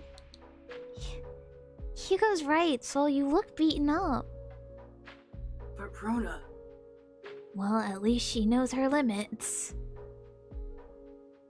Saul says nothing but clenches his fist. You notice a few red marks on his knuckles. Your eyes furrowed. I'm fine, Runa. Saul tries to reassure you. You shook your head no. Well, for me, you aren't. You look up and give him a reassuring smile. God, I want a T-bone. I'll be fine, Saul. Besides, I have Hugo to keep me safe. You go home first and get some rest. Shit. Yeah. Alright. Oh, Saul, wait. Before you go. He paused in his tracks. He raised his brows in curiosity. Potato salad, deviled eggs, bacon wrapped stuffed jalapenos, chips, and assorted veggies. Oh, that's so much. Damn, Bro. Kairos, you're a trooper, bro. Bro, when you go to that employee lunch tomorrow and you ever come back in here, you gotta tell us if you won, right? You gotta tell us that you out-ate them. We only take winners here. Bro, I could eat so much deviled eggs. Deviled eggs are so good. I know, like, bro, it's like with a hard-boiled egg, I'm surprised if I can get down more than 2 deviled eggs. Oh, I could eat a whole dozen eggs worth of deviled eggs. The T-bones are fresh grilled and all you can eat. The sides are... So is this like something that you're having at like the company, or are you guys going somewhere? And are they hiring? Wow. You know what? She's got such a good point though. Are they hiring? Holding the stuffed toy horse in your arms, you gently hand it over to him, catching him by surprise. Saul, however, shook his head no and gave back the horse to you, his hands wrapped around your hands as you hold the toy horse. So I almost went through something very tragic for this plushie. For you. Please take it. You won that. Plus, I don't deserve it. Not after that. But I won it for you. Consider this as your reward for saving me. Saul stares at you in disbelief, from your face to the stuffed horse in your hands. At the company? You guys just got a grill at the company? Is it gonna be outside? You guys gonna enjoy the sunlight? His hands were shaking as he takes the toy horse from your hands, brushing your fingers, making him shiver. I'll take care of it, Bruna. I swear to you. He squeezed your hands, too hesitant to let you go, before his hold eventually slipped as he lets go. With that, Sol takes his leave. He walks backwards, his eyes still on you, making sure you're in his sight before properly walking front. Hugo sighs, you turn to face him. I think we aren't finally having it outside? Well, ain't he a charmer? Is it working? He raised a brow at his question. Working what? Charming you, obviously. Don't worry, this is a secret between you and me. He says with a finger on his lips and a wink. You blushed. He's nice. I owe him my life after that. And you betcha there's gonna be alcohol served too on a work day? Yo! Aren't hard. Damn it! This is the worst day of my life. Damn it, they aren't. Damn. Damn, no free food. What the hell? Guess we have to stick to these rat burgers on stream. Let me just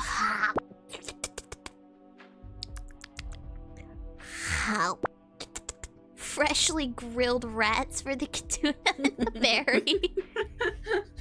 That's what we get.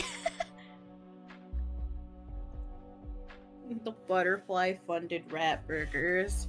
Bet I could out-eat you. Ooh, Grim, you challenging Kairos? On the clock, too. Dude, alcohol on the clock sounds fun. And? You chuckled, thinking about the long-haired male. He is handsome, I'll admit that.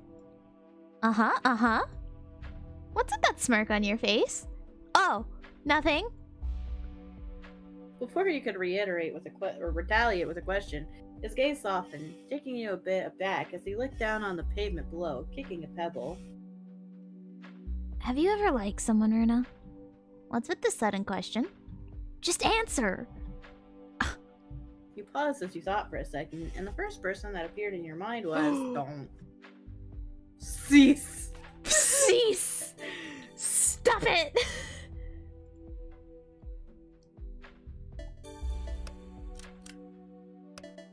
Well, obviously,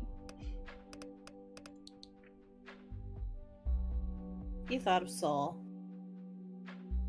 How he protected you. How he didn't hesitate to beat those guys down. It does change Jericho. You thought of Crow. You still remember the day he introduced himself to you. It does take away a point, look at that. No one was there for you. No one helped you, much less bother with your presence. But Crow came on time to save you. I love it. Short stream 4. It's a running meme at this point, right? Like, I just can't take short stream out of the title. He made your years manageable and fun. You owe him a lot. You'd do anything to repay him. It's entirely possible, but I have a single rule. If you can't drop and do 25 push-ups, sit-ups, and burpees after you're done, you're insane! You're insane! Oh. All of that after eating? That's asking for vom. And maybe with a small linger of hope. I'm remembering Trin's comment. Which one? That he likes you back. Won't be a meme anymore after next week. Yeah. A smile made its way to your face, and it was enough of a confirmation for Hugo. The stream one, Monarch, like, the long streams will, like, it will genuinely start being short streams again because of my new 9 to 5. Eventually, you arrived at the door of your apartment. You thanked Hugo for accompanying you. He gives you a smile, rubbing the back of his head. I'll see you tomorrow, Runa. Sorry the day didn't go well. It's okay, Hugo. But we're gonna have a proper plan next time. Of course. Hugo nodded. He turned to his heel, his back facing you, ready to leave. But he remained still on his spot. What's with all these guys just, like, standing outside the door?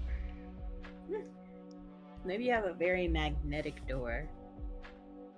The goal is to enjoy yourself, not to eat yourself sick. Yeah, I don't enjoy exercise, so your proposal is null. I mean, I see it, right? You're not trying to eat to win, you're eating to have fun, right? That's Runa, yeah?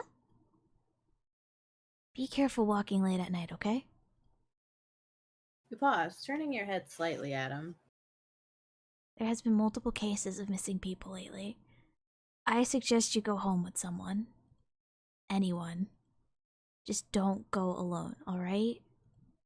I understand. Missing people? When did that happen? No, when did it start? Oh, and one last thing, Runa.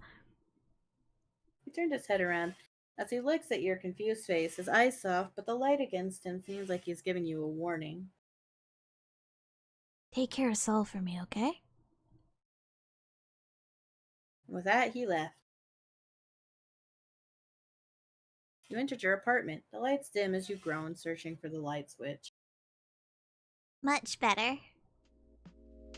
You nodded approval before heading to your kitchen. We've already done this. Is I this... think this where something you to eat. get- Forgot to do the groceries. This is the drugged orange juice. Can't do my work. Yup, this is all the same. I thought bought a lock. Oh, Oh. another missing persons case? Is this what Hugo was talking about? I don't either, but you gotta prove you aren't lying about overeating. I eat a lot because my body demands it. Grim is a very tall boy, Kairos. Like, he's super tall. A shiver went up your spine, remembering the broken lock of your window in your bedroom. Nuh-uh. Not tonight, Runa. No scary thoughts for tonight.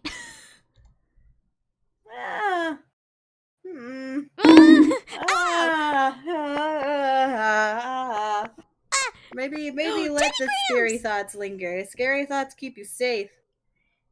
Oh my god, the Teddy Grams landed perfectly. With me? I'm on screen? Yeah, Kairos subbed. Kairos, welcome to the Kindness and Chaos crew with your Twitch sub. Just like your epic T-Bone tales, you're now part of the exclusive club that knows how to enjoy And the the chaos pumpkin and spread cat. the kindness. And you caught insurance cat. Yeah, Trin threw in it was a Teddy Grams and insurance cat into the pond. Yes, all my things. Thank you are so much for thrown in the sub. pond. I'm gonna go eat these. How?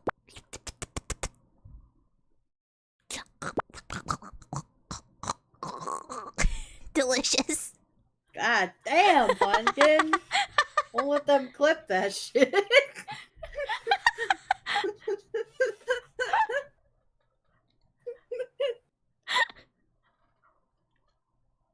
I am short, which is why it's funny to see my 6'5" boss be unable to match me.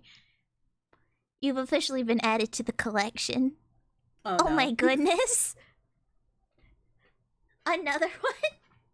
Your collection? What about my collection? Alright, pumpkin, go get drugged. Aww. You know it's coming. The orange juice. That way, huh? 9:30. Yep, today was a lot. God, I'm going to sleep.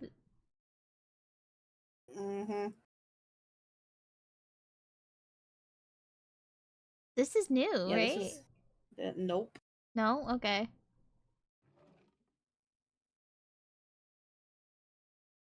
Yeah. Yeah. Yeah, this is all the Maybe we can same. go... What if we walk home with him? Yep, what maybe- if we walked home with him instead? So that's all the same. Making sure. Oh, this is new though.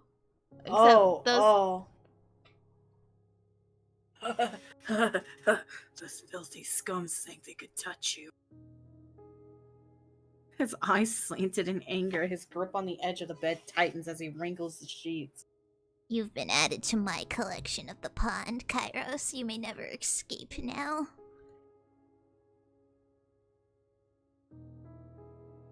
He's breathing heavy. You're mine. No one else. You. Me. If I ever see those bastards again, I'll kill them. Okay, and that's the same. This is all the same. Wow. Wow. Great. Maybe he doesn't drug the orange juice. If Okay, so if we say we like Saul, he protects us. He was scared, couldn't get it. He's an amazing friend. Even if he did beat up those guys nonstop, is it a red flag? Maybe. do you care? That's a loaded question. Maybe not. welcome to every other visual novel Pumpkin plays. And that's the same as the other one. Okay, and that's that. Oh my god! Look at the collection. Whoa! Look at Wow. all the head pads. Look at all the paps. Dude, I like the one beneath mine. It's just. Rina cares deeply about red flags, cares about running into them. It's because I'm colorblind. Okay, and then we pick to walk home with. Did I not save at that part? Oh, you can go back, can't you? Yeah, I can. Hold on. Load. Yes. Go back. Go all the way back.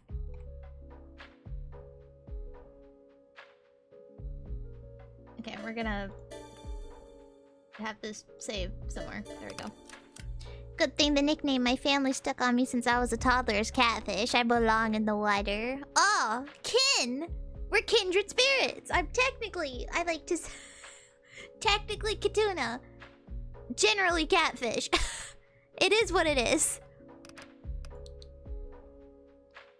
A catfish, but not a catfish, you know? Yes, a catfish, Both of but not them- a catfish.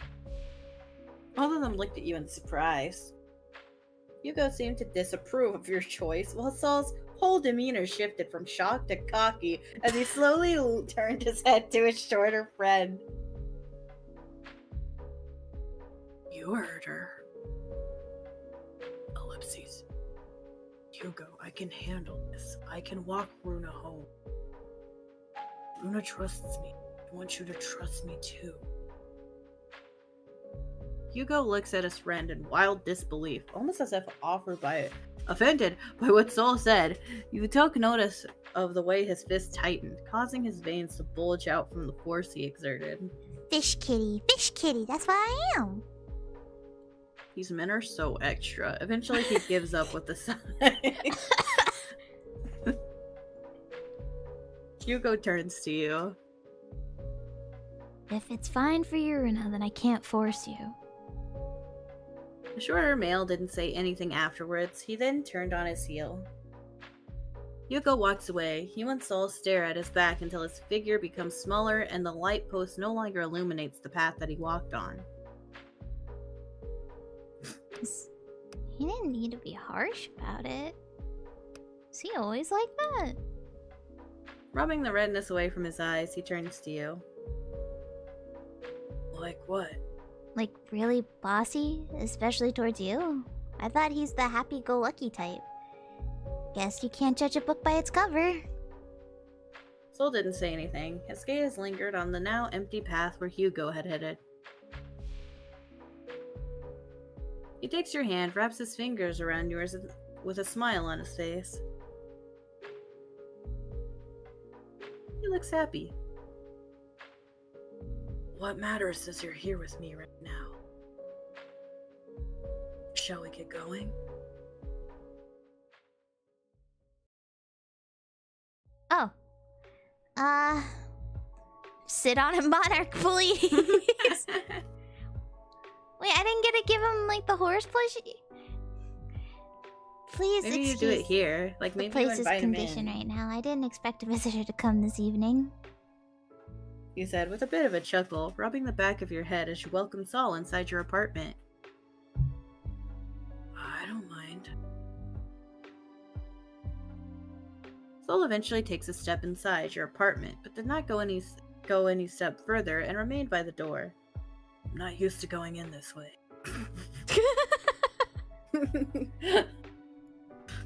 Half horse, half man. He likes horses. Saul's figure was a bit stiff as he lingered by the entrance. Maybe he needs some convincing that it's alright to come in? Taking hold of Saul's hands, you led him to the living room and made him sit on the couch. You made him sit on the couch. Upon taking his seat, Saul placed down the horse plush you won for him on the table beside him. His whole demeanor, however, still remained rigid. So do I. Yes, Monarch. We know how much you love you and Saul would get along. You don't need to be so stiff, Saul. Just make yourself at home. Ellipses.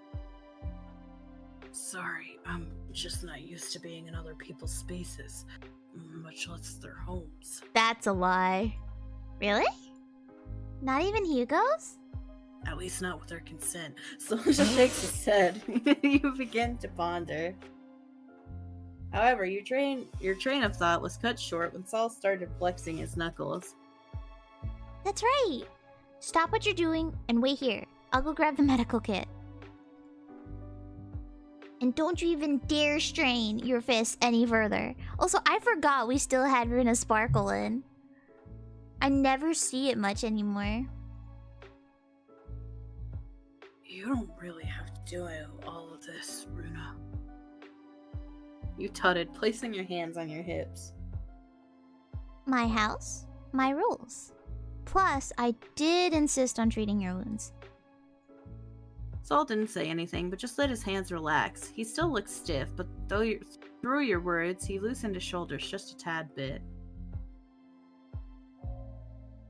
You hurriedly ran to your room and into the bathroom connected to it, and took your first aid kit before returning to the living room. Once you returned, you took the empty space right beside Saul. Hands. You say that like I'm some sort of dog. Yeah, you kinda are. Despite his remark, he did as you told him, and showed you his hands. Taking his hands on yours, your eyes furrowed at the gash and a few blisters adorned on his once pale knuckles. Taking a disinfectant and a piece of cotton from the kit, you lightly dabbed the formula on the cotton. This might sting a bit.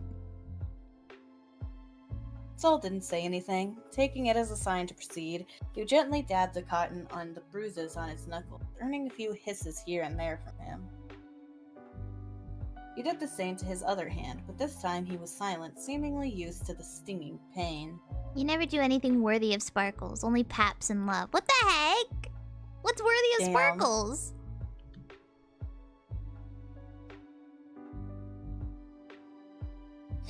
After disinfesting the wound, you took out some gauze bandages and wrapped it around his knuckles. You were busy wrapping the bandages that you failed to notice how he kept looking at you while you were patching him up. You only realized when you finished wrapping his hands. You looked up and your eyes met with his reddish-orange orbs.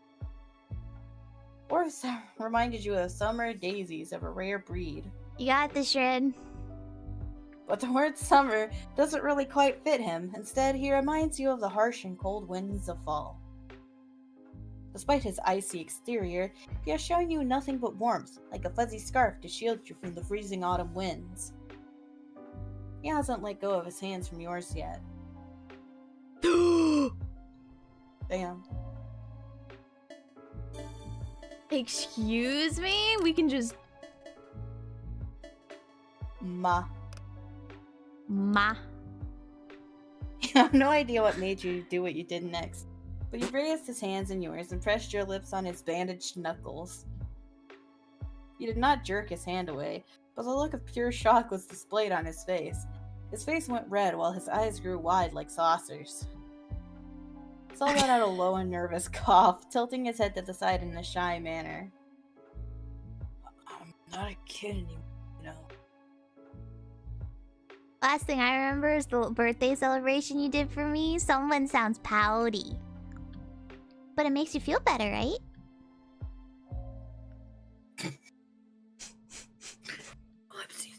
You let out a chuckle. His silence was enough of a confirmation. You eventually let go of his hands, and he pouted when you did. He stood up from the couch. Your gaze lingers on his sitting figure. Do you need anything else, Sol? A cup of water, perhaps? No, there's not need. Oh, come on, Sonny.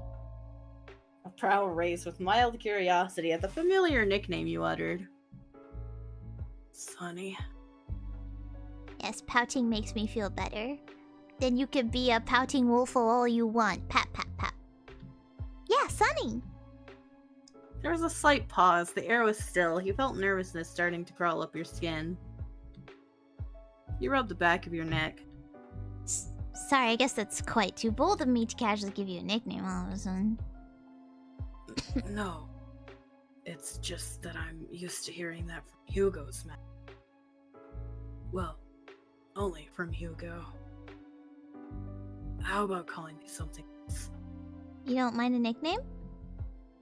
If Hugo's going to give me one, why not you? Well, obviously we give him a nickname. Oh! Oh.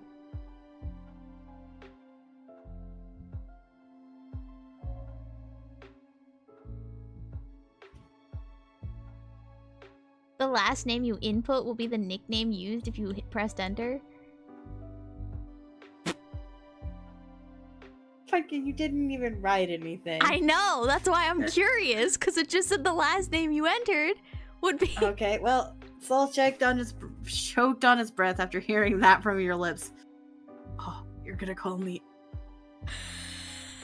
He quickly turns his head away, trying his best to hide the blush creeping up to his face.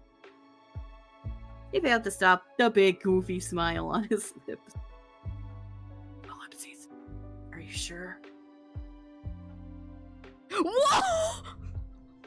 That's what it defaults to if you don't put in anything? What? Don't you think people are going to take it the wrong way if you call me your husband, Runa? That's crazy! That's a crazy default! Now that you mentioned, I'm starting to think twice. But calling you husband would be so cute. I mean, you kind of give off husband vibes. Wait. Ellipses. You're killing me, Runa. But fine, I'll think of something else. Dude, Oh, wow. that was crazy. What if we just like, what if we use, wait, it's just out of sheer curiosity, right? Oh my god. Saul's eyes grew wide like saucers at the name that came out of your mouth. He snickers. He raises a fist to his mouth, but in his attempt to cover his expression is futile as he breaks into a laughing fit. Saul clenches his stomach. What if I tell you that I'm serious about this choice? Saul wipes a tear off the corner of his eye.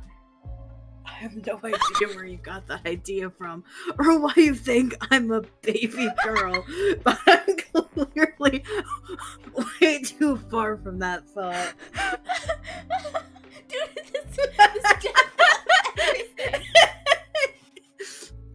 It's adorable, though. So? No. I can call you that, however. How does that sound? Who's giving nicknames here? Me or you? Saul, clearly amused, simply shakes his head and leans on the couch. He seems more relaxed than before. Try again. God. That's so funny! Oh my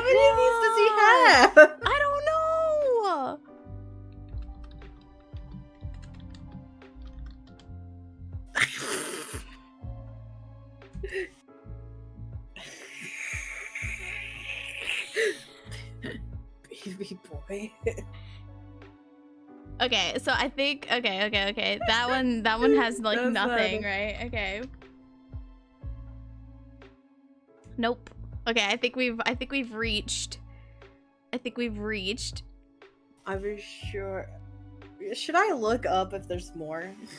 You Do you can. think there's enough of a community on this game? Yeah, maybe. I'm just gonna keep guessing while you Google. Alright. I'm just gonna put down Crow's name and see what happens.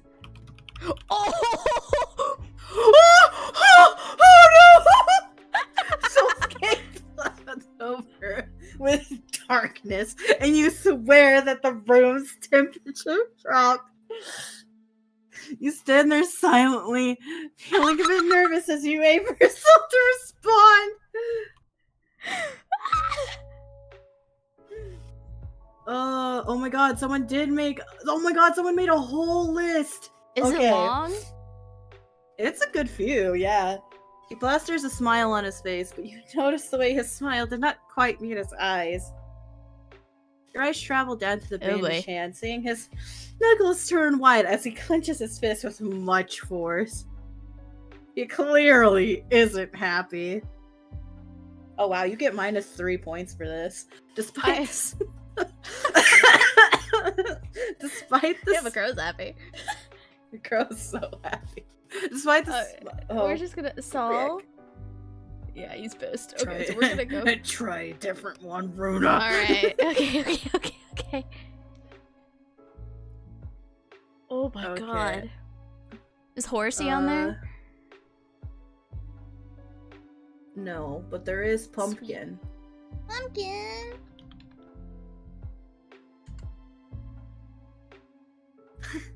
A smile made its way to Saul's face at the nickname you thought of. A wonderful choice. But then he places a finger under his chin, pondering about your choice with his eyes still fixated on you. But that nickname is much more befitting of you, Pumpkin. Try a different one. Aren't you a picky one? I thought of the Pumpkin nickname first, darling. Be more original. Okay. There is anyone else's name. What? He teases and you let out a huff. Like it just says example Hugo or Geo. No. We're not doing that again. That was... Okay. Wait. Like, it's not like the... Soul leans on the couch, propping up an elbow to rest his head on his hand as he stares at you quizzically. I don't think Geo's a nickname, Runa. I mean, it can be one. It can, but we'll end up confusing each other if we're in the same room as Geo. You're probably right. Let me think of something else. Okay, there's Executioner. You know, from the book. Did I spell that right? Yeah.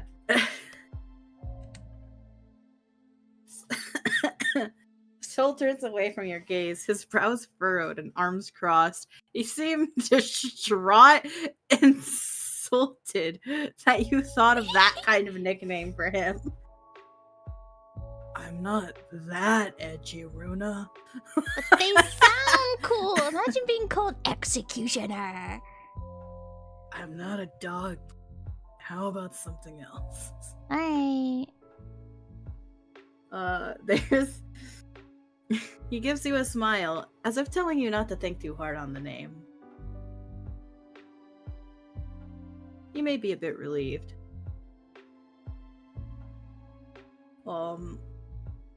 There's...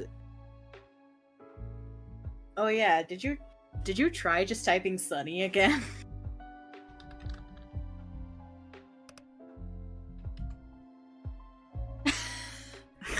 Arms crossed and brows low. Saul looks at you with an unamused face and a slight pout on his lips. Seriously? You're not Hugo. Try a different one. I'd like to have something unique that only you can use. Sunshine's a cute one. Aw, Soul waves you off and ushers you to think of something else.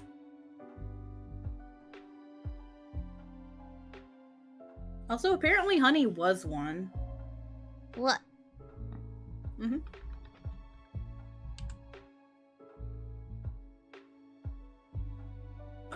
Honey? Yes, honey? A shiver went up Soul's spine after hearing the sweet nickname you suggested. The tips of his ears turned red as his gaze remained on your figure. He takes a deep breath, his legs shaking from nervousness. He twiddles with his thumbs.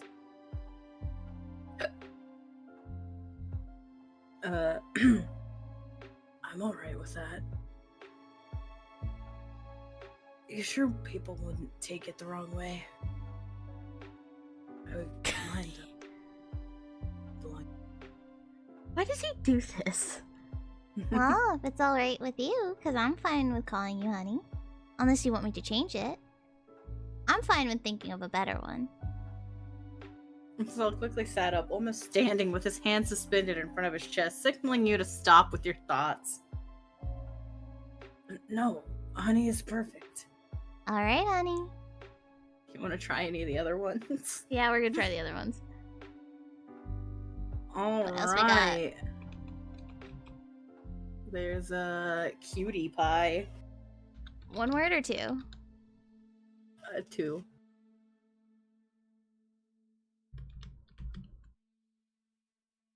Cutie pie. Yes, cutie pie? I think it's Oh, the okay. same for a handful of these, and it's all the same. Okay. Does anyone else say anything else? Okay, so sweetie's not. Okay. Is that it? Beb. Unless I feel like Nope. there's love. I don't know if that one's any different than the other ones. Yes, It's love? probably the same. Yep.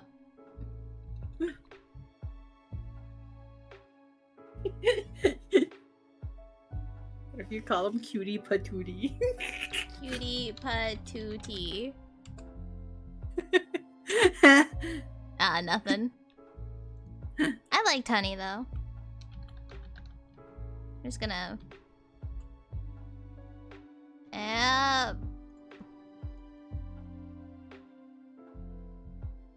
Alright. He swaps you. Wait, we didn't try Sunshine. We didn't try sunshine. I got distracted. Sunshine. Ah.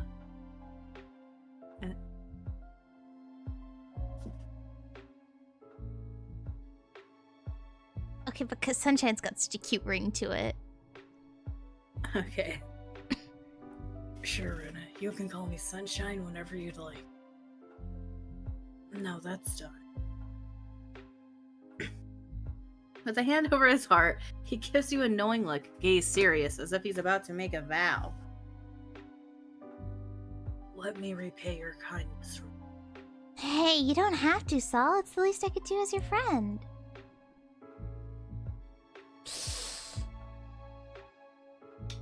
I don't think I want you near my food. Hold on, wait. I saw another list. Let me see if there's anything else we missed. What the hell is Brugmantia? That's his last name. Ah.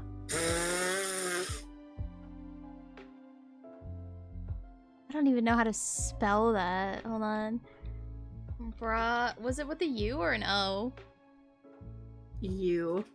Brugmantia. Is that how it was? Yeah. Oh, nothing. Huh. God, he doesn't want baby Huh. girl. Damn. It's so funny. You can do asshole. But it's the same response. That's...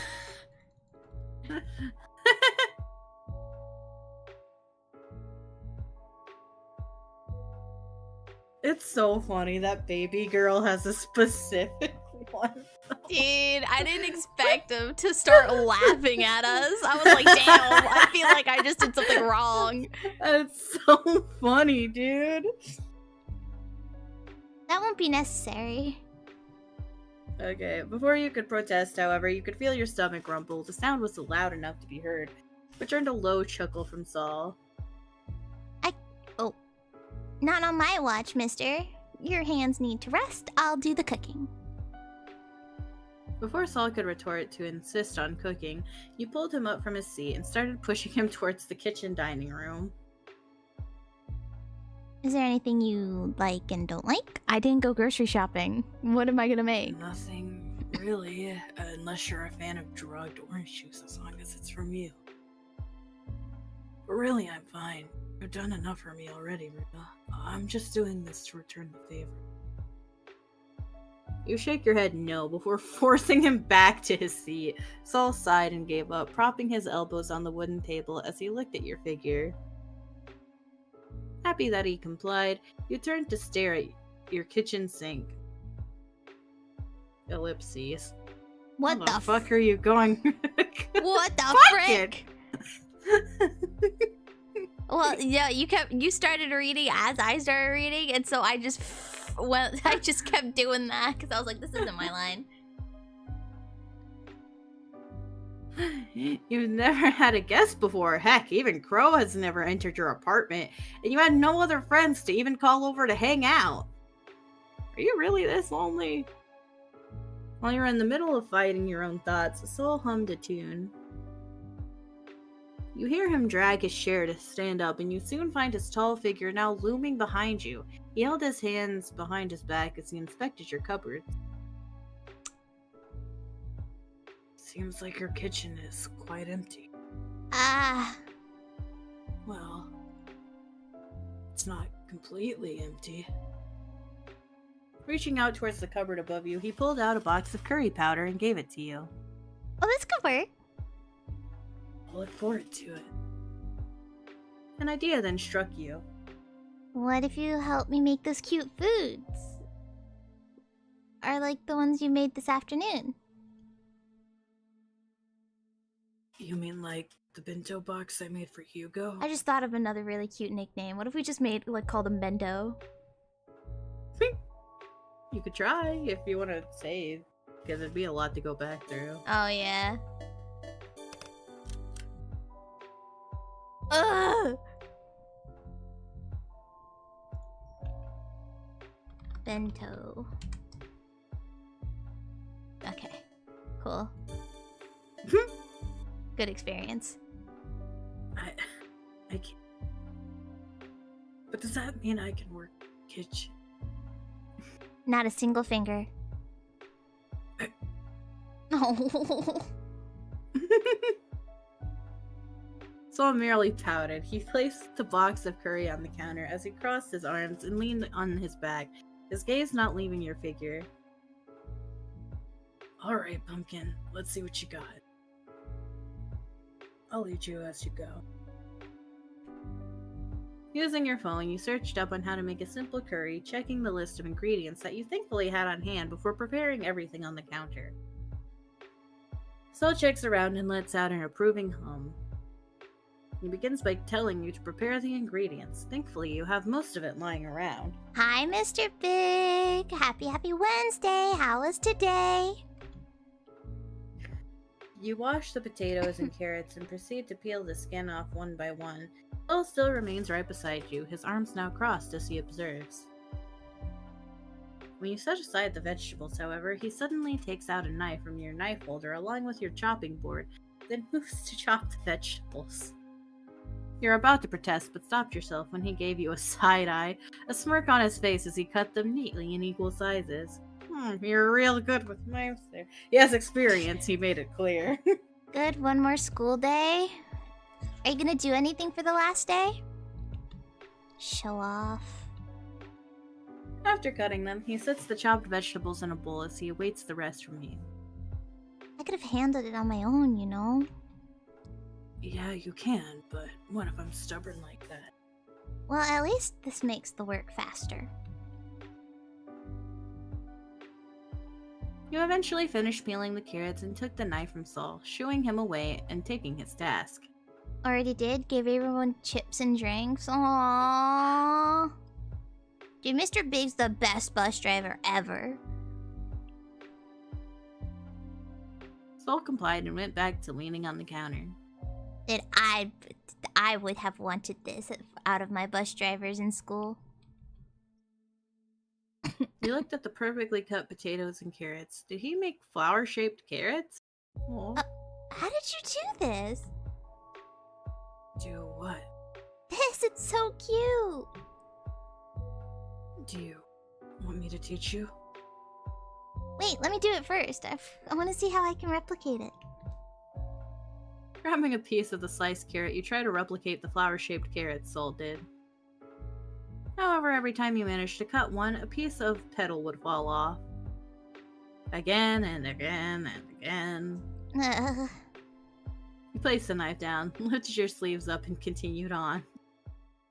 You were too focused on trying to cut a piece of carrot to fully realize that a large pair of bandaged hands were now on top of yours. Aww. Soul's figure loomed behind you, his torso pressed close to your back as he leaned his face right next to yours. This guy gets no sleep. His breath fanned your cheek while you stand frozen. You can feel the heat slowly rising up to your cheeks. Calm down. Let me help you. With his guidance, he leads you with utmost care. Don't cut too much. It's how you managed to accidentally cut off a petal. Do this instead. You couldn't focus. Your heart was beating too fast. The rumble his chest makes whenever he speaks echoes through you. You can feel his heartbeat as well. It was beating as fast like yours. You let him lead you like a puppet to its master. That is a concerning line. There. This looks better. You were too distracted by his overall presence that you didn't realize how the one round carrot was now in the shape of a blossom. It only hit you once he stepped out, his arms around you gone, and he was off your back. You looked down at the masterpiece before you. You make them so pretty. I think you can make them prettier. Just follow what I do. Ah, that's the problem. I wasn't paying attention. Oopsies. You weren't paying attention, were you? You avoided his gaze. He lets out a chuckle. I can show you again. I think that's alright. We're running out of carrots anyways. Just need to chop the rest of the potatoes and we're done prepping. The ears on this man. He can hear your thoughts. Yeah, I don't know why those were in parentheses. Want me to help you? Sit down, mister. While you were cooking, with Saul's aid and instructions, of course, the said man took the honor of making orange juice, claiming it was less of a risk. Are we sure we want him in charge of the orange juice? Well, the orange juice in the fridge is drugged, remember? And he's making fresh orange juice. I see. Since he kept on insisting to help, you let him He's be. drugged so much of my food. That's why he's trying to help. Soul sets the table while you turn off the stove. The curry's aroma fills the dining room. The curry was hot and steam rose from the pot as you carried it by the handles with mittens on your hands. You then set it on the table. Soul sat across the table. The orange juice he made in a pitcher now settled on the table as well with 2 glass cups. You sat down on your seat as well. Itadakimasu. Itadakimasu. Itadakimasu. Nioi. Oh my god. Without wasting time, you took a spoonful of warm curry and rice, blowing the steam away, then plopping it in your mouth. I watch too much anime. Bro, yes, Monarch? Aw. Look at him. You let out a joyful hum. Soul just chuckled as he ate his own portion of curry. You guys are so lucky that I don't know, like, fluent Japanese, or else a lot of these visual novels, the main character would just be Japanese. You should write down the spices you made me add. I didn't think they would taste this good. I'll list them down once you're done eating. I'll use the letter magnets like fridge. Go back to the anime you crawled out of. What anime would want this face back? Couldn't argue with that.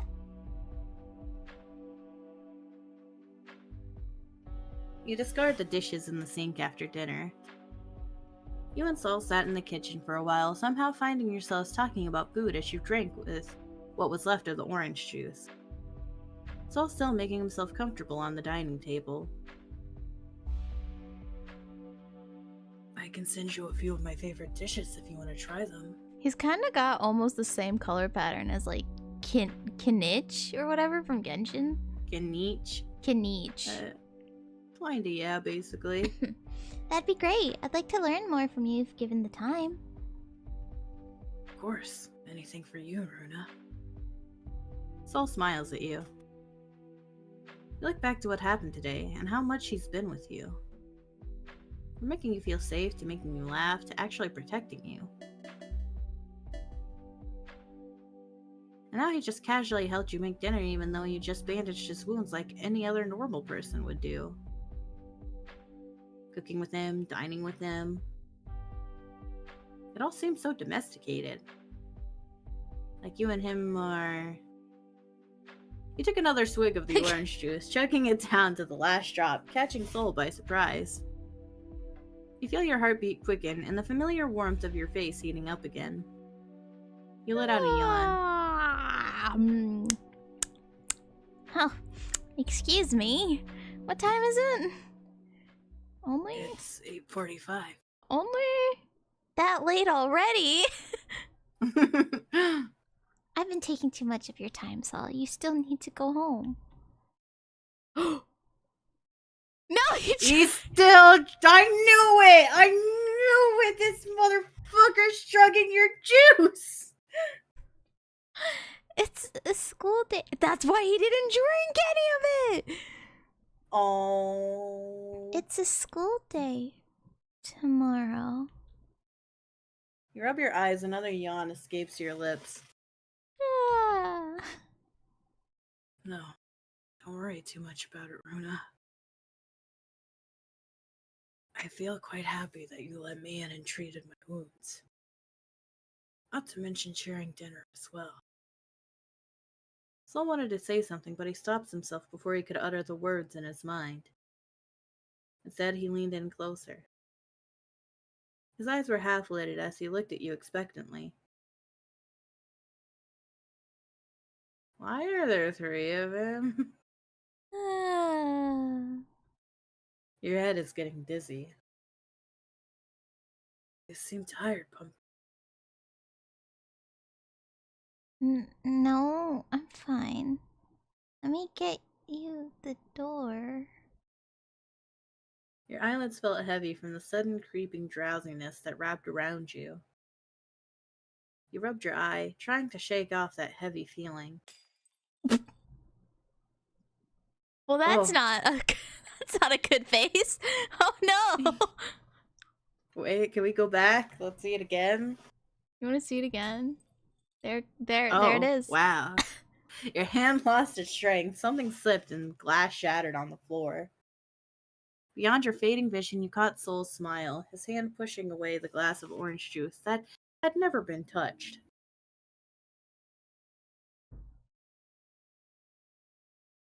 He looks at her figure. It's back in third person, now passed out on the table before him. What is this man's problem? We had such a nice-ish day, right? He saved my life. We had a good conversation. We had dinner. It was great. It was great. And It's he fantastic. still And he still drugs your drugged me. juice, bro. Hi, Cactus. He turns to stare at the pitcher half filled with orange juice as he crunches the packet of pills in his pocket. The very same packet Hugo gave him before coming into the apartment. Taking the pitcher and his glass of orange juice, he drained it all out and placed them in the sink before returning to Runa's side, not minding the shards of broken glass he's stepping on. Okay. He gently lifts Runa's hand. then drops it. And just like a motionless ragdoll, she remains unconscious. Smirk makes its way to his face. He gently placed his hands on her shoulder before leaning in close to her neck.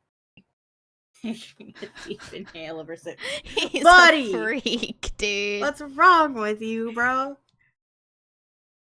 He shivers in delight. He gently wrapped Runa's arm around her shoulder before carrying them in his arms like a groom to his spouse. That's crazy. This is not. Also, Cactus, happy Wednesday. How are you? Let's get you to bed, punk. Let me guess. It's all the same. Well, the light's on this time. He Huh. entered Runa's room, seemingly familiar with the layout, as if he's been through here multiple times. He carefully walks towards the bed and gently lays Runa down on her duvet. The corners of his lip turn upward, his eyes twitching.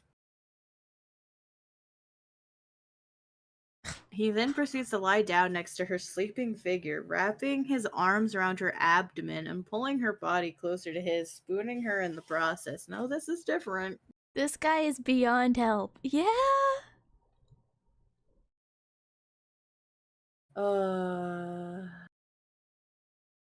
He buries his face on her neck. Like before, Saul inhales Runa's scent like an addictive perfume.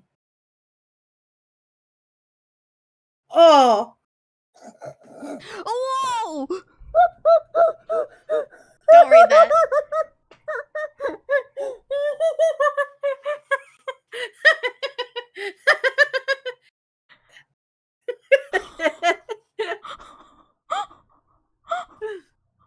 Almost definitely. Oh my god. Sir! Love me a freak monarch. Monarch! I don't think is this stream friendly? Well, it hasn't gotten too descriptive yet. Yeah. He's oh Just that his hands tightened.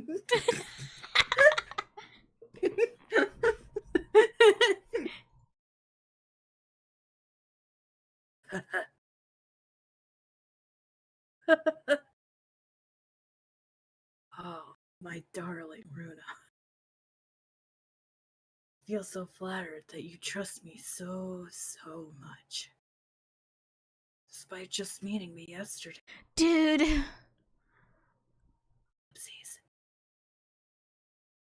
Isn't this enough proof?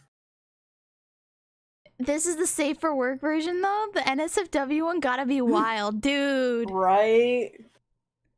That you're meant to be mine, and I was meant to be yours. It's like that Heather song. You were meant to be mine. Mine. Oh my god, he's JD. He's just JD. Your soul resonates with mine.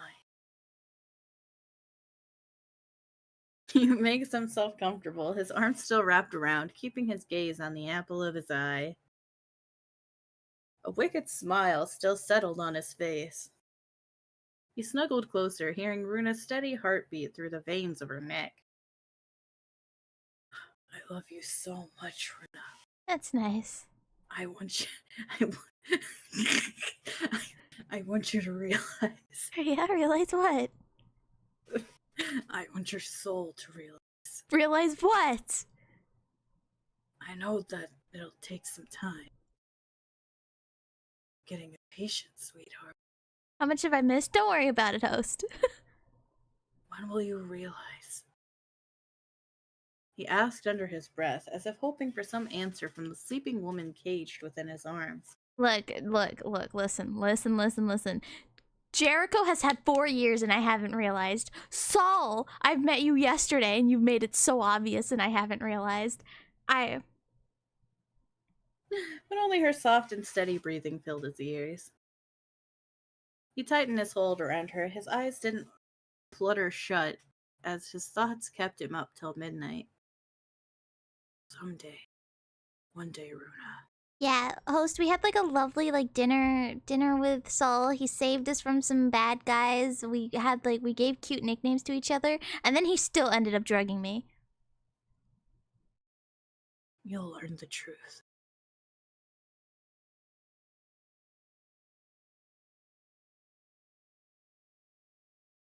To be continued.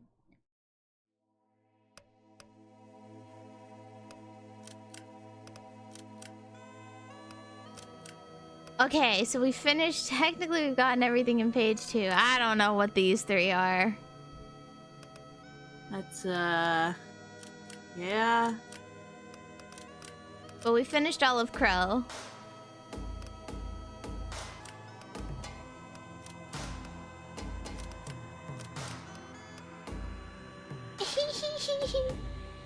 The kitty. Oh, wait, you can... Eeh.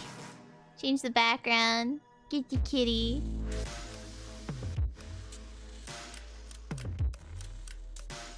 He's a freak. He didn't need to do all that. Just be normal. Almost done with the game. I think we're just gonna call it there for now because we've been at this for so long and I don't know what else we could do for these 3. Yep, we've been at this for... It's a car! It's a car! We've been at this for a bit, so it's time to call it there. The idea that some people say normal is abnormal, so we're just gonna boop. I'm gonna put on a song as our end screen. You know, that's very like very accurate to... You know, this was the very first song I played today on stream. We're just gonna listen to it again. As our ending song. Super Psycho Love.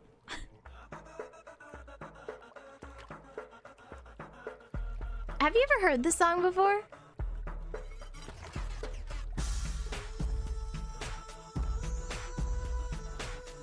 It doesn't sound familiar. Okay, well, listen to the lyrics. Drives me crazy, has to do with how you make me struggle to get your attention. Calling you brings apprehension. Text from you and sex from you are things that are not so uncommon. But with you, you're all about it. Tell me why I feel unwanted. Damn, if you didn't want me back, why'd you have to act like that? It's confusing to the core, cause I know you want it. And if you don't wanna be something substantial with me, then why do you give me more? Babe, I know you want it. Say that you want me every day, that you want me every way, that you need me, got me. I see. This is very fitting for what we just played. Indeed. I was also exposed to this song at a young age. I just didn't understand it at the time, and then I grew up. Doesn't that mean we have to accept others and we should celebrate that? That's what I believe. Anyone trying to be general normal is cringe. We should just be a... Oh, see, that's fair. That's fair. And also, Trent, thank you for reading and joining us today. Whoa! Whoa! I was a thank you, Trent. Thank you, Trin. Thank you everyone that stopped by. Thank you for everyone that listened to us, chatted, just hung out. Much appreciated. Things will never change here. Alright. And we... Literally the old... There's only one other person I can raid.